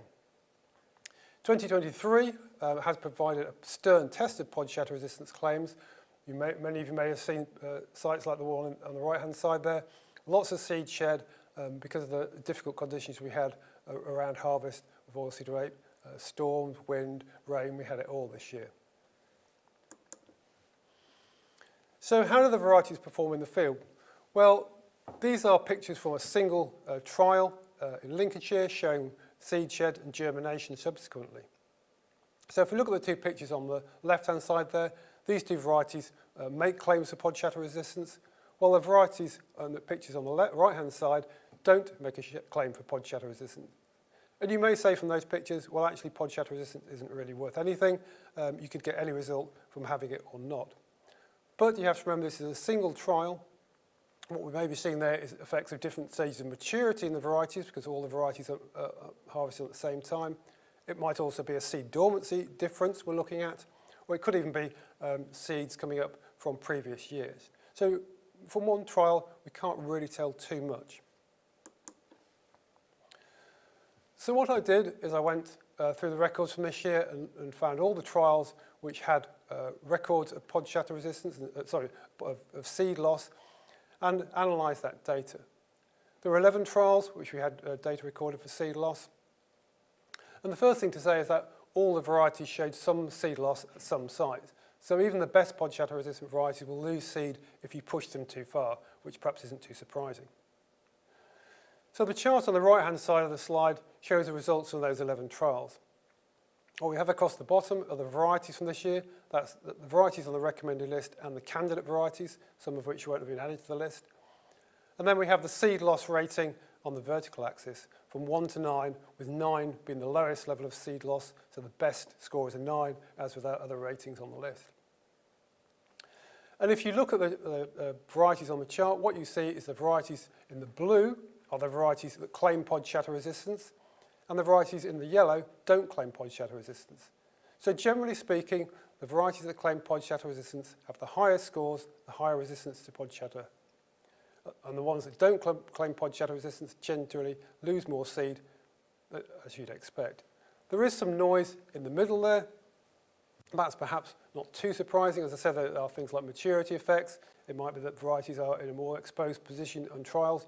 But generally speaking, if you have a situation where you might expect some seed loss, if you're in an exposed position, you'd probably pick a pod shatter resistant variety. It is, generally speaking, going to give you some protection against pod shatter and seed loss. Finally then, moving on to Septoria in 2023, and a view of what we call genetic potential. So Septoria in 2023 looks a little bit different to what we've seen in recent years. We've seen generally late season epidemics of Septoria, with the yellow rust really dominating the early season and dominating the effect of our untreated trials. If you look at the untreated yields on the recommended list, you'll see it's those yellow rust susceptible varieties that have really been suffering in recent years. But 2023 was different. We saw an early epidemic of Septoria, particularly in the southwest, but then across the rest of the country. And it looked for a while as if Septoria was going to completely overrun our trials before we had that warm spell in June, and it slowed the disease right down. The oral fungicide program is weighted heavily to T2 to give a maximum yield benefit, like many commercial programs. And the table on the right-hand side shows the Septoria active parts of the RL program. So I've taken out things like mildewicide and Comet, which don't really have much effect on Septoria. So our T0 is Arizona, our T1 is Revistar plus Arizona. I put a latest error there in brackets. It is there as a rust option because of its strong rust activity. It probably wouldn't have been used very much in 2023 because we didn't see very much rust at that early stage. But I put it there because it does have Septoria activity. A T1.5 is prothioconazole plus Arizona. Then T2, our bigger hit, Univoc in Arizona, with a T3 of Prosaro in Arizona. So it is a robust program, but it's designed to effectively control Septoria in our treated trials. So what did Septoria look like in our trials in 2023? So what I've done here is I've plotted up the Septoria levels on an early July assessment for all the trials, all the fungicide-treated trials, I should say, where we recorded Septoria. And I've picked out 3 varieties from those trials. First of all, Mayflower, because it's the most resistant variety we have on the list at the moment. KWS Dawson, because it's the most popular variety on the list at the moment. And KWS Barrel, because it's very susceptible to Septoria. And what you can see in that chart is we have some trials where we had low levels of disease, even in Barrel, only around 5%. And then some other trials where we had moderate levels of Septoria. But if we look at the right-hand side, Barrel in the trial on the far right-hand side, we've got 55% Septoria there. And that's in our fungicide-treated trials with that program I just showed you. So the oral fungicide program uses the best fungicides we have available at the moment. Our aim with these treated trials across all the crops is to show the genetic potential of the varieties. What can a variety achieve if you remove all bars on it achieving its maximum yield? Previously, our aim in these treated trials was to keep disease below 5%. But we now recognise that we cannot keep disease below 5% in our fungicide-treated trials. It's just not possible with the chemistry we have available. In the past, if a trial had more than 5% disease, we'd simply remove it from the yield data set and not use it at all. But now we will allow trials into the data set for yield, even if disease gets to 10% without question. If a disease exceeds 10%, we will then look at whether the protocol was followed. If the protocol for fungicides was followed, we will still include that data. If the protocol wasn't followed, for instance, if a timing was missed, if a timing was very late, or if the incorrect product was used, we may well remove that. But generally speaking, we will leave data in if the protocol was followed. And all those trials there, even the one on the right-hand side, was included in the yield matrix. The only one that was left out was the one that's greyed out there. I can't remember why that one was left out, but it was not because of disease. So now, when we look at genetic potential varieties in a treated trials, we are looking at genetic potential in context. And the context is, what can we do with the fungicides that are available now? Not what will the genetic potential is if we completely exclude disease, because we recognise now that's no longer possible. Just one small plug before I finish. We have 3 RL crop committees that are responsible for selecting the varieties and deciding how the varieties will be trialled and assessed. We have a barley, oats and other cereals committee, an oilseeds crop committee and a wheat crop committee. Those committees contain the whole of the supply chain from growers through to end users, and AHDB is responsible for appointing a number of those posts. So we have vacancies for 2 of the crop committees this year. On the barley, oats and other cereals crop committee, we have 2 vacancies for traders, preferably someone with interest in barley and someone separate with interest in oats. We also have a vacancy for a grower on that committee. And on the oilseeds crop committee, we have a vacancy for an independent pathologist and also a grower. So if you are interested in one of those vacancies, or if you know someone who might be interested in that, who's interested in varieties and developing the recommended list, then those vacancies are available. Applications will close on the 19th of January with informal interviews on the 6th of February. If you're interested, feel free to contact me about those. We can discuss what it involves. There are 3 meetings a year. They're pretty informal, but they are important. They do role in the RL programme. All it requires is a covering letter and a brief CV, and send that to me at the address shown there. Finally, I just want to say thanks to the rest of the RL team. I'm standing here at the front, but there's a lot of people behind me, metaphorically. The field team who look after all the trials and validate the trials, the data team who crunch all the numbers, and then the disease team who are responsible for producing the ratings. Finally, BSPB, who give us all the data from the national list, or we should call it now the variety list trials. That goes into the RL. And then MAGB and UK flour millers, who test varieties for us to tell us which ones are suitable for their uses. Thank you. Thank you very much, Paul. That was a really interesting update from the recommended list trials, particularly that pod shatter resistance trial. So yeah, really interesting to see where we'll go with that. So we've got our second speaker for this session today. So we're going to be speaking to Jenna Watts from the AHDB. Jenna is the head of crop health and IPM, and she's going to be talking to us about the lessons that we've learned from the recommended list review. Thank you very much for that introduction, Henny. So yes, so over the next 20 minutes or so, I will be letting you know what activities we completed in the recent RL review and giving you the highlights from that review. But before we get started, you may be asking why review the RL? And the reason why we decided to do a new review was really based on the very positive feedback that we've received from the recommended list. So from activities such as Shape the Future and other previous reviews, we know that it's really valued and used. And we want to make sure that that value continues, and it continues to be an important source of information when you're making variety selection decisions as your needs change. So we kicked off the review at the end of last year with activities running into this year. So just an overview of the activities that we did. So we had 2 main phases of activities. The first phase really focused around engagement with different stakeholders and really hearing what's important when you're making variety selection decisions and getting feedback on different aspects of the RL. So we had 3 different activities in this first phase. The first was a questionnaire in which we had over 900 responses, and we were really, really thankful to all of you that completed the questionnaire. You may have done it online, or you may have completed a paper copy, which was included in the RL mail out last year. We also had a series of online focus groups and some stakeholder interviews. The focus groups and the stakeholder interviews were really important to add some more context around the results of the questionnaire and to get some more in-depth feedback and information. Later in the year, we had opportunity under phase 2 to get some more detailed feedback on specific elements of the recommended list. And we focused on looking at the RL tables and how we could improve our presentation. So you may have seen members of the RL team out during the summer showing you different layouts of tables and giving you the opportunity to vote on your favourite. And we had over 300 participants at events take part in this activity. So moving on to the key findings, one of the things we had back was that we had an overwhelmingly positive set of feedback that again really shows how important the recommended list is when making those variety selection decisions. However, there were things that were raised which give opportunities for making improvements to the recommended list.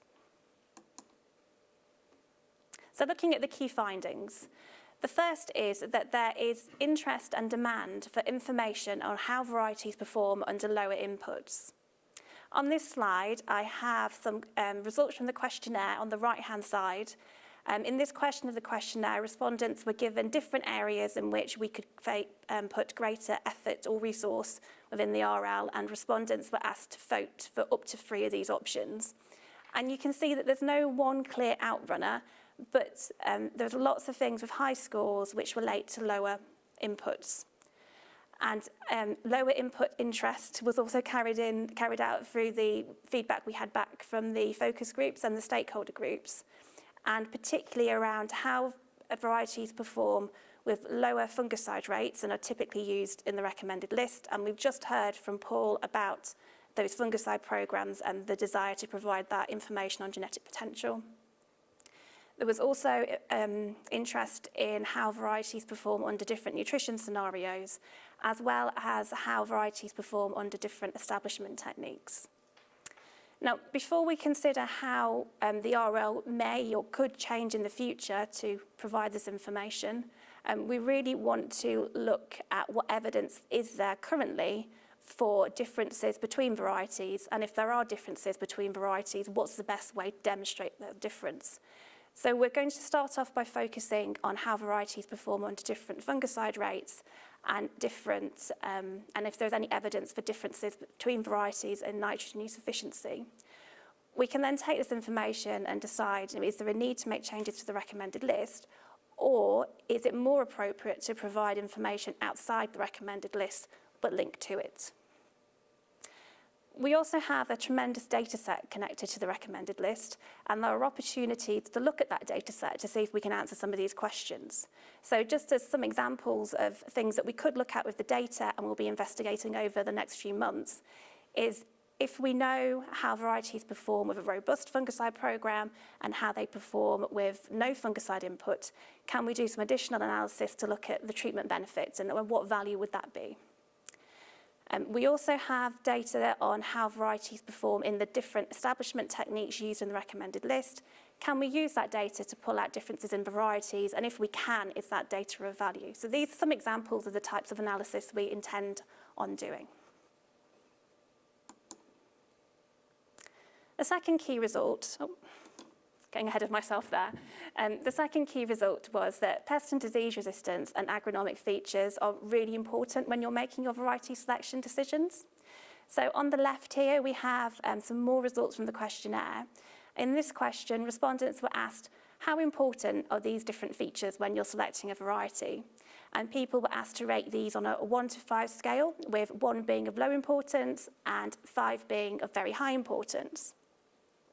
And you can see from the results that the highest proportion of 5 out of 5 came back for disease and pest resistance, followed by agronomic features, yield under a specific farm system, and then fungicide-treated yield and fungicide-untreated yield had very similar responses, followed by grain and seed quality. So we've been using this information and feedback to consider how we make information available and also how we make our recommendation decisions. So first of all, looking at how we make information available, we've made some changes to the presentation of the tables. So if you have been onto the website to look at the new recommended list, you may well have noticed these things. So first of all, we have moved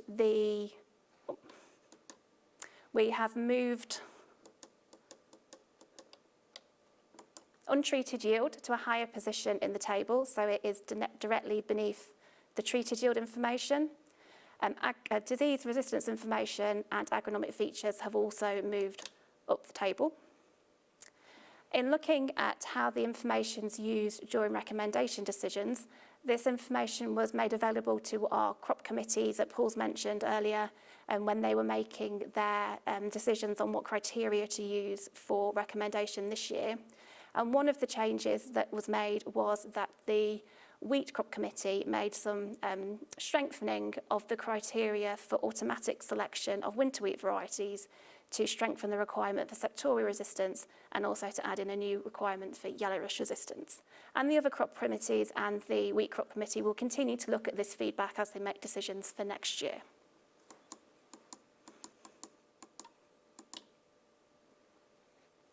there's demand for more information and different elements to this more information. So first of all, there was lots of demands for new attributes. One of the attributes which came through most frequently was information on vigour. Now, vigour is something that was highlighted in the previous RL review, and it's something that we've looked at before within the RL to try and provide information. And in all honesty, it's something we've struggled with. It's difficult to find a way to assess varieties which gives consistent results between seasons and sites. Nevertheless, it's been highlighted as something of interest and value, and it requires further investigation. There's also demand for more information about our trials and more regional information which is linked to this.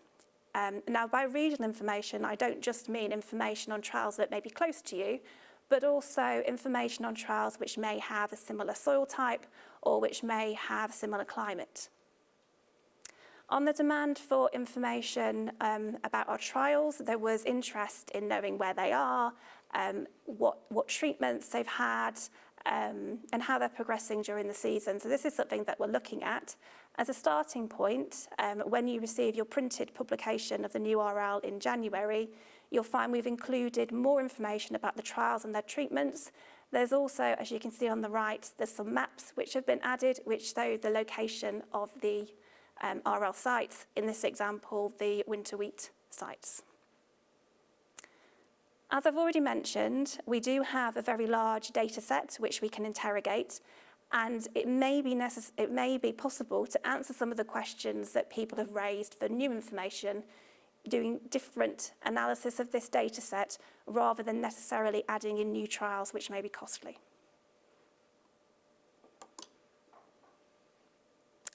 There are opportunities to improve our RL outputs. We have here a figure about which RL resources have been used in the last 12 months.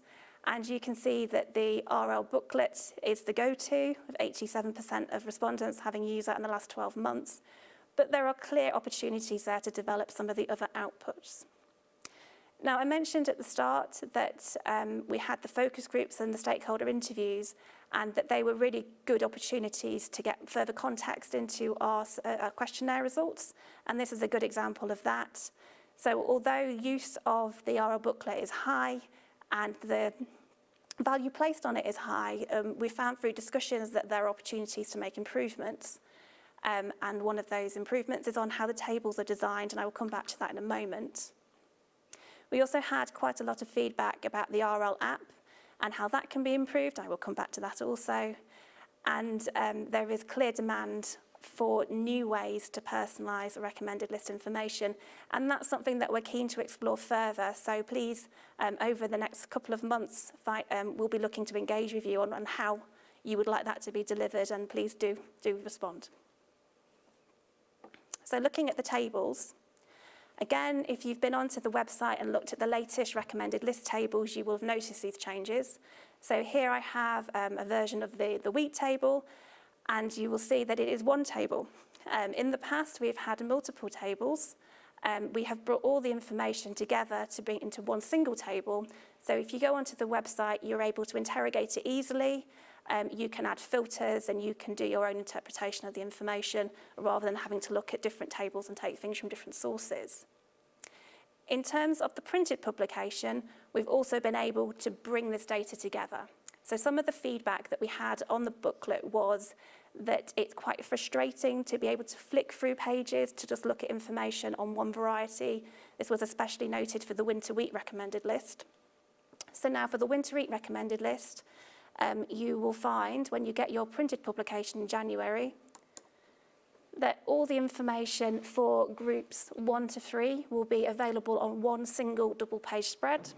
You can then turn the page and get all the information for group 4 varieties on one single double-page spread. This is in addition to the changes in order, which I've already mentioned. Looking at development of the recommended list app, you told us that you would value a comparison feature within the app. This has been developed, and if you go into your app, you should find that it's been automatically updated. You will find if you go to look at a single variety, there's new options that have been added. There are scales, which will appear in the top right-hand corner, And there's also a Go Compare button which has been added. You can then press the compare option on the bottom, and then you will have the capability to look at varieties side by side. And you can do this for up to 3 different varieties. Now, should you accidentally select varieties from different crops, you will get a warning that you are selecting varieties from different crops.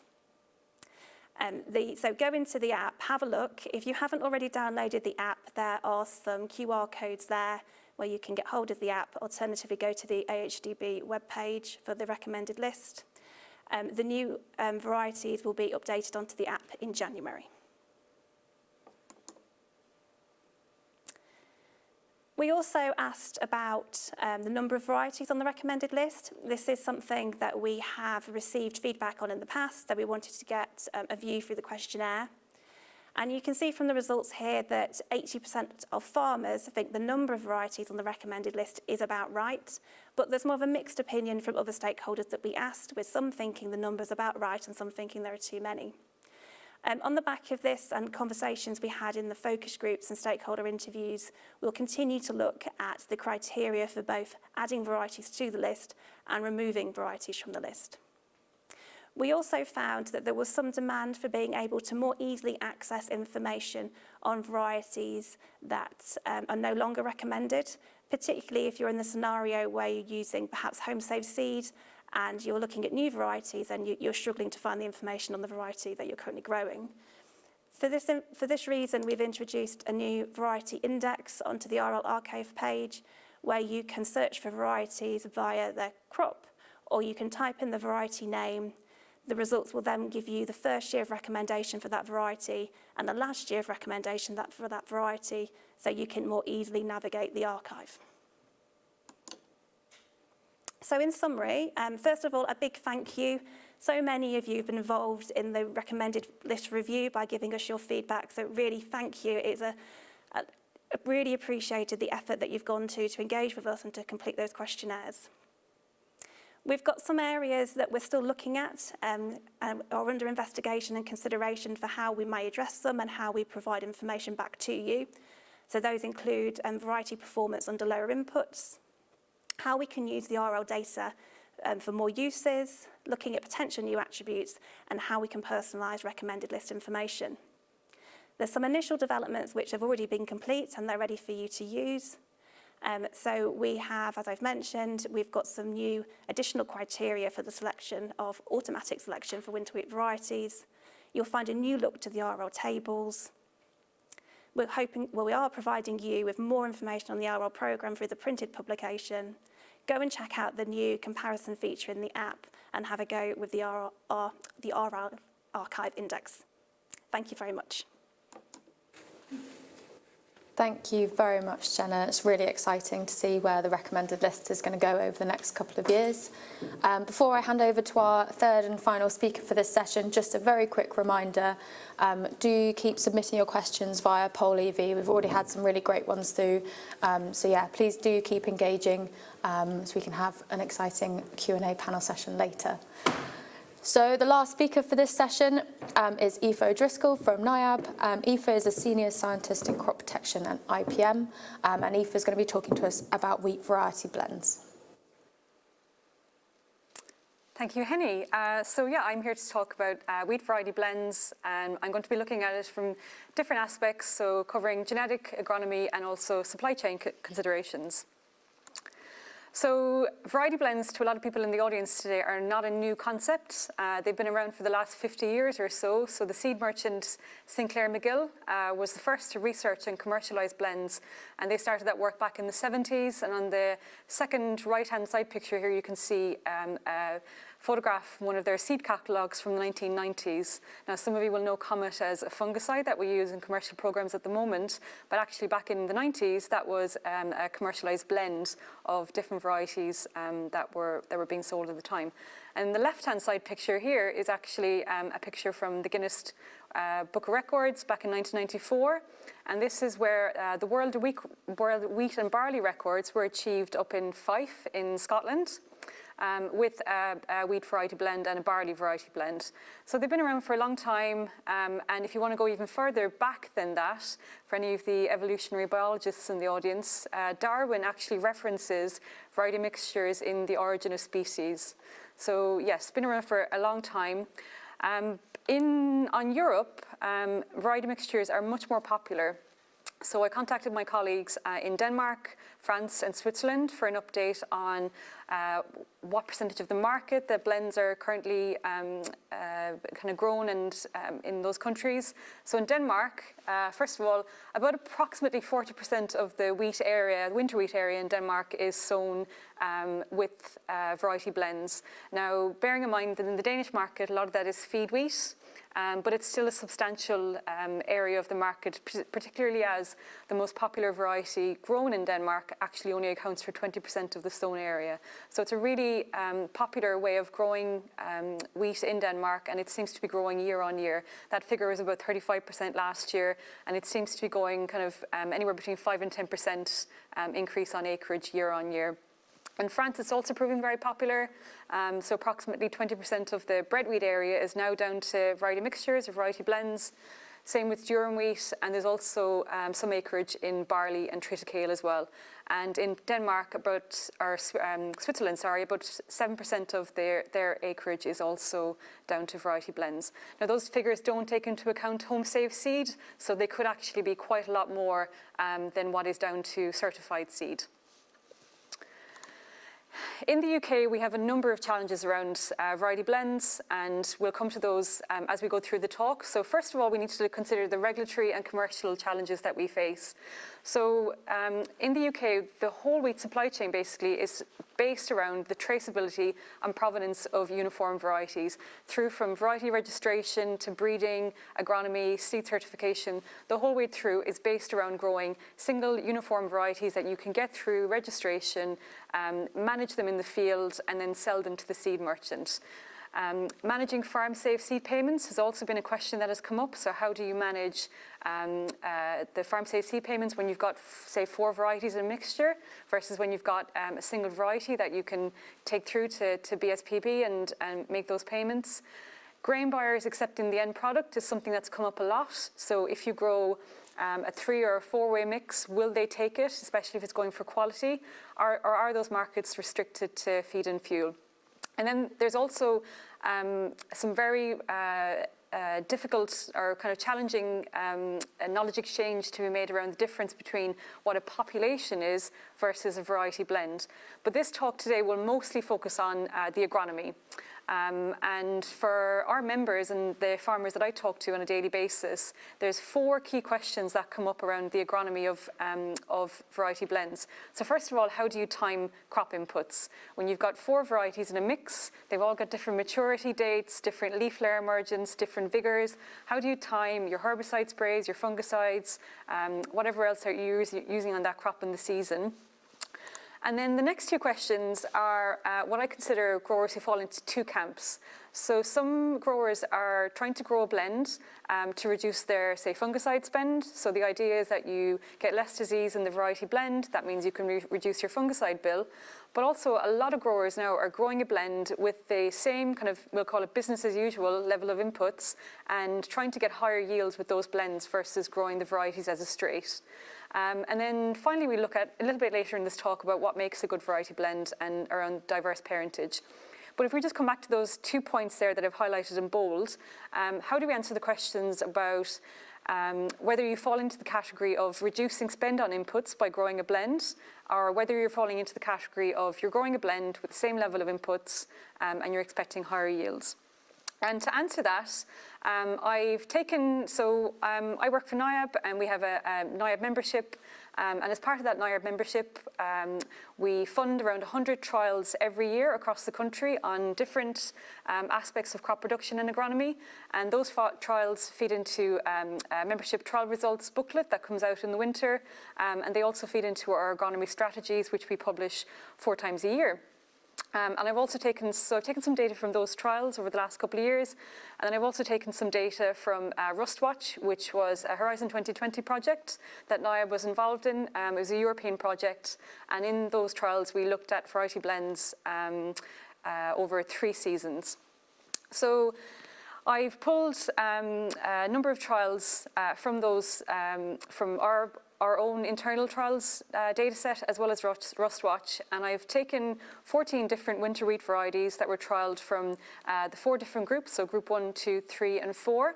And we've looked at those varieties in 2, 3 and 4 mixtures across 3 seasons.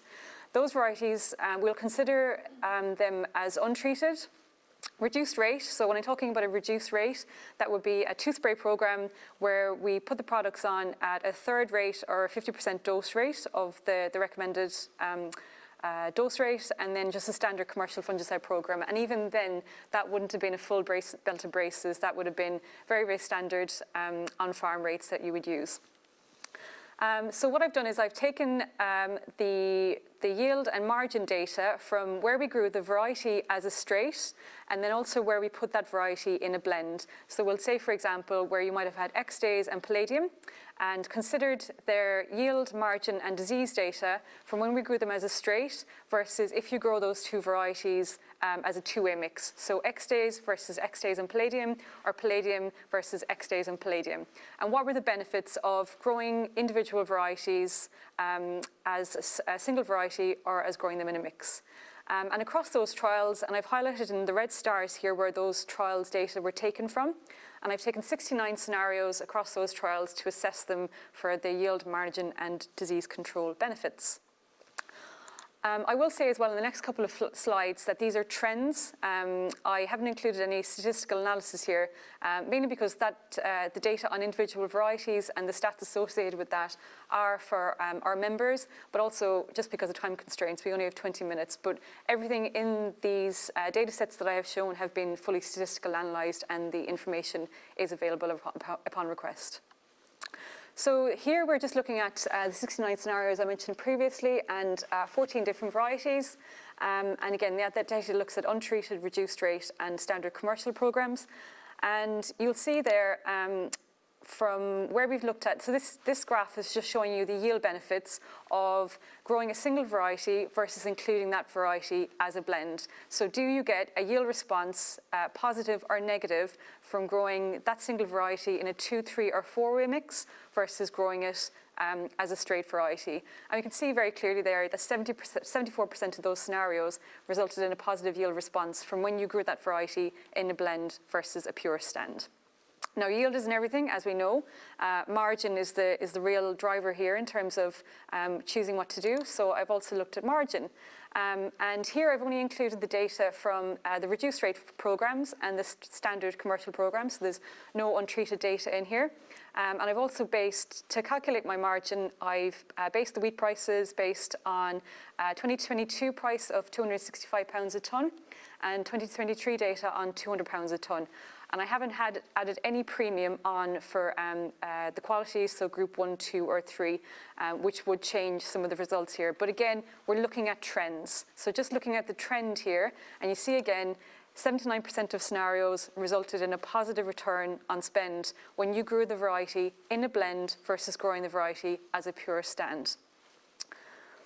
So I think that's quite a positive finding from what we're seeing in the last couple of years. And just another way of presenting this data to you, just in as a scatter plot. So on the x-axis here is those scenarios, so those 69 scenarios I mentioned earlier. On the x-axis, you've got the yield of that component variety as a pure stand.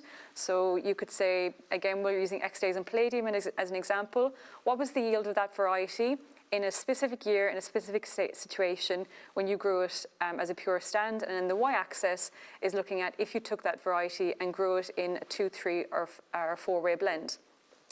And anything above this trend line, again, it's a trend line, it's not a specific correlation.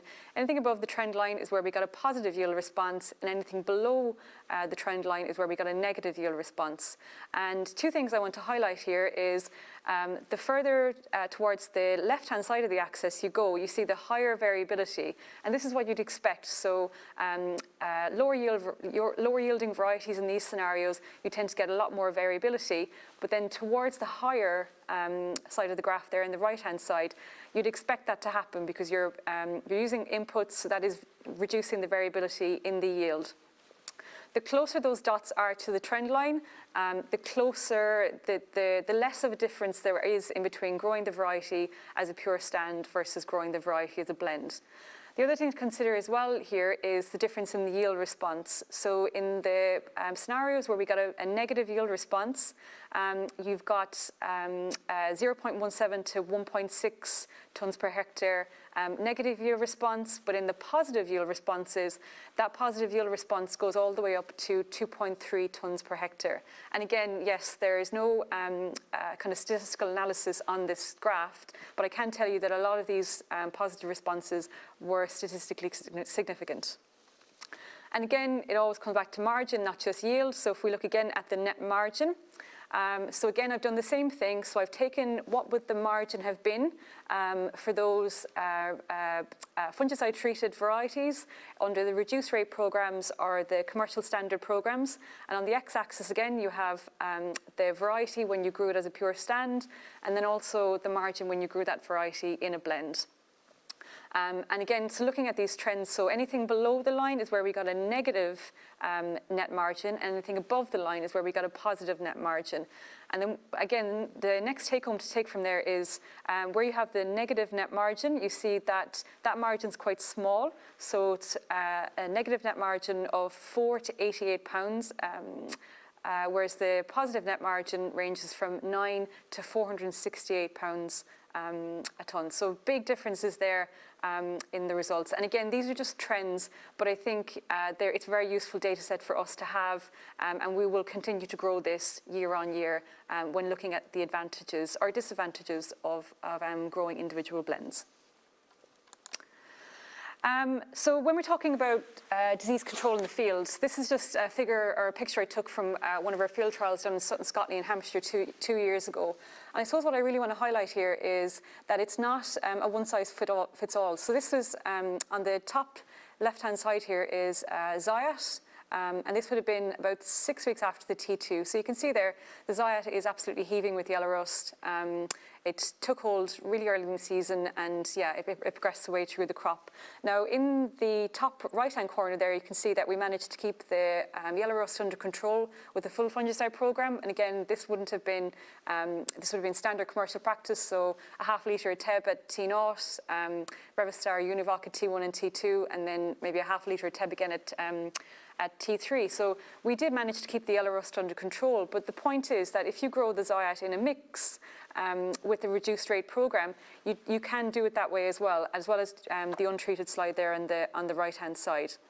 So what, in terms of disease control and disease slowing down, what you're buying there is time, especially with yellow rust, where you've got a very, very fast cycling disease. And in years or seasons where you can't get on to do your sprays, growing a mix will buy you time in terms of spray timings and hopefully in terms of fungicide inputs as well. So that's just a kind of quick summary around those two questions around where you stand in terms of growing a blend to either reduce inputs or growing a blend to increase the yields with the same level of inputs. The next question comes around what makes a good variety blend. So how do you select your varieties? And then also the question around, does diverse parentage really matter? So the Variety Blend tool, I've just included a link there in the bottom as well. The Variety Blend tool is a really, really useful tool when you're selecting, if you want to try a blend and you want to select varieties based on different characteristics. It's available on the AHDB website, and it contains the most recent information that we have available to us on individual varieties on the recommended lists. And it gives you two scores. So the one in orange I've highlighted here is a weighted score based on agronomic characteristics. And so the tool will give you data on lodging risk, ripening, protein content, and it will tell you how things line up and what will work best in the field for you. So the higher the score, the better those varieties are matched based on agronomic traits. So really, really useful score, and you want to go as high as possible there when you're selecting your varieties. The second score is the one that I'll talk about in the next couple of slides. So this is a parental diversity score, and it's based on, so the closer this score is to 1, hypothetically it's supposed to have, those varieties will have a more diverse parentage. But I would advise you to be very careful basing your decision based on the parental diversity score, and you should probably go more towards the orange bars here, or the orange column, when you're selecting your varieties. And there's a good reason for that, which I'll come to in the next few slides. So at NIAB, we have been using a tool that was developed by the James Hutton Institute called Helium. And it was originally developed for barley.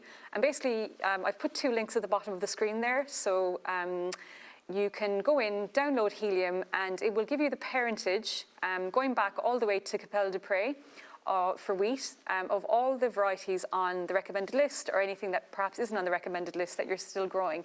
And you can go all the way back, great-grandparents, great-great-grandparents, as far as you like, to trace back the parentage of the variety that you're growing. So we have used this tool. So originally it was developed for barley. We use it for wheat as well, to look at pedigrees of individual varieties. And the reason I highlighted the parental diversity score on the previous screen is I went back and used Helium to look at the parental diversity of certain varieties. So if we take 2 varieties here, so this is just a screenshot out of when you put your varieties into Helium, and I just picked Zayat and Crusoe, so 2 different breeders, one's KWS, one's Lima grain, both milling wheat varieties, and I put those varieties into Helium and to look what came out. And if you look at the parentage there of those 2 varieties, when you go back to kind of great-grandparents or even further back, you do see that they end up having similar parentages there. So you can see that they have Malacca in there, and then Cadenza and Reaper as well. So there is, we need to be very careful when making kind of decisions based on parental diversity, because genetic material is very common between different varieties. Same with Dawson and Champion, so KWS again, and then DSV. When you look at the parentage then of those varieties, you can see that Aardvark is in there as well as Robicus. So it's just something to be mindful of when you're making those choices. Okay, so challenges. Yeah, we do have a lot of challenges around variety blends. As we talked about earlier, the supply chain models are very well established, but that allows us to look at different approaches across the whole of the supply chain. Large mills do require consistent performance. Seed production can come with difficulties as well. And then we also need to look at developing a wider evidence base for the UK, as they have on the continent. But that does give us opportunities for smaller mills and smaller seed production companies to serve specialist markets. Advice around blends, I would say manage your expectations. You will get marginal gains, but we are in a margin-driven environment. Look for diversity in traits, so agronomic traits, and focus less on parentage. If you grow a blend, you will be able to bolster varietal weaknesses there, and it will slow down development. And I would always recommend having a buyback contract in place if you are choosing to grow a blend. And that's it. So I just want to thank the NIAB membership for funding our trials work at Horizon 2020, the trial hosts across England, and my teams at NIAB. That's great. Thank you so much, Aoife. Yeah, I think with this increasing interest in variety blends, it'll be really interesting to see kind of how the supply chains and markets respond to that and adapt to that. So yeah, I think the next couple of years for variety blends is going to be really interesting. So that's the end of our speaker sessions for our third session on varieties. So I'm just going to hand over to Anna, and she's going to field some of your questions to the speakers. Wonderful. Thank you very much, Henny. I think we've already got plenty of questions on there to get on with. Thank you very much for your presentations, much food for thought. So we'll start with the top one, which is some breeders have pulled BYDV-resistant varieties from the recommended list over concerns of unlevel playing fields when comparing to non-resistant varieties that have been treated with insecticides. Any thoughts on that? I guess I'll take that one. Yes, their feeling is that because the RL trials are treated with pesticides, with insecticides in the autumn, that doesn't give a reflection of how people would grow these BYDV varieties in a commercial situation. It's a commercial decision by them. They feel they can market the varieties better outside the recommended list. Some breeders will choose to market varieties outside the recommended list. We do have BYDV resistant varieties, both wheat and barley, on the list, and hopefully that trait will become more common, and the yield deficit those varieties currently have will disappear in the years to come. Brilliant. Thank you very much, Paul. Next question is very topical from the recommended list review. Are the recommended list trials going to look at lower and more realistic input regimes going forward? For you, Jenna. Yeah, so that's a question that we've heard loud and clear through the review activities, and it's one that we really need to base that answer on a really robust evidence, and it needs further investigation and discussion. So yeah, we've heard loud and clear that there's interest for that information, but we need to look at, is it something that should be produced via the RL by changing those protocols? And we've already heard from Paul going over the reasons why the protocols are as they are, which is to show the genetic potential of varieties. So is it that we adapt the RL, or is it more appropriate to provide that information outside of the RL? So perhaps through associated research projects or linking with RKE initiatives.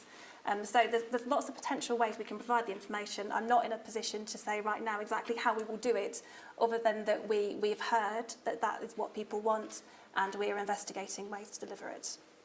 Brilliant. Thank you, Jenna. Anything else to add on that? Yeah, I think it's worth saying there are logistical challenges in running trials. If you think about the wheat list, if you look at Zayat, Crusoe, Champion, you wouldn't grow those varieties in a commercial situation using the same fungicide program. So to grow them in a trial with the same fungicide program, if it's a commercial fungicide program, wouldn't necessarily be representative either to what's going on in a commercial situation. So it's quite logistically difficult to trial very different varieties in the same trial using a realistic fungicide program. Thank you very much, Paul. With such varying weather patterns, is there any scope for looking at variety resilience, dynamic stability to weather patterns over several years? Who wants to take that one? I'll start with that one. So yeah, this is something, again, we've heard this through the recommended list review, and it's one of those areas where I mentioned that we've got that big data set, and there could be opportunities for us to analyse the data in different ways and provide some of these new bits of information that people are asking for that way. So it's something that we can look back at our current data and try and investigate. It's something that we did try and investigate a couple of years ago, and the situation is very complex, so it's not going to be something that's easy. But yeah, it's something on the list to have a look at. Okay. Yeah, and I can add to that as well. So we do that internally as well with our membership trials. So looking at durability of resistance across seasons, and yeah, going back looking at trials data. But I think we should also highlight as well is that the way we select for varieties around later and early maturing. So there's definitely, we are selecting for the varieties that with the weather patterns that we have currently. So with change over time, then the varieties that we grow will adapt to that, and they will select across years, I think. Okay. Thank you. This question is on cereal vigour. Is the demand for autumn or spring vigour? Both. Yes. And Paul, would you be able to explain some of the work that's been done in the past on vigour? Yes, so at the last review, the focus on vigour was really on oilseed rape, to do with cabbage stem flea beetle resistance, really. So we looked at autumn vigour and whether varieties that were more vigorous would be able to escape the damage from flea beetle. What Jenna has already said is that we really struggled with that to get consistent results from site to site. We could see differences within a single trial, but when you looked across a number of trials, those differences between varieties tend to disappear. So we're really struggling with how to go forward with that one. We don't know quite why we're getting those differences. It could be temperature, it could be soil conditions, it could be moisture. But at the moment we're scratching our heads a little bit with that one. Yeah, and then I'd come on the vigour as well. So in no-till situations especially, people are looking for more information now on early vigour.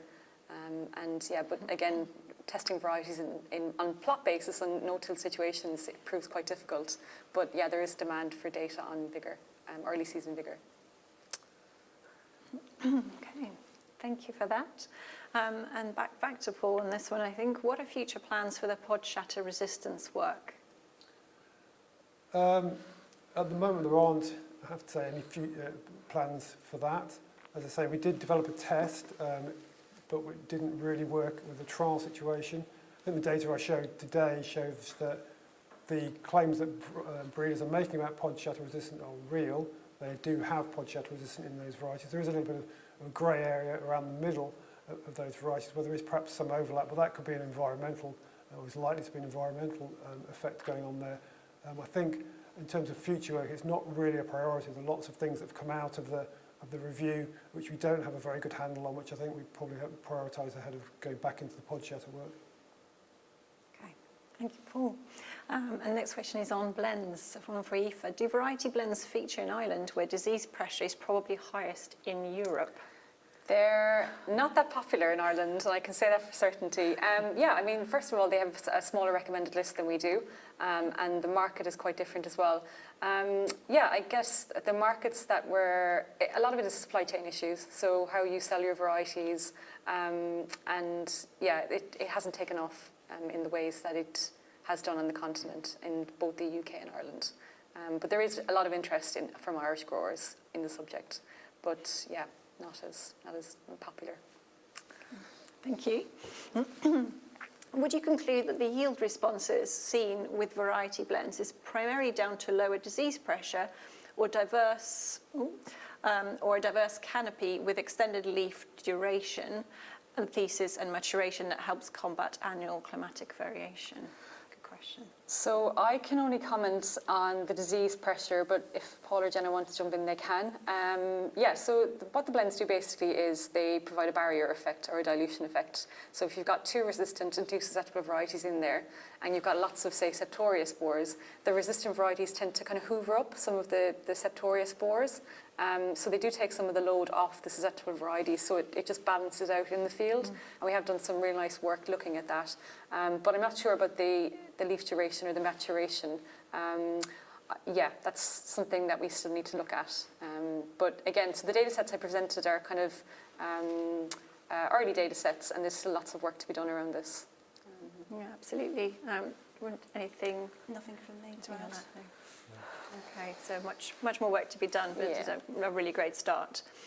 Does varietal resistance to septoria seem to be breaking down more quickly now than 10 years ago? You have a feeling for that?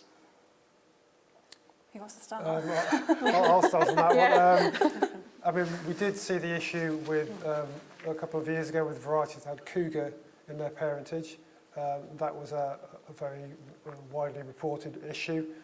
Aside from that particular issue with that genetic resistance, I don't think we've necessarily seen anything generally more in terms of breakdown to septoria resistance.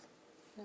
I think the other thing we need to say as well is that we really only started looking at this 20 years ago, whereas the UKCPVS was started almost 50 years ago, if not longer than that.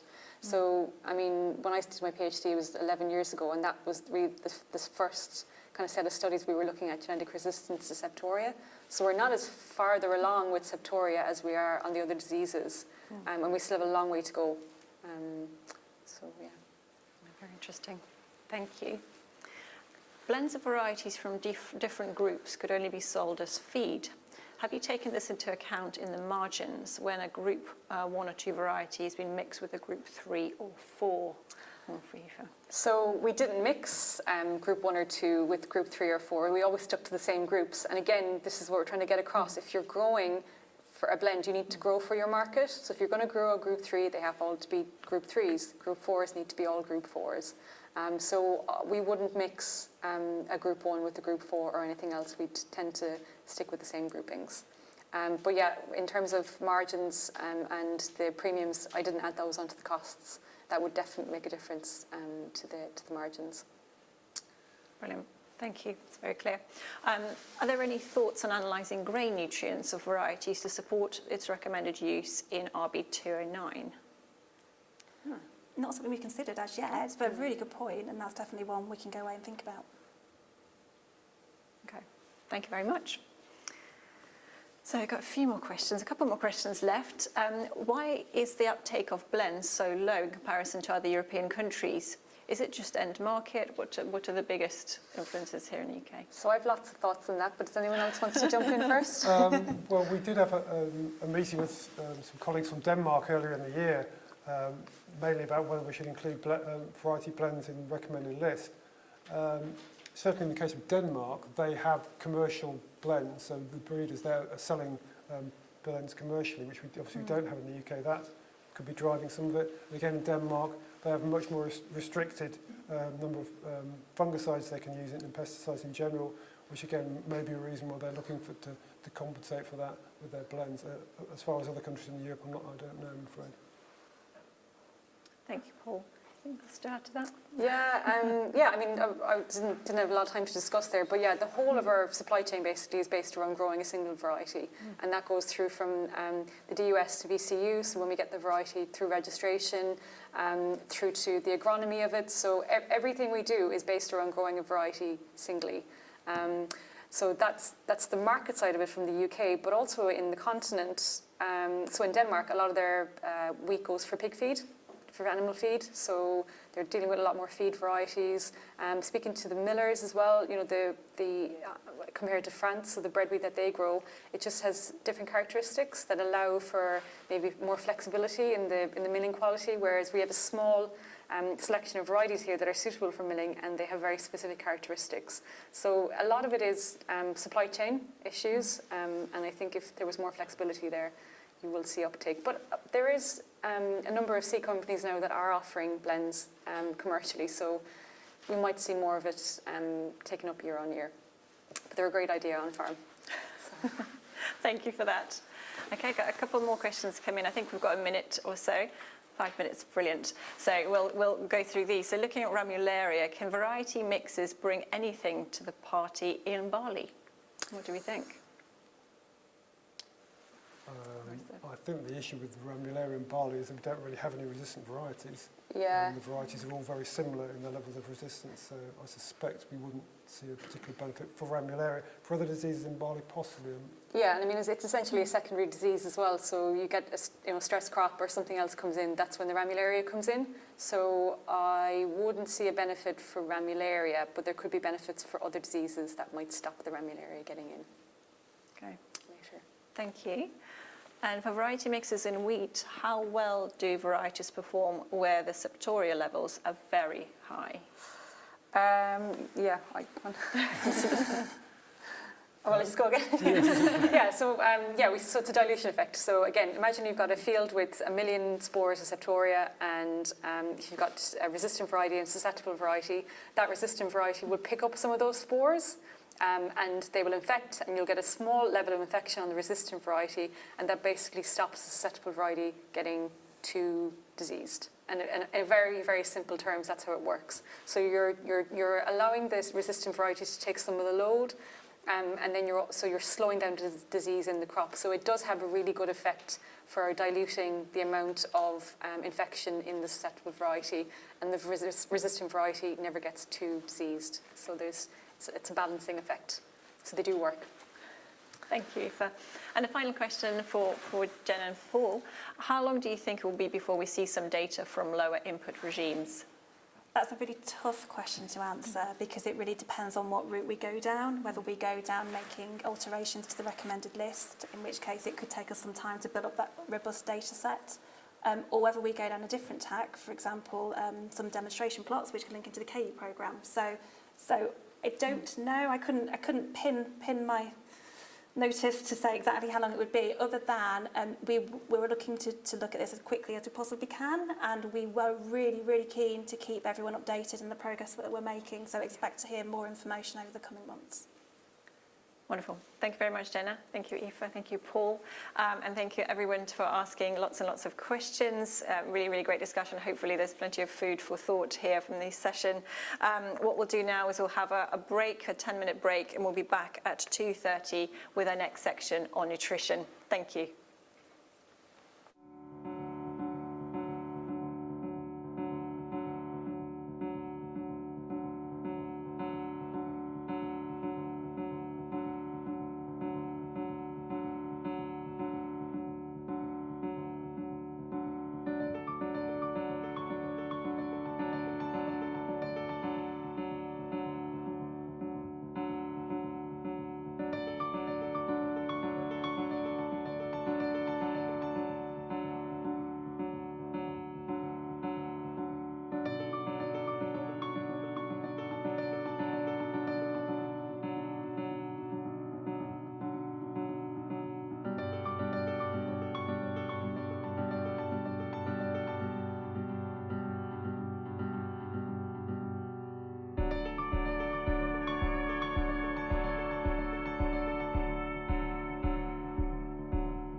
Hi everyone, and welcome back to our fourth and final session of the day. So for this final session, we're going to be talking about nutrients, and kicking us off is Amanda Bennett from the AHDB. Amanda is our Senior Environment Specialist, and she's going to be talking to us about RB209. Brilliant. Thanks very much, Henny. Good afternoon, everyone. My name is Amanda Bennett. I'm a Senior Environment Manager at AHDB, and I'm going to be setting the scene for this afternoon's session on crop nutrition. We're celebrating 50 years of RB209, and we're going to be looking ahead to see what the future brings for the Nutrient Management Guide. So in my 20 minutes, I'm going to cover a little bit of the history of RB209. Not all of it, don't worry. We're going to look at the process behind which the guide is updated, so how the research is used to update the guide, and also to focus on some of the revisions that were published in 2023. For the last part of this presentation, I would really appreciate your feedback. We're going to have a few polls and to look forward to what's coming next for RB209. So keep that in mind as we go through the first part of the talk. So we're going to go back 50 years to 1973. This is when fertiliser recommendations was first published by MAF. At the time, they had a series of different information bulletins, and the fertiliser recommendations were number 209 in the series. So that's where the number 209 came from. Later editions were referred to as a reference book, so reference book 209, and over time that got shortened to RB 209. So that's the origin of that part, if you were wondering where RB 209 started. Back in the 1970s, the focus was really on inorganic fertilisers, and the content around organic materials was very limited. So very small amount of text around farmyard manures and slurries, and a small table there as well. I'm not going to go through all of the updates, as I mentioned, but just we'll skip ahead to 1985. Just to highlight, at that point, the nitrogen index was based solely on the last crop that was grown. So there were three indices, 0, 1 and 2.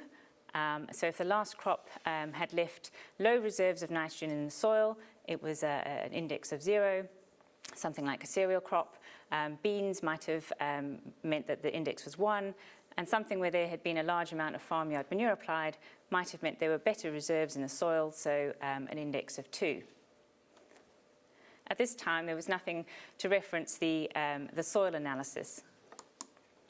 We'll skip ahead a few more years, and in the turn of the century, the new soil nitrogen supply index system was introduced with 7 different indices ranging from 0 to 6, so low to high. And at this point, we were looking at bringing in soil analysis as well. In 2010, the last government-led edition of RB209 was published by Defra. Again, the soil nitrogen supply index system was revised, really emphasising how important it was to recognise the whole system and not just the inorganic nutrients that were being applied. The definitions of soil types were also made clearer at this point. So these are the soil categories that give you information on how well the soil can supply and retain mineral nitrogen. And also the organic manure selection section was also updated. So if you remember, I said in the 1970s, very little information on organic manures, whereas now we had information on farmyard manures and slurries, but also biosolids, industrial wastes and composts as well. In 2015, AHDB took over the production of RB209. And at that point, the UK Partnership for Crop Nutrient Management was also established.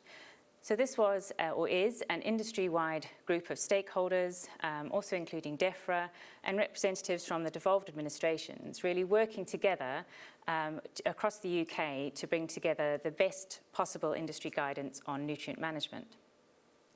At that point, the content of RB209 was reviewed, and it was split into 7 sections. Following that, in 2017, AHDB published the revised Nutrient Management Guide, keeping RB209 as part of its name as well. But you'll notice in that time there's been quite an evolution. I've just touched on a few areas of that. but really thinking more about the soils, thinking about bringing in other materials, not just artificial inputs, and even the reflection of those changes and that evolution of time in the change in the name around nutrient management rather than just fertilizers. What I wanted to do in today is just give you a little bit of insight behind the scenes around how RB209 is updated. It's actually quite a lengthy process, quite a rigorous process, and that is not always seen. You see the updates every year in the publication, but not all of the behind-the-scenes work that goes into it.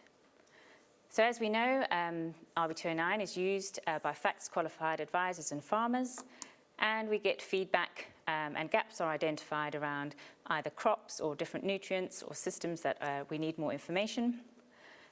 Since 2017, when AHDB first published RB209, we've had annual updates. And these have come, the gaps have come to the AHDB R&D committees that were in place at the time. And new research that got commissioned made sure that there were experiments that were repeated over a number of years and a number of sites to be able to get robust data to feed into any revisions. The researchers obviously analysed all the data from across those years and proposed evidence-based updates to the UK Partnership for Crop Nutrient Management. So as I mentioned, this was the group that was established when AHDB took over the production of RB209. There are 3 different technical working groups, arable, livestock and horticulture.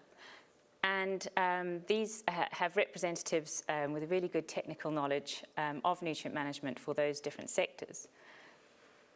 Any updates that were proposed would go to the most appropriate working group, and then from there, those recommendations go to the steering group. And the steering group is, sits over the top of the working groups, if you like.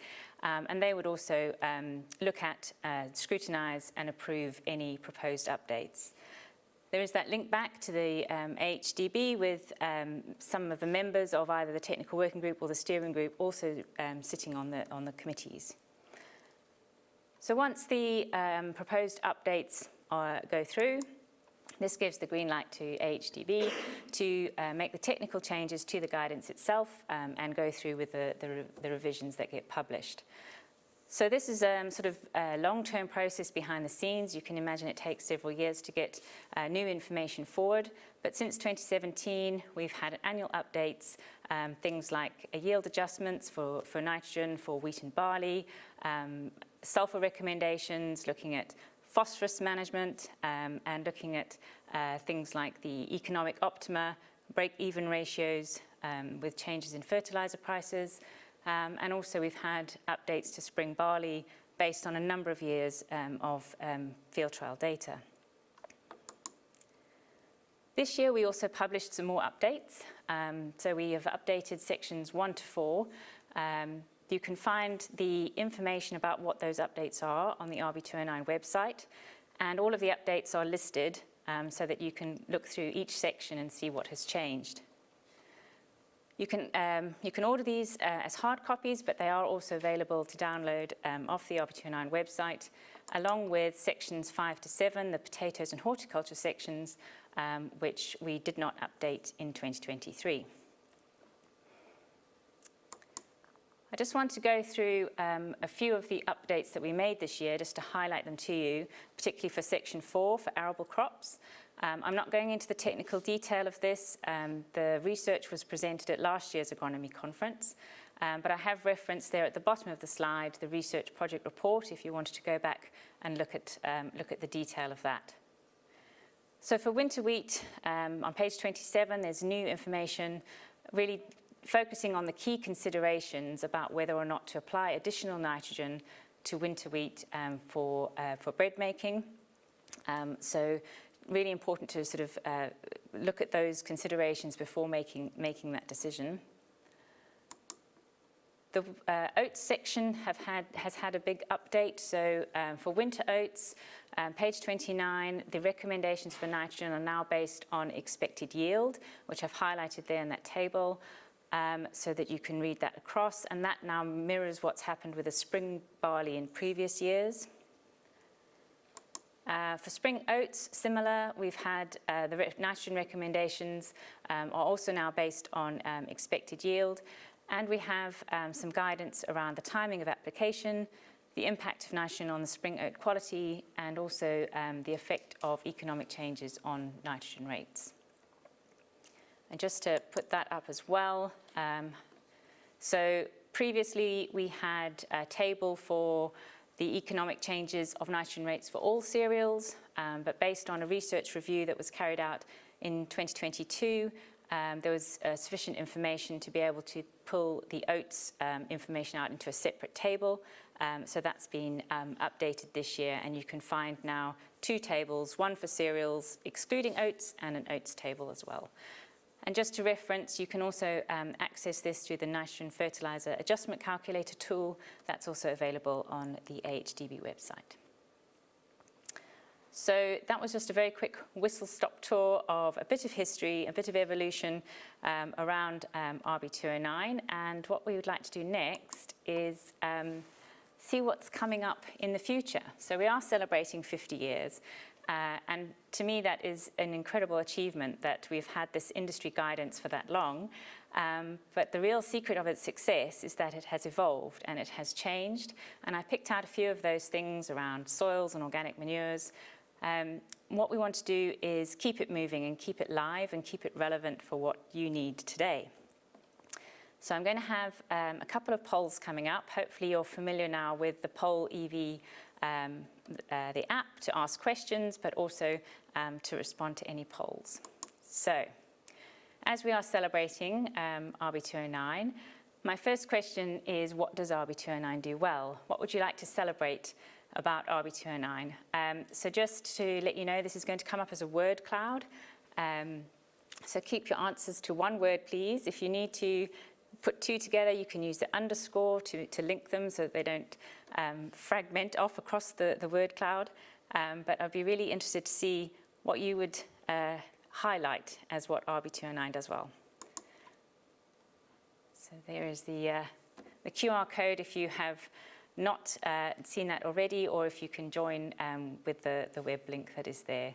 And hopefully you have something that you can add to celebrate the good things in RB209. We'll wait to see if detailed and comprehensive. Okay, that's good. We'll see what people are going to come up with.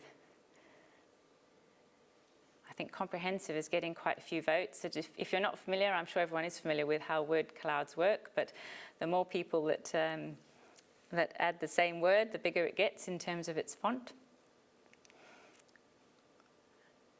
Okay, so we've got some good positive words there. It's jumping around a lot over the screen. I'm going to give you 10 more seconds to put some words in, and then we'll end that poll. Just to let you know, this isn't your only opportunity to feed into us about your thoughts on RB209. Okay, we're going to end it there. Thank you very much, everybody, for some great insights into that. Okay, thank you very much. So the next question, if you're thinking about RB209 and the direction it's going to go in the future, what do you think would improve RB209? What's missing? Where are there gaps? Is there anything that you would like to see added? Is there anything new you'd like to see, maybe different crops? Or, I mentioned about organic materials have increased in the guidance over the years. Are there organic materials perhaps that you'd be interested to know more about, or other elements? What's missing? What are our gaps? More crops. If you have a specific crop in mind that you'd like to add to that, that would help us inform what we do going forward. Compliance details, more crops.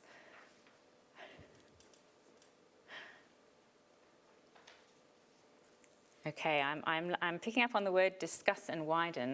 That's going to be an interesting one. A lot of crops. Can we have some examples of crops? Are we talking about crops for a new climate? Okay. I'm going to give you another 5 seconds and then we'll move on from this as well. So we've got some good ideas, hopefully, about, it's jumping around, but hopefully we'll get some good ideas from this when we get the answers later to be able to take that forward. So thank you very much for your contributions there. The third poll question is not a word cloud. This is going to be 4 answers, A, B, C, D. And this is really a question for how valuable would you find it to have nutrient management guidance that goes beyond the core recommendations of RB209. So looking at the context of specific farming systems, and that maybe came out a little bit in that last word cloud. So the options you're going to have are that it's high value, moderate value, low value, or no extra value in your view to have that additional guidance. So if I click that, we can see it will jump around a little bit as people put their answers in. So just going to give you a minute or so to think about that. So a bit like Jenna was mentioning in the recommended list review about having sort of the core information and then having additional context or interpretation outside of that. It's a question of where that fits in with RB209, either within the core document itself or as additional content outside. Right, okay. It looks like that's definitely a highly valued element, so I'm going to end that there. Thank you very much for your contributions, and that will definitely help inform what we do going forward. So I have one final slide, and this is to talk about our strategic review. So we have instigated a strategic review of RB209, which will be taking place more in 2024. We are looking at various elements around the governance of RB209, but also around the scope of the document itself, the purpose, its role in industry, how it's currently used, looking at the technical content, where we need new research, can we identify gaps, where do we have existing data that can help fill those gaps already. So it's just an open invitation to you if you've got your thoughts going already, but have a bit more of a think and send your ideas and suggestions to our dedicated nutrient management inbox. The address is there on the screen.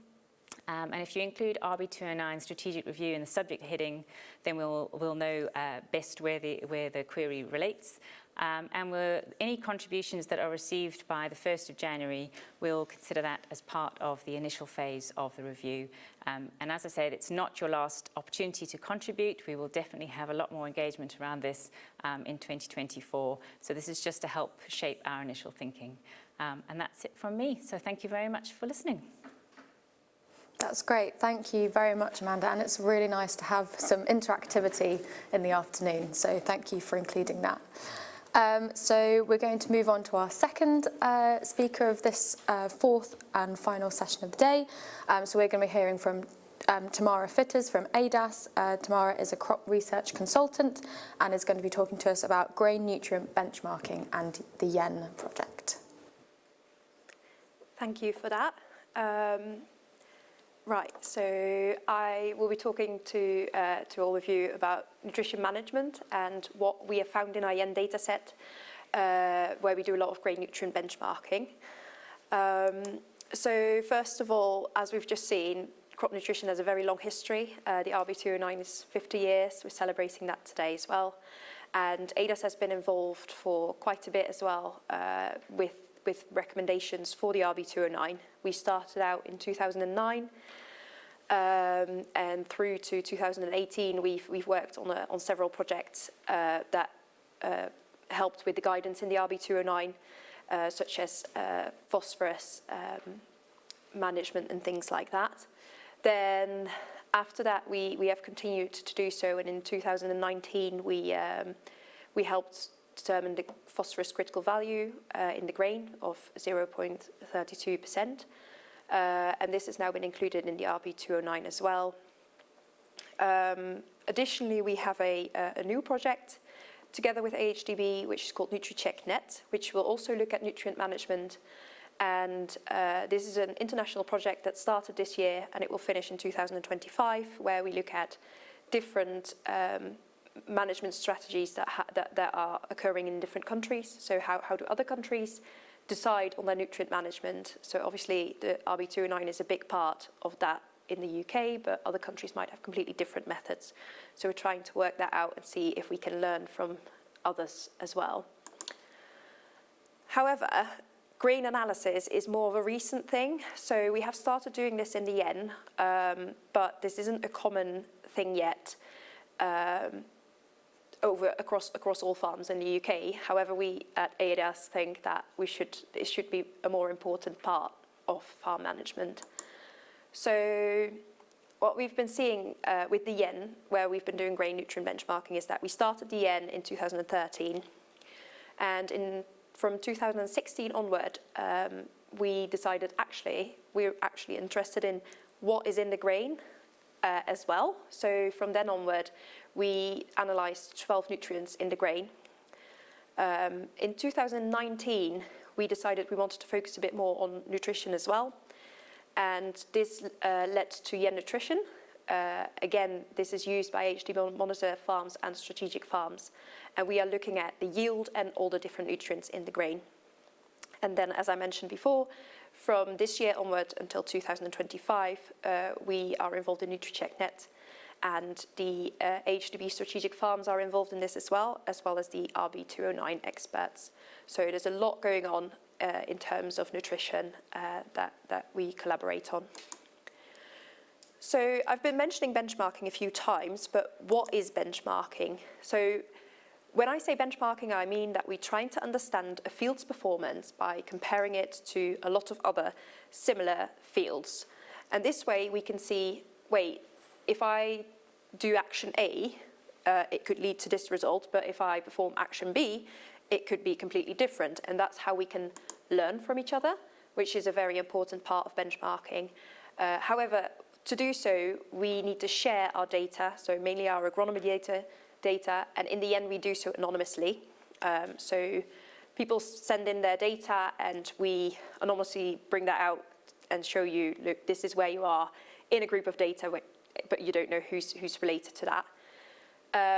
And the best benchmarking set requires a really big data set to filter the data from similar fields, because the more fields you have to compare, the more accurate sort of your comparison can be.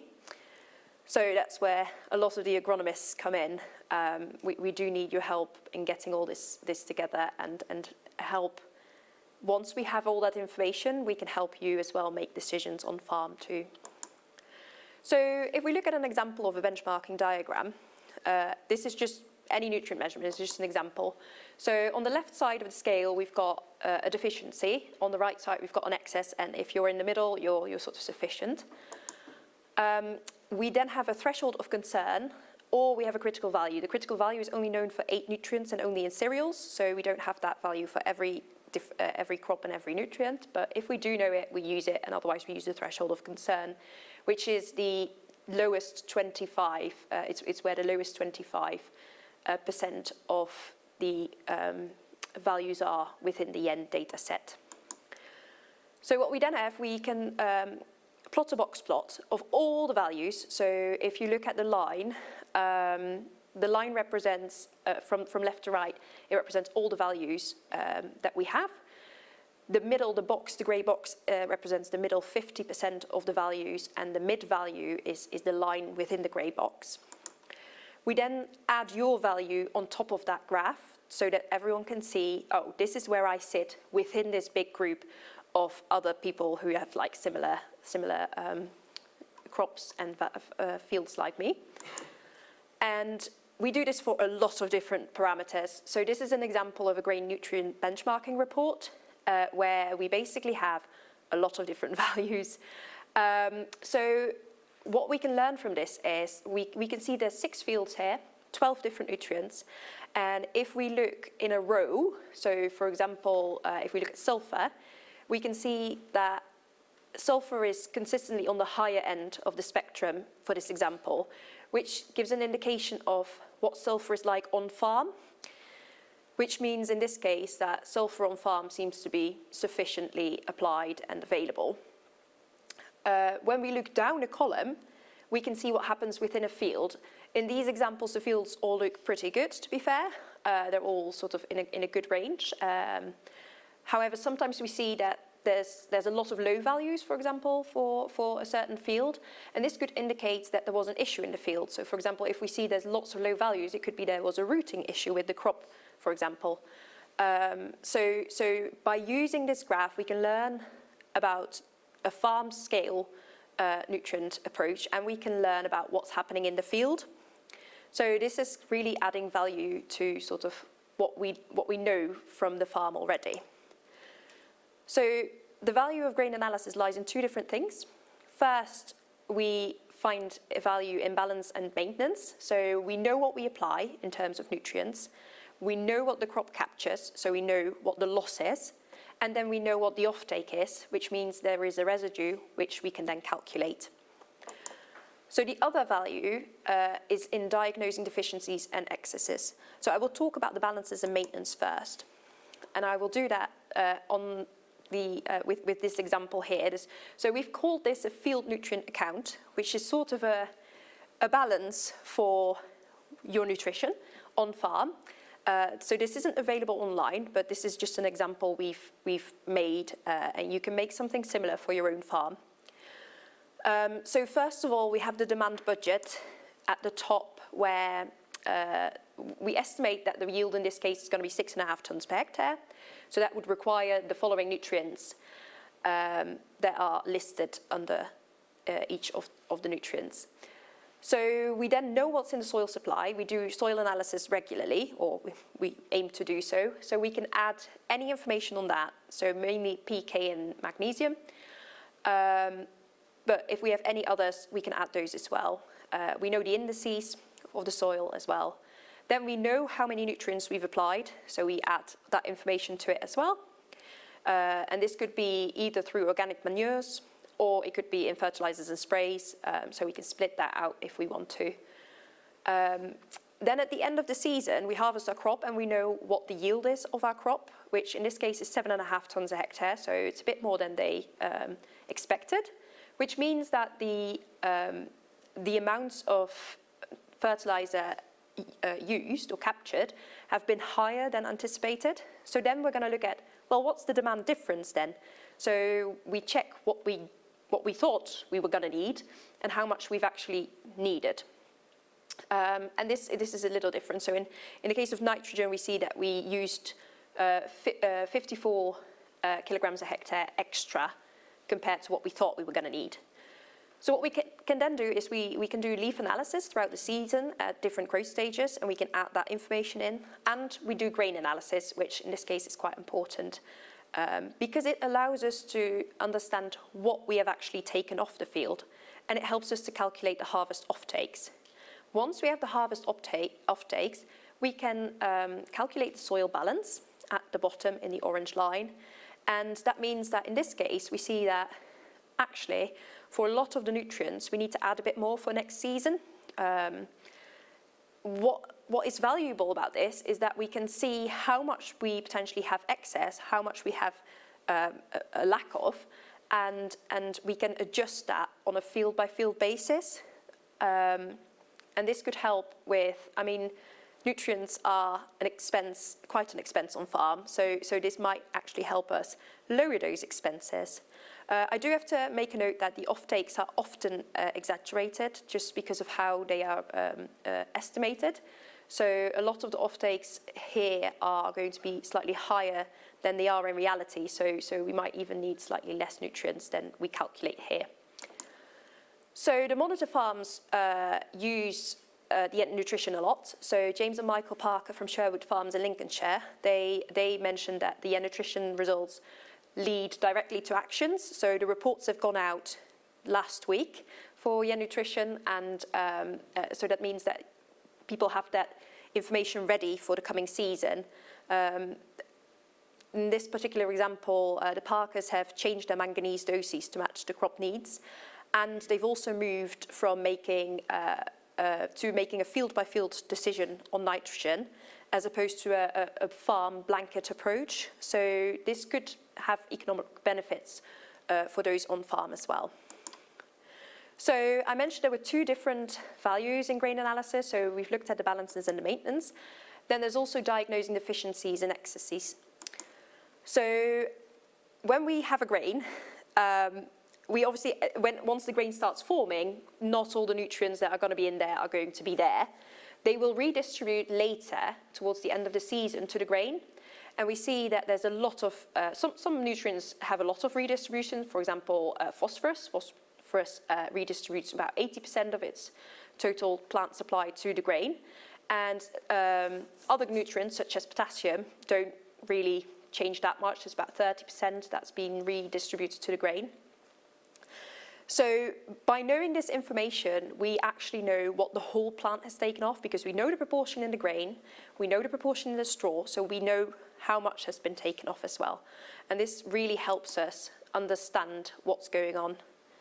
So I mentioned critical levels before and how we only know this for 8 different nutrients and only in cereal grains. So the nutrients are nitrogen, phosphorus, potassium, sulfur, magnesium, manganese, zinc and copper. And for those interested, I've got the numbers there and the sources. Rogers wrote a paper on this, which for those who have membership to the International Fertilizer Society, they should be able to access this. For those who don't, you can always ask us for more information if you'd like as well.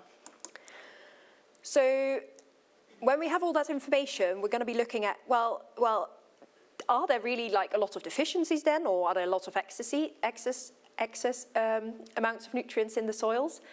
And we looked at that by this example, which is the example from the Joynt. This is data from wheat from 2013 until 2021. And yes, there are quite a lot of fields that are affected by deficiencies. So phosphorus is happening very regularly. More than 60% of fields show phosphorus deficiency. There's to be fair, like sulfur is more than 30%, nitrogen and potassium is often more than 20% of the fields are deficient in those. So there's quite a lot of deficiencies. And when we sort of look at that on a bigger scale, we see that there's only 14% of farms where there's no deficiencies at all, which is quite shocking really, because we fertilize our fields and we try to minimize these deficiencies, but actually there's a really large proportion of fields that do have deficiencies.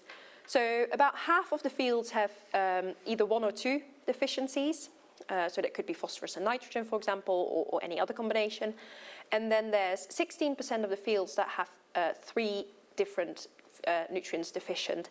And there's 18% of fields, which is quite a lot, that have more than 3 deficiencies.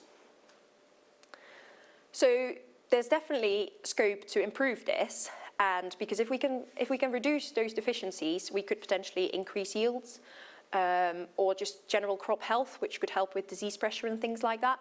So it's good to try and mitigate this, and this is where grain nutrition analysis comes in for us. So last year, Roger spoke at the IFS, that was December as well, and he stated something quite controversial.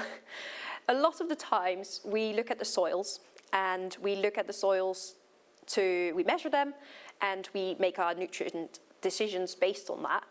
However, he stated we really need to change the way we are thinking, because it's not just about the soil, it's about what is in the grain, what is being taken away from the field.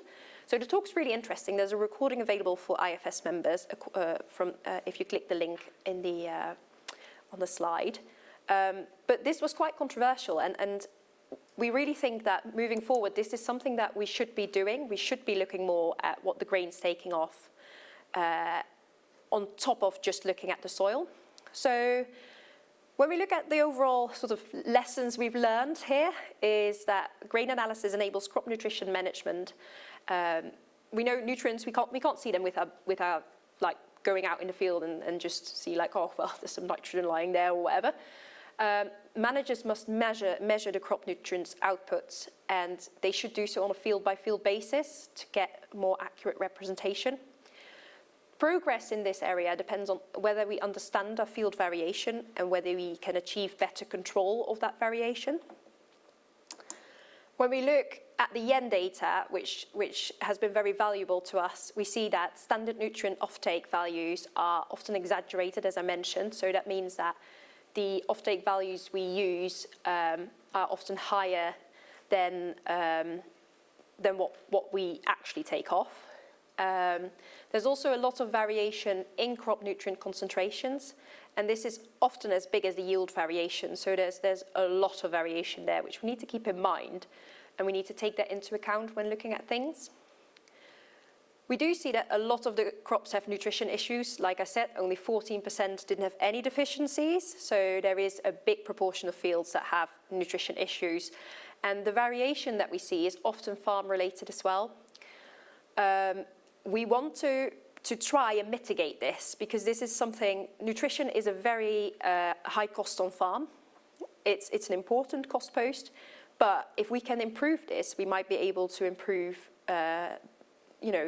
the economic benefits of actually putting on the nutrition in the right way, so that we can have the right measured approach and not spend too much on nutrients, but have it fitting according to what we need and what the crop needs. So crop levies and agronomists have a very big opportunity now to understand how and why crop nutrition varies. And we can do so by sharing and analysing data on a field-by-field basis. So we know that the labs can do all the analysis, so you could send off a sample to the lab and get it analysed. But if we want to know more about the background, we need the agronomy data as well, so that we can do this benchmarking. And this is something the UKCPVS can provide. Additionally, with the UKCPVS, we've got this online tool called dynamic benchmarking, where you can have your fields and look at it in real time and compare against all sorts of different parameters. So you can then choose, like, well, actually, I only want to look at different varieties, and I only want to look at fields with the same variety as I do. And you can choose that, or you can choose to look at certain nutrients separately. So this is very valuable as well. So hopefully this all should develop a better understanding of a farm by farm and or a new set of standards. And going forward, hopefully we can all recognize that grain harvest analysis are important, and that we should really start looking into this more, because it could really help us in the future. That's all I wanted to say today. Thank you all for listening, and I will be answering some questions in the panel session later. Thank you. Thanks. Thank you very much, Tamara. That was really great, and great to hear our monitor farm networks were mentioned in your presentation. That's really great. And just a reminder to look out for any monitor farm events that are coming near you this winter. So yeah, do keep an eye out for some of those events.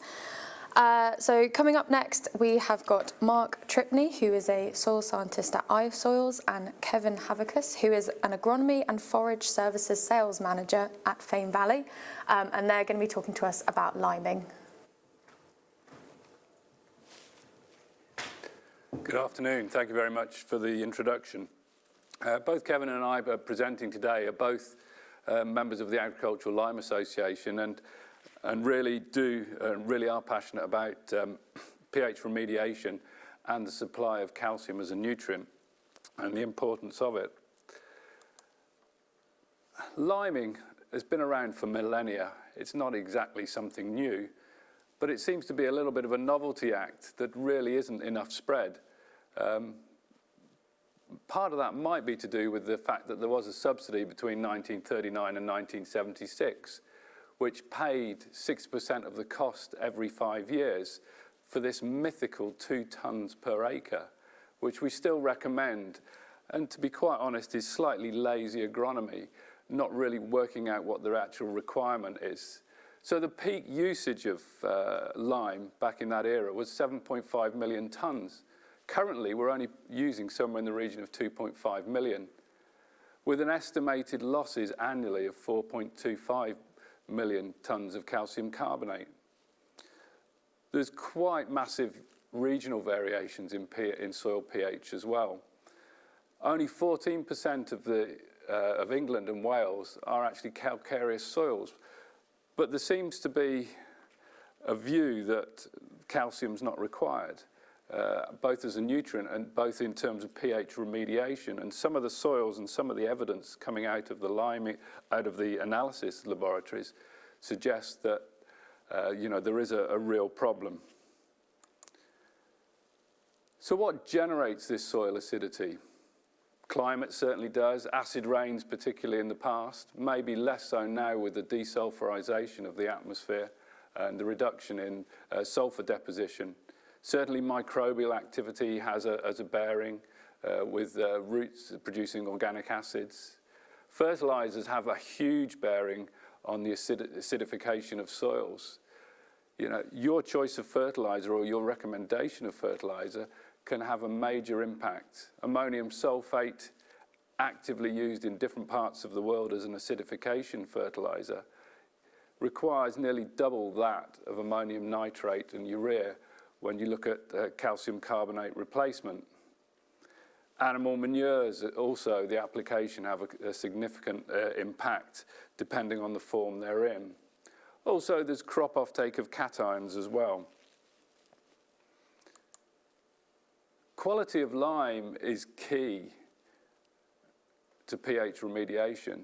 And these regulations, as you can see, the regulations that were defined by the table on the screen in the 1991 fertilizer recommendations state how ground lime should be made up.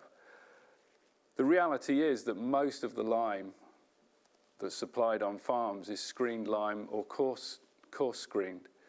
You can see from the 150 micron sector within each of those grades that there's quite a huge variation. It's the fine material that really does the business when it comes to pH remediation, and that is the reactive part of a lime. Some independent lime analysis that was carried out is quite shocking. You can see at the bottom of the page there, 12 of the samples could not legally be sold as ag lime. How many times have I been on a farm and spoke to a farmer or spoke to at farmer meetings where the farmers think they're buying ground limestone, when in fact they're probably buying what's actually an aggregate grade of something between 2 and 4 millimeters. That's no good to man or boy. You can see on the right-hand side in the small table the reactivity of material between 10 and 75%, an NV range of 35 to 57. Calcium and magnesium at quite extreme ranges as well, but that depends whether it's a calcium carbonate or a magnesium carbonate type lime, mag lime. So it is important you know what you're buying, and it's also important to ask the lime supplier what he's actually supplying you. Does he actually have a grading of the material that is being sent onto your farm? Some key understandings of lime quality are important. Reactivity, which is something that is not really spoken about very often. It is measured and it can be measured, and it is the single most important aspect of lime. And it quantifies the effectiveness and speed of reaction of a liming material and is expressed as percentage of pure calcium carbonate. NV, which is often touted as the most important aspect of lime quality, it shouldn't be discounted, certainly. And NV, again, is a laboratory measurement. But the problem with NV is that a lot of historic buildings are made of calcium carbonate. They've still got an NV of 54, but you're not going to spread them on your fields, are you?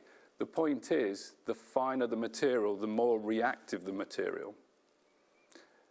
This is what led the Agricultural Lime Association to set up AQS, Ag Lime Quality Standard. All members of the Agricultural Lime Association who are supplying material onto farm go through this testing procedure. And you'll be able to see there, this particular lime is screened ag lime, has a reactivity of 49%, an NV of 40. It meets the specification for screened ag lime. It is not ground limestone. It does actually have 31% of 150 micron material. So it has actually got quite a lot of fine material there, but it is not true ground limestone, and it has a low reactivity of 49. Granulated lime here, 100% reactivity because it has a high fraction of 150 micron material and other material that is smaller as well. The point being, this is very reactive, it's very finely ground, it's got greater surface area, so it is incredibly important that you look at what you're buying. If it doesn't have the ag lime quality standard on it, or it's not supplied to you, really question what material you're actually going to be spreading on your land, because it might not do what you require it to do. Lime should be working this year, not in 2 or 3 years' time. Anything above 1.3 millimeters is not really of much use to you. So to finish on this slide before I hand over to Kevin, this slide illustrates that the mythical 2 tonne per acre does not suit all soils. You can see the clay loam at a CEC of 25 and the sand at a CEC of 5. Very, very different when it's extremely acidic. The lime factor is different, and this is where the calculations for liming materials should concentrate. CEC is a really good guide to where you should be heading, but notice when you get to 6 to 6.5, the actual tonnage, even kilos of limestone, is relatively small to adjust and also supply calcium. Don't forget calcium in your soil nutrition and your crop nutrition.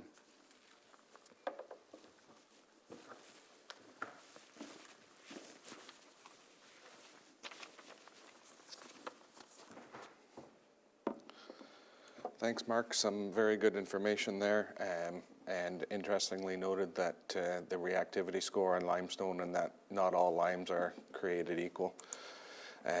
Just a little bit back to basics here. Many farmers will receive their soil test report and see a soil pH of around 6.0 and think that that soil is very in good shape and in good stead, but it's important to note that the pH scale is in fact logarithmic, so a pH of 6 is 10 times more acidic than a pH of 7, and a pH of 5 is 100 times more acidic. So when you look at the difference of 0.1 between a soil pH of 5.9 and 6, and a difference of 0.1 between 6.4 and 6.5, that's not the same difference. That 0.1 at the lower pH of 5.9 represents about 280 billion more additional hydrogen ions at that low pH than you get in the difference of 0.1 between 6.4 and 6.5.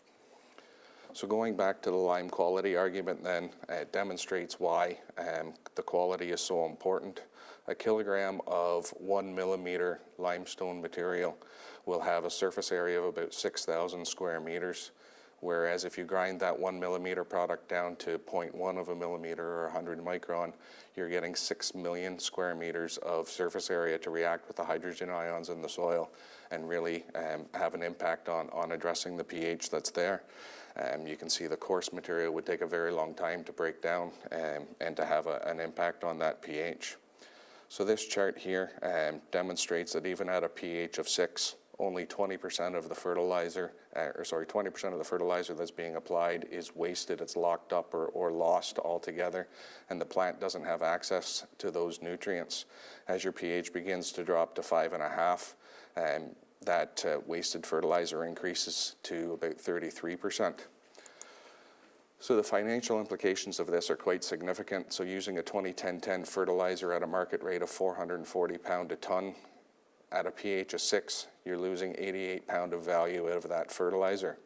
As your pH drops down to 5.5, you're losing 145 pounds out of the 440 pound per ton of fertilizer that your crop doesn't have access to.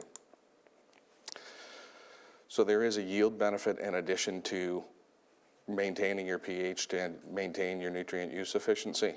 This is a field of winter barley where lime was sown, granulated lime was sown 2 days after sowing in the autumn. And in this particular field, the pH was about 5.8 before liming, the untreated and the treated. There was a 2 ton per hectare yield advantage, which was attributed to a very wet and stressful winter where it rained every day from the 1st of November till about the 1st of May. And then it turned dry on the 1st of May, and it didn't rain again until the 10th of August. So there was a better root system established on the limed fraction of the field, which allowed the yields to be higher and the plant to better scavenge for moisture during the grain fill period. Some additional yield benefits of liming. These are the grass park experiments at Rothamsted. So your yields between 2012 and 2016, and you can see there's an additional 1 ton of dry matter per hectare yield where the pH is maintained at 7 versus where the plot that was allowed to go acidic and had a pH of around 5.5. And this is with no fertilizer being applied to these plots at all. When you applied fertilizer to the same plots, you were getting 1.5 tons of dry matter yield advantage where your pH was maintained at 7 versus the pH where it was allowed to drop. So there's a dual action to liming as well. It's not just about balancing pH. Carbonate improves nutrient uptake in the soil. It activates the soil microfauna, mineralizes organic matter, and increases the clay-humic complex of the soil. Calcium itself in the soil improves the structure and stability. It increases the water storage and infiltration levels, alleviates restriction of the exchange sites. It promotes and develops, promotes root development rather, and aids root absorption of nutrients and translocation of nutrients within the plant. Once calcium is in the plant, it converts nitrate to usable forms, contributes to disease resistance, activates the PGR enzymes in the plant. It's responsible for growth through cell division, and it's a major component of cell walls, which contributes to the overall strength of the plant against the environmental pressures. Further to Mark's talk on quality, we can see from this chart the impact of material coarser than 0.84 of a millimeter. The pH continues to decline immediately after the lime application. Materials between 0.3 and 0.84 will raise pH initially, following application, but your pH doesn't peak until 15 to 18 months post-application. Material that's between 0.15 and 0.18 of a millimeter will react within 6 months and hold the pH at that level for a period of time. And material below 0.15 of a millimeter will increase the pH immediately, peaking at 8 months post-application before beginning a slow decline. So your granulometry of the material is really, really important in your limestone. Finer is better. So we need to develop liming strategies that actually work. The frequency of liming in this chart is a comparison of conventional lime versus a granulated lime type product. Both materials do have a place on the farm. Conventional lime is better placed at a pH of 5.7 or below, where some heart needs to get into the soil, and we need a higher volume of limestone to counteract the hydrogen ions that are there. Once that pH is corrected to above 5.7, pH can easily be raised with a little and often approach. The challenge with conventional lime is following that once in 5 year recommendation. The lime doesn't often get applied in that 5th year. It's delayed due to weather conditions, market conditions, and other priorities, which results in a significant gap where your pH can drop below your optimal levels. Using a little and often approach or a conventional liming practice, which has a reduced volume of lime more frequently, can reduce those peaks in the valleys and maintain your nutrient use efficiency. Is that message getting through on liming though? An October 2021 survey from the NERC found that permanent grass was being limed once in 34 years. Recent grass swords were being limed once in 16. And other studies were indicating that arable land was being limed once in 12 years. So we refer to conventional liming program as once in 5 years, but this data is showing that we're not actually good at following through with the program. So in summary, I was recently at a conference where there was a farmer, a major fertilizer supplier, and an agronomist that made up a panel, and they were speaking on using technology in our move to net zero and lowering greenhouse gas emissions. And they spoke of technologies like low carbon fertilizer, blue nitrogen, satellite monitoring, and nutrient sensors, grid sampling, variable rate technologies, but there was no mention of lime. Is it a situation where we can't see the forest for the trees and we're excited about the technological aspects, but we're forgetting what the Romans knew, that lime is significantly important to quality agronomic practices? The overall message is a pH of 6 is not good enough, and it's costing us in excess of 20% nutrient use efficiency. The single biggest thing we can do to reduce our environmental impact and increase yields is to lime. Technology isn't always the answer, and beyond that, not all limes are equal. Ask your supplier, your quarry, or your contractor for proof of quality. Thank you. That's great. Thank you so much, Mark and Kevin. It was great to really have a kind of deep dive into the science behind the benefits of liming, so thank you very much. So up next, we've got Patrick Stevenson. When we were trying to decide the job title for Patrick, we had a bit of trouble because he wears so many different professional hats, but we've settled on independent agronomist for today. And Patrick is going to be talking to us today about protected urea. Thank you for the introduction. We'll get underway. The first thing I'd like to say to you is don't shoot the messenger. I am going to give you the situation where we currently are and also try and encourage you to use urea in the best possible way that's there. The options that were put in front of the industry were quite categorically declared by the government as a ban. So what we needed in terms of that was a rationale discussion to try and find out a way forward. Obviously, this was an English-based decision process. The devolved countries will have their own legislation, and that is obviously apparent for you people who are in Wales, Northern Ireland or Scotland. But we realistically face the opportunity here to try and influence the decision that government makes. And after some very hard work by the NFU, AICC and NIAB, an agreement was reached for what's called option 4. We got the support of AIC and the rest of the industries, and this put control back into the hands of the growers. And basically, outlined on the chart there is what has been agreed. And we have to face the fact that by the 31st of March, that will be the last time that protected or inhibited ureas can be used without the proper recommendation carried out by a facts-based qualified advisor.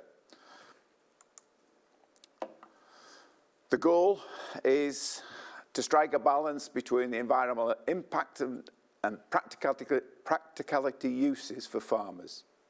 This industry-led approach aims to reduce ammonia emissions while maintaining competitiveness in agriculture.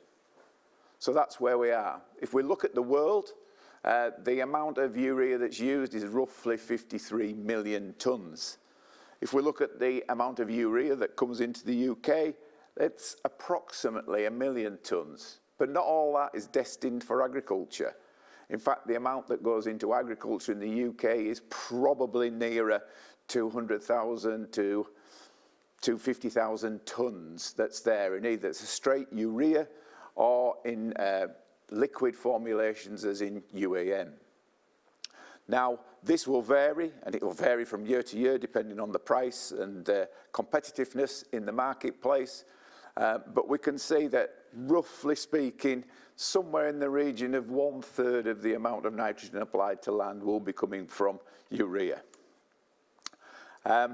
Any of you who've taken an agricultural course will cringe when we get into the biochemistry aspects of life, and I'm one of those included. But urea has to go through a chemical process to get itself available both to plants and to the fact that it can be changed to ammonia, and we get ammonia losses. And we need water for that. It is an important and integral part of it.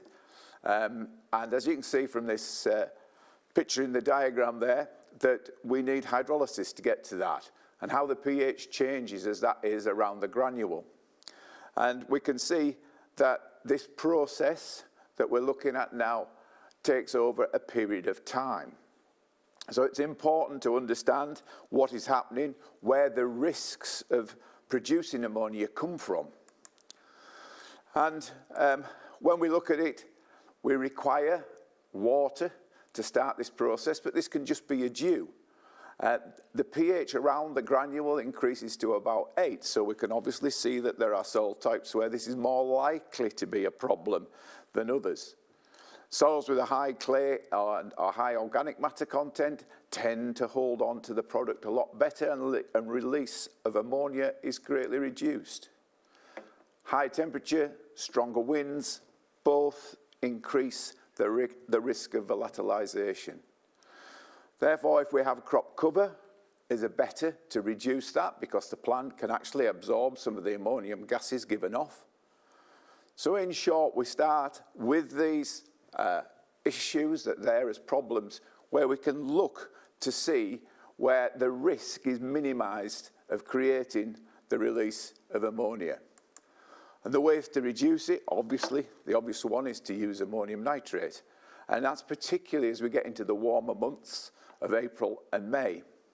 You may ask, and I'm pretty sure you will ask at the point in there, if you're farming in Northumberland, the temperatures in April and May never get to a temperature where there is a high risk of ammonia volatilization. But unfortunately, as a country, we can't stipulate which parts are in or which parts are out. If you're in Kent, if you're in Hampshire, in Dorset, then it's very likely at some point in time in those months that you will get these situations where volatilization risk is increased. We can incorporate urea and UAN. This is reducing the risk by including it within the soil. Often common in spring cropping, often common as well with potatoes and sometimes with beet. You can spread it when the risk is minimized. So when is the risk minimized? Well, basically not onto dry soils. And with the prospect of rain coming within a given period of time so that we know that that risk will be greatly reduced. And crop cover is better than bare soils. So, as I stated earlier, high clay and organic matter soils also have a lower risk, but higher pH soils and sand soils have a greater risk. So we can see where the potential for this volatilization to happen is at the greatest. So I have to look at it from an agronomy point of view, and I know that date is the 31st of March, and when could I use, or how much could I use of urea without having to purchase a protected brand?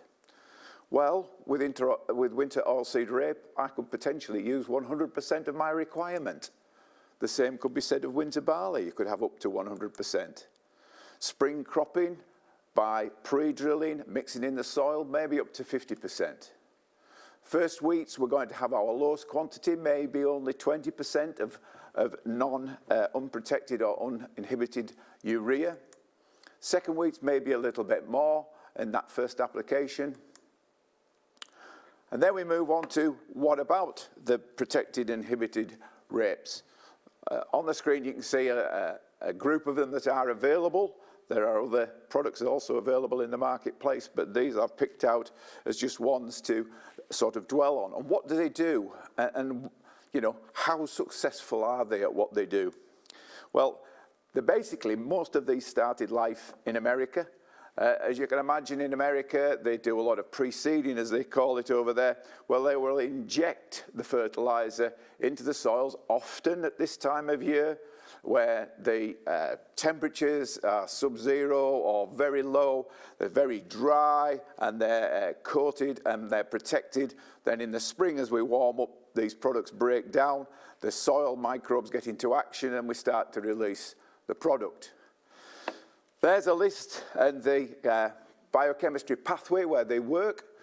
You'll notice the names of some of the products there, the agritanes, the limas that are there, and the N-serve products. And they're at the points in this chemical reaction where they work and operate to try and minimize the amount that can be volatilized. Now, not all products are the same, and I'm not here to sell a brand or tell you about it, and all you have to do is have one of these applied to the urea. But I think it is important to understand that some are more effective than others, and that we have to use them successfully and try and ensure that we get some reward for where we are. So in the real world, what can I say, and what would we see as a risk of volatilization? Well, in reality, it is likely to be a very small amount. But the problem is we farm a lot of land. There could be 1.8 million hectares of wheat. There could be 6 million hectares of rotational land that's involved. So you can see that it could be a very large amount very quickly. When we look at quality wheat for late applications of ureas, then we obviously have the opportunity for product substitution, urea polymers that might be there. There are restrictions on the timing of when you can put them on, but those are things that we would have to look at. In summary, what you have to try and do is not apply urea at a time when the risk of volatilization is high. Hot, dry weather, high alkaline soils, light sandy soils. If you can incorporate for spring seeding, that is going to be better than putting it onto bare soils. And applying before a period of wet weather, not a problem this autumn if we could have used it. Clay soils with high organic matter also are a safer bet, and inhibitors will reduce the risk. We can't say that they would improve your profitability. We haven't got enough detail on that, but they can reduce the risk, and they may help in ensuring that all the nitrogen is used correctly. Thank you. Thank you, Patrick. That's great. I think it's a really topical subject to have, so it's great that we've been able to cover that today, and thank you for doing it so comprehensively. So I just want to say thank you very much to our speakers in that final session on nutrients. So thank you to Amanda, Tamara, Mark, Kevin and Patrick. And I'm just going to hand over now to Anna for our final question and answer session of the day. Thank you very much, Henny. Brilliant. We've got plenty of questions for our last session, so I hope you're ready. Thank you very much, everybody, for your presentations. We'll jump in straight with the first one, which we can see on the screen in front of us. What would the parameters be for an on-farm FQA to apply straight urea after March 31st? Patrick. Let's guess who that's going to. I think it's got to be a minimal risk of volatilization, and in most cases that will be quite difficult. You're all well aware that the weather forecast is at best average. Where I can see it is certainly with the spring drillings, where you're going to be drilling spring cereals or potatoes or other crops where you can incorporate in the seed bed. I think that's a low risk and could be justified by a FQA that's there. If I'm looking at other aspects, I'll be monitoring what the weather was. If I'd only got urea to apply, then I would certainly look to see that it matched the weather pattern that was suitable. Thank you, Patrick. The next question is for Mark and Kevin here. How can farmers strike a balance between the cost of lime application and the long-term benefits it provides in terms of soil health and crop productivity? Maybe Amanda can add something on that as well. I'll let you go. So two ways to look at it. One of the things that you could do very easily would be to develop a lime plan for the farm where you're looking at a rotation, whether depending on the type of lime you're using, where you're putting a small amount on annually, or whether you're doing a rotation with a conventional lime where you're putting a bit of lime down every 3 or 4 years and spread those costs so that it's not coming in a heap once every 5 or 7 or 10 or 12 years. The other thing to look at is if your pH is sitting at 6 and you're losing 20% of the value of your fertilizer, and if you're buying 20,000 pound worth of fertilizer, maybe it's better to buy 16,000 pound worth of fertilizer and 4,000 pound worth of lime and end up with the same results. I think it's very much looking at the little and often scenario. The way that lime is looked at is almost in huge chunks all at once every 5 years. Where if people have got a good policy in terms of their how they're looking at their soil analysis, they can go to the little and often, maintain the soil pH above 6, and this is where the granulated limes come in as well, in terms of little and often, making sure that you are keeping the rhizosphere, the root area, optimised. The calcium's available, and also that helps with releasing phosphorus from within the soil as well. Thank you. Anything else to add to that? No, I think just to agree with the comments, but also just to keep on top of it and keep measuring, and don't leave it a long time in between, and just keep on top of your numbers. Very good. Thank you very much. Okay, a question on yen. Have yen got any case studies of farmers or advisors making decisions off the back of a benchmarking report? So there are people who are making decisions off the back of a benchmarking report. So several of the AHDB monitor and strategic farms who are involved in the yen nutrition, who get their reporting, we sometimes help them with doing a nutrient balance, as I've shown an example for. And this helps making decisions as well. Also, a lot of the participants in NutriCheck.net are more deeply involved, and again, we can help them with a nutrient balance, and that way we can help get them to make decisions for the following year. So since NutriCheck.net has only started in 2023, we are now talking to several of the growers participating and sort of discussing their results. So that they can make decisions based on that for the coming season. So yes, it is used, not on a large scale yet, but it would be good to start going more towards that.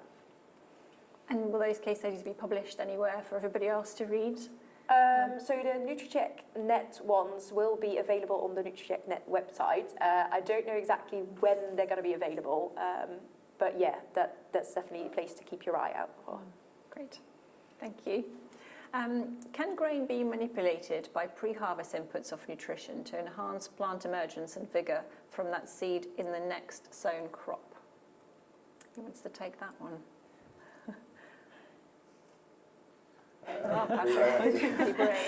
Get our head around the question. In short, the answer to that must be yes, but that's probably more affected by weather necessarily than the inputs. For instance, this year, if you're looking at the spring barley seed that's available to sow, it's probably going to have not the best vigour because of the season we had beforehand. So whether you can prime the seed with the nutrients beforehand, I think will be overridden by the weather factors, is my personal opinion. But yeah, I agree on a lot of that. I think adding nutrients that are there and ready for the seed will be great. But indeed, if it's really dry, then they're not going to be available anyway. So it is very much weather dependent. But adding nutrients, if the weather and stuff allows it, is definitely going to help get that crop established better early on. Okay. Thank you. Okay. Can the farm scale and nutrient approach be used as a decision tool to inform inputs needed for the following year? I think that's one for me. So yes, we can look at a farm scale because that's in some sense the easiest. What we do with the nutrition is look at a field by field scale. However, we still get an idea about what's going on farm, like I mentioned, how for example, the example I showed had high sulfur levels across all the 6 fields. So we can use that information to be like, well, look, this is clearly not a problem in any of my fields. We can reduce our input for the coming season and sort of see what has happened next year. You will need to monitor and continue to monitor to see what's happening and what's changing. But yes, we can use nutrition benchmarking to help make nutrient decisions. Thank you very much. Okay, next question, very interesting question. Is it possible that RB209 is now out of date under the index system? I'm guessing the question is, should we be using absolute numbers somehow? Often total nutrient quantity is high, but plant availability is poor, which is seen in grain, sap and tissue analysis. Okay, so just to understand the question correctly here, that we're saying the soil is containing a lot of the nutrient, but it's not being taken up by the plant, so that the grain sap and tissue analysis is showing poor uptake. Well, big question if it's out of date, whether it can be how it's interpreted, I guess. I think to me this comes back to a bigger picture around soil health, actually, knowing what's in the soil, but then having an active and a functioning soil to ensure that crops are taking up what is available, and having that as a thriving environment for the plant.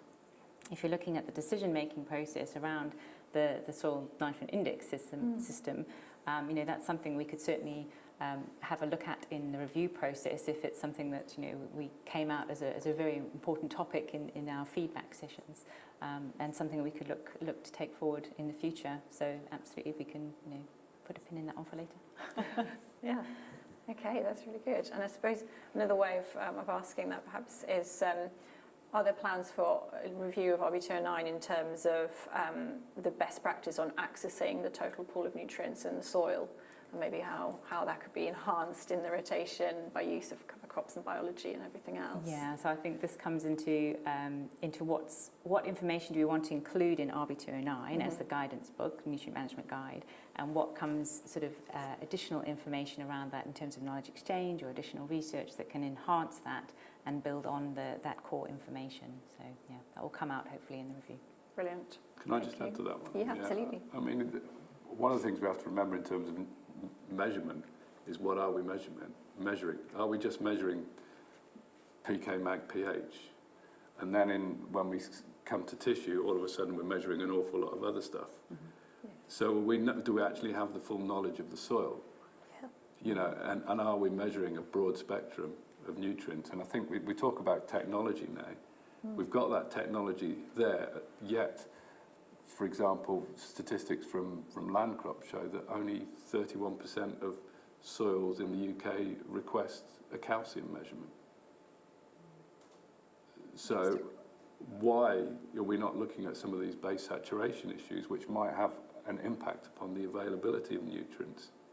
And just to finish on the point about indexes, I think when you're interpreting a soil analysis, and this is where it comes down very much to agronomy, is, well, which end of the index are you? Are you at 121 at a 2 minus for a K, or at 119 for a 1? What's the interpretation? And this interpretation is down to the skill of the agronomy and not just slavishly looking at index. They're a guide. I agree with that.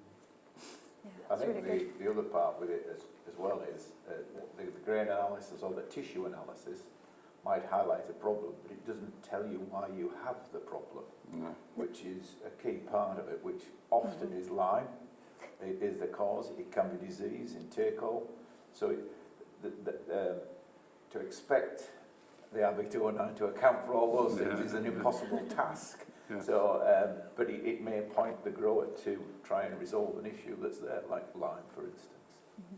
Yeah, it's a really good point. I think it highlights the importance of a holistic approach, and so that's kind of these reductionist measures are really, really useful, and they give us very good points to look at. But the holistic approach in terms of your agronomy and your farm management and your rotation, it's you have to look at it as a system and not just individual things on their own. So yeah, but very good question. The next question is about grain nutrient benchmarking. So back to you, Tamara. With erratic weather patterns predicted, nutrient demands derived from previous years' data sets relevant for the next seasons?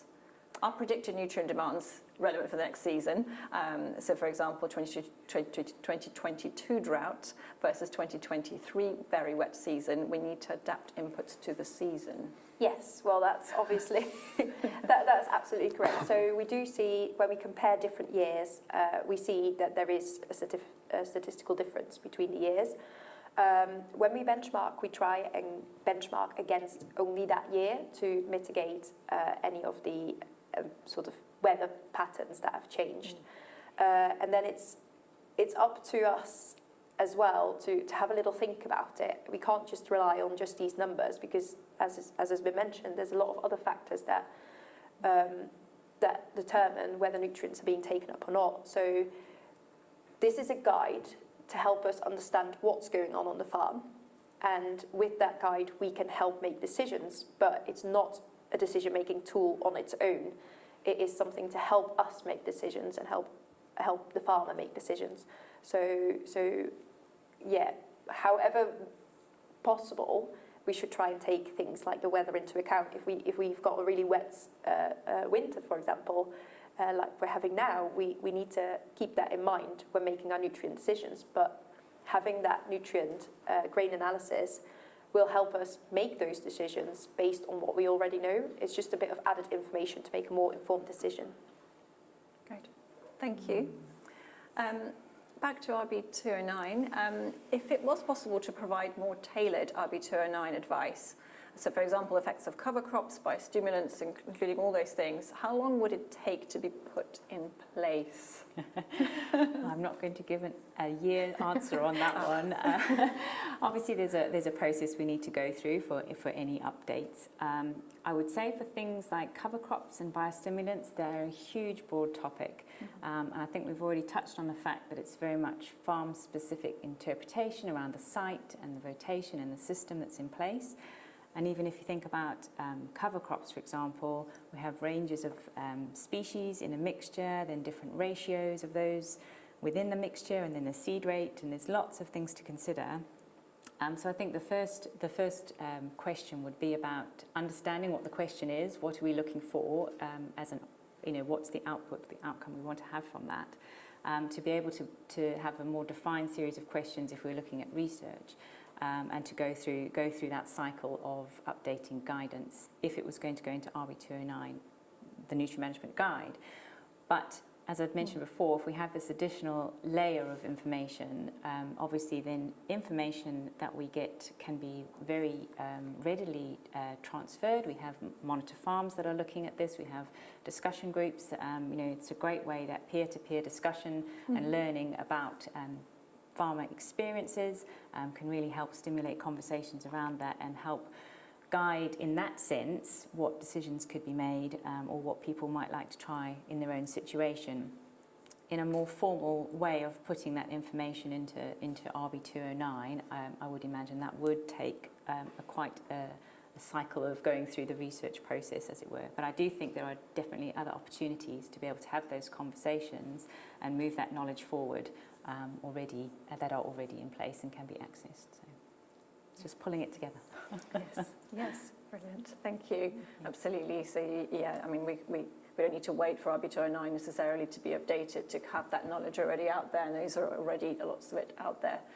So we can quite quickly perhaps start pulling some of it together as part of the review and looking forward to kind of the update in a few years. And more specific questions that might arise from that we need to then drill down into those. Yeah, absolutely. And another good example is we're just looking at the new cover crops guide that's just been published recently. So we're looking at the future of that and who we get involved, how we get involved, how we progress it. So it's another tool that will be a repository of practical information in that particular area, one area. Brilliant. Okay, the question is still highlighted, so we're just going to see what our next question is.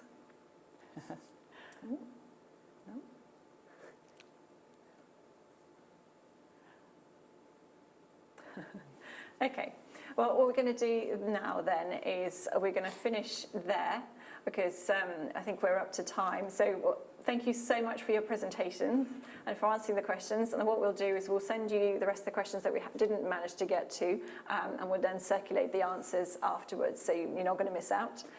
Thank you so much, everyone, and thanks to my co-host, Henny, and everybody else who's been working in the background to make this possible and bring this all information to you. And thank you to you for engaging and asking so many brilliant questions. Yeah, thank you very much, and we'll see you next year.